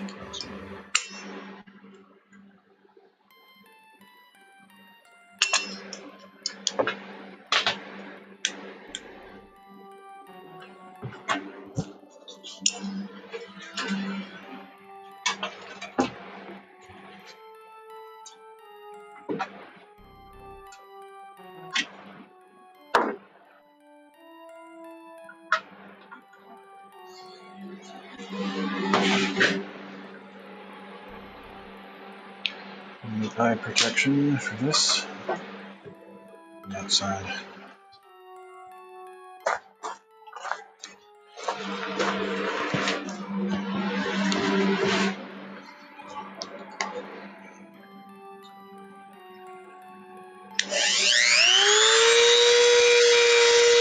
These things just explode.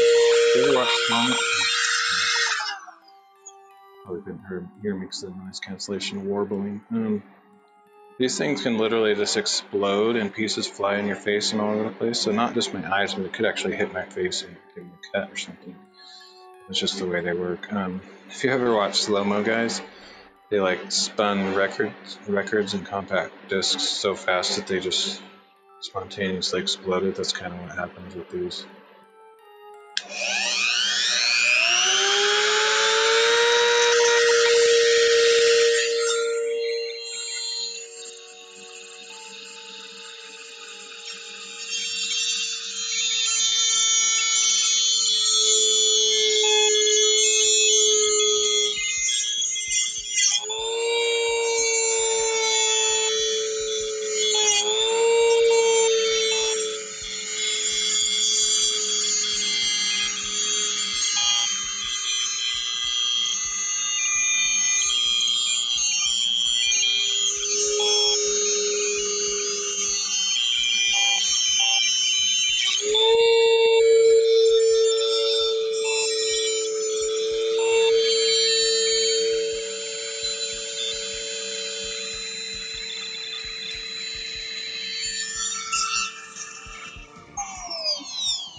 Should try to find those pieces because I could end up just getting stepped on somehow. Somebody that's not wearing shoes. Eventually I'm going to vacuum it all out and hear those. There's all sorts of weird junky stuff on the ground right now that I'll have to clean up at some point. I won't see it right now.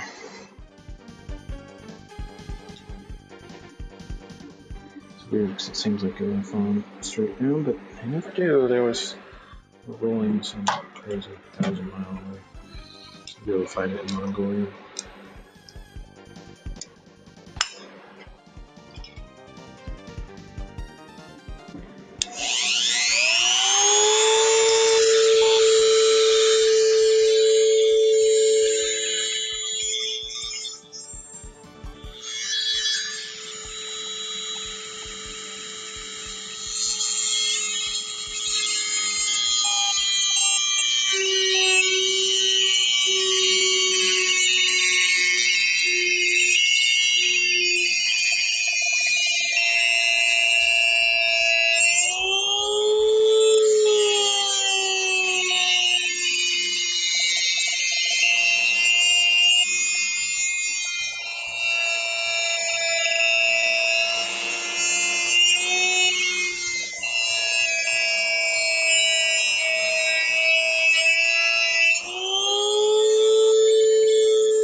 Hopefully I didn't cut off too much. Alright, position, select, try to get it nice and centered. Measure the exact distance between the screws is all I use. Yeah, Alamine, thanks for the thumbs up. Again, but at least I miss a bunch of messages. Hate that thing. I need to talk to the developer about that. I have it very often freezes up for no apparent reason. Okay, let's see. Cool thing about that developer, he actually cares. I don't know if he'll be able to fix that. Some of that stuff is just browser technology that's not very reliable. Okay, this is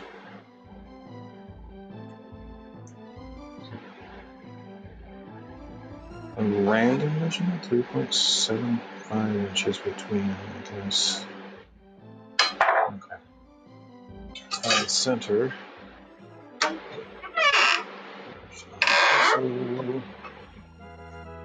Weird places. Why is some of this?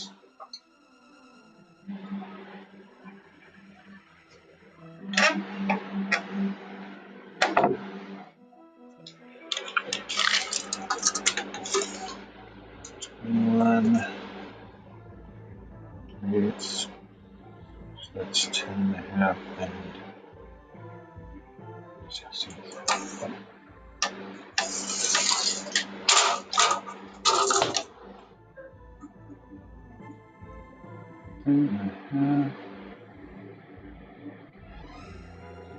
Pretty much dividing one of these parts to the middle. So got that. So 3.75 inches from either one of those sides. How far in? I need to get it past this outer board, which needs to tighten up at least.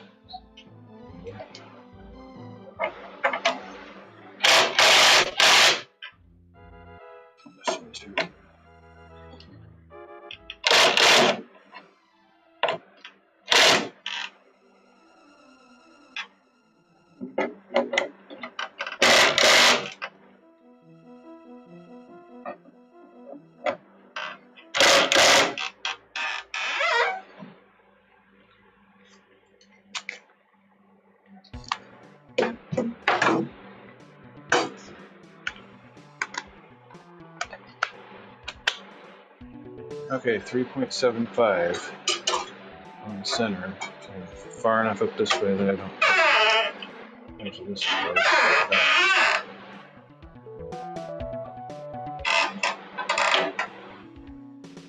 Should be up at least. Just go 2 inches. Okay. 2 inches up. Right there.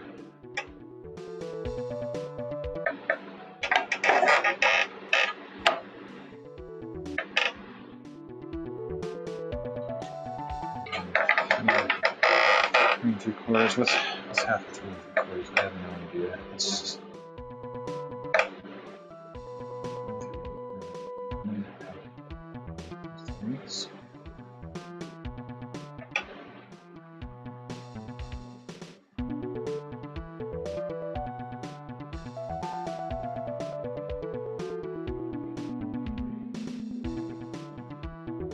that's right.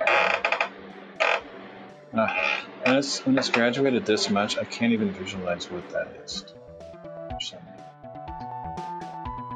1.5 less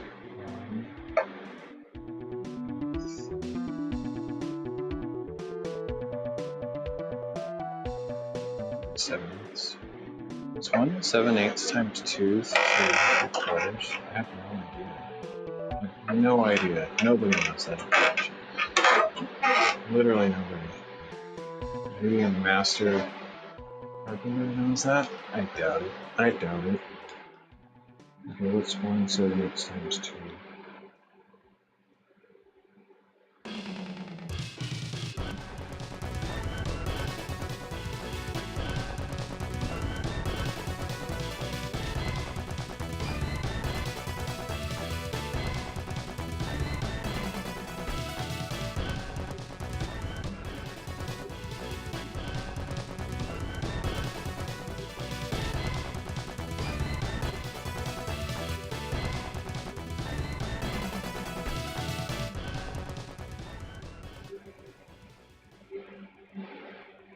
Okay, so I did my math right. 1 7/8 is halfway through. So, okay. That's hard math, though. It's so easy to get wrong.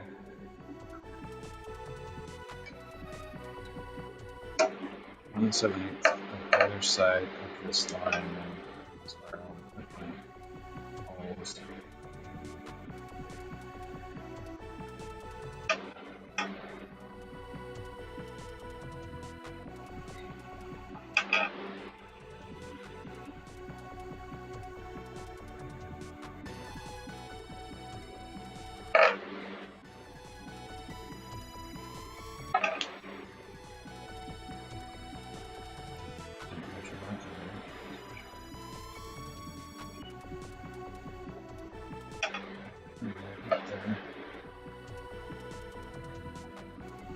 Okay, hopefully that's close enough.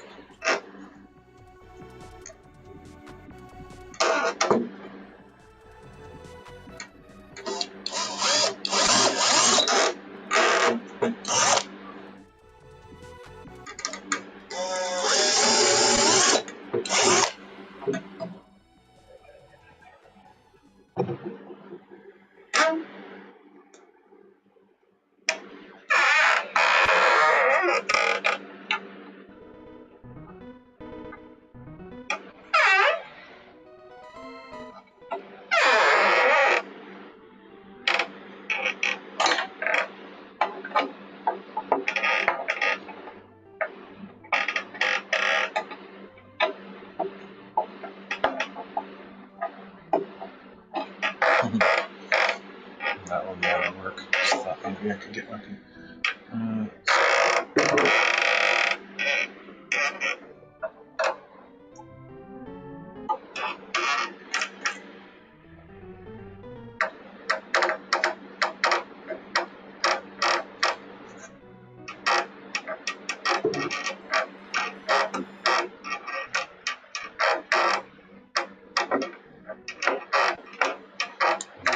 Threading these in, and thread it first out here where it's possible that when I ground off the edge of it, so the first row of threads on there is kind of weird.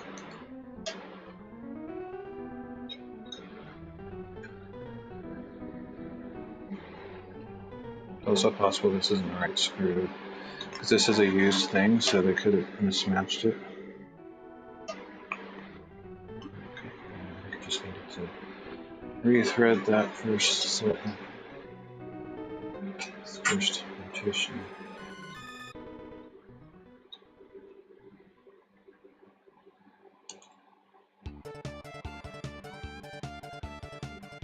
I know how to grind them properly so that doesn't happen. Usually it's not worth the time to do that, so it'll work itself out if you just screw it in once. Typically. Okay.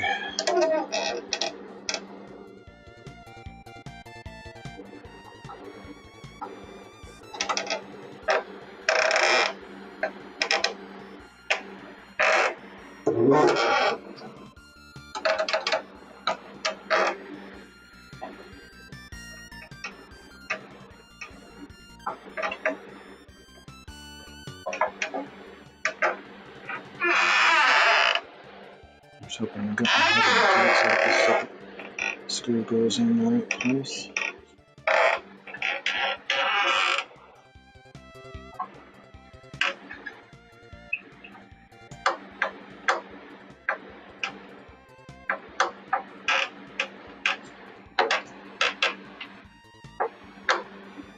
Got it.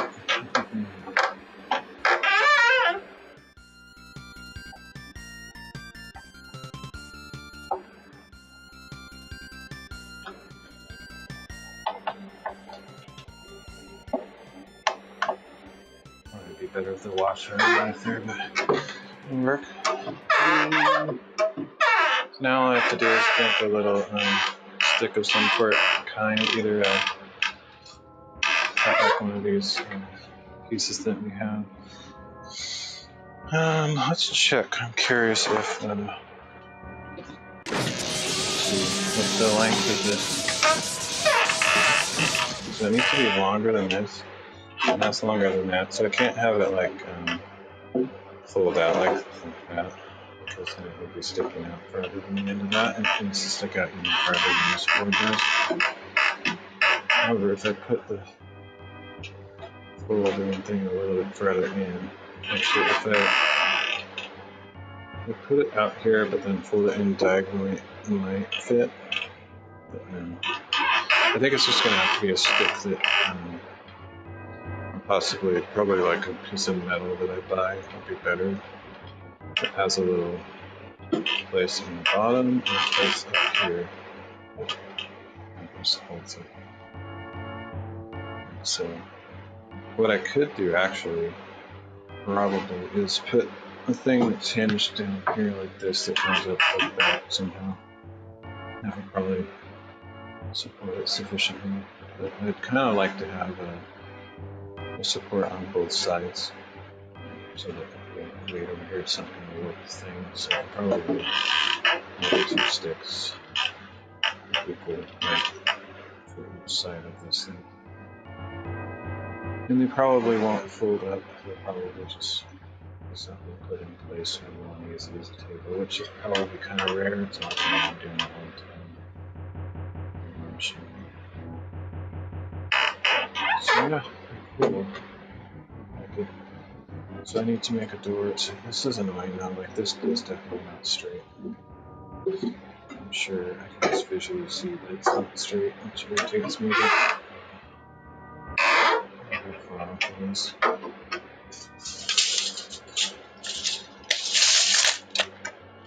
let's see, on top it is 12,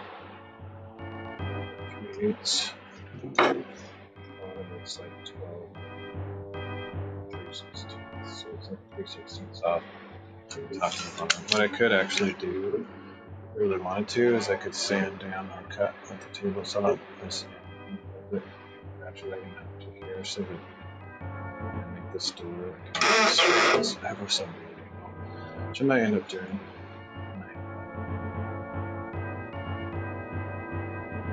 I don't think I have to take this off. I could probably cut it in place with my angle grinder. Once I find that tool to remove the blades on there, I can just use that angle grinder to sand this off properly. So it's straight. Probably the way to go. I think I'll do that too, because I want this door to look straight. I don't want it to look weird. And this side is lost. I mean, I'm just going to worry the fact that this gap here is stupid. Is it straight up here? That looks pretty good. So it's mainly somehow either this whole shelf is not perfectly square, which is possible, but highly unlikely. It's probably somehow this thing. It seems unlikely that this is not square too, but whatever, something's not square, obviously. Anyway, I'd say that's pretty good for one day. I mean, it feels like I should have got more done than that in such a long stream, but I mean, for this being my first time working with cabinetry type scenarios, I'm happy enough. I guess would probably pass as professional kitchen job or anything, but I think it's pretty creative and inventive. I'm not trying to brag or anything like that. It's just I like how it works. This isn't going to go past that handle, so but I can still open it far enough to get inside there.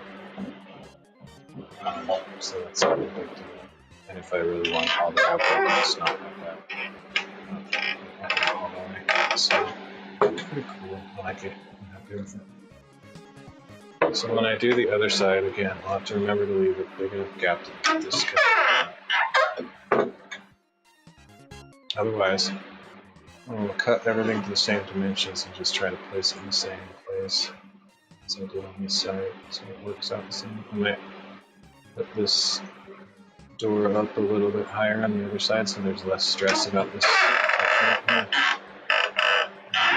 here. Otherwise, I'm good. And then the only thing that's kind of annoying to me is that there will be an unequal gap from here as compared to underneath this to the next opening, but it's not possible to have those be the same because this is a 2x4 and this is a 2x6, so it's completely different dimensions. Really much space I have to work with. Yep. Again, happy enough with it. I'll probably sand a few edges, like I just noticed right now that these corners aren't sanded like the rest of these. I know that's sloppy, like this is weird, but that's because this board was bowed outward, so the center of it was actually higher up this way, so when I did the build sander, it actually ground up more in this position. And there's some unequal, sloppy looking stuff, but again, this is a workshop. This is not a piece of furniture, so I don't really care about that kind of stuff. This looks good enough.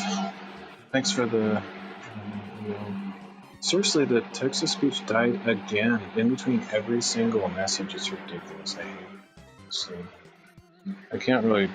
I should probably just not use the text-to-speech anymore, unless I'm like juggling a soccer ball. But like, if I can look at it, I should just look at it, because it's so unreliable.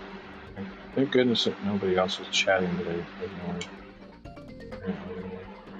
Okay, well, I think I'll call it good for tonight. I know it's annoying that I didn't finish more. It would have been nice if I finished one whole side and then I could do a second side with the second string.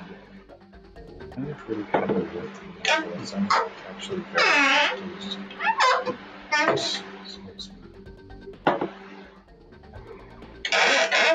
I think my parents will think it's cool when they see it too. Oh, that's cool. Alright. So yeah, this will be a door opening this way, the bottom will be opening sideways, and then it'll just be mirrored on the other side eventually. I'll keep working on it probably tomorrow, unless my friend ends up coming this weekend, like a long weekend comes early or something. I'll keep working on this stuff. So. I'll do a Bible reading stream later tonight or something. That's it for this stream. Thanks for joining me. I'm gonna head out now.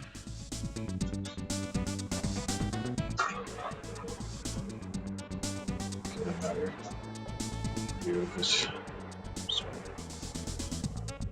I'll come over here so you can see it a little bit better.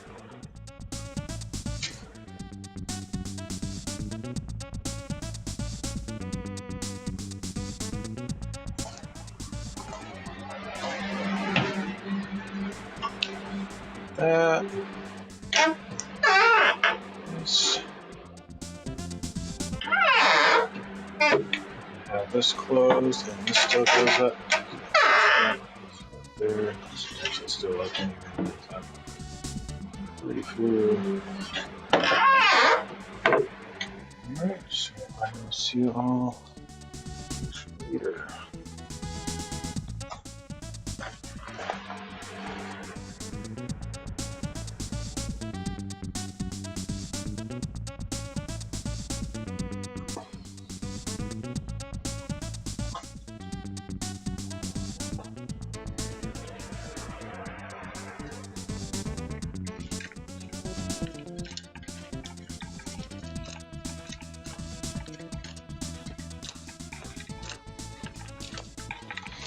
I forgot the show and tell. It doesn't really matter.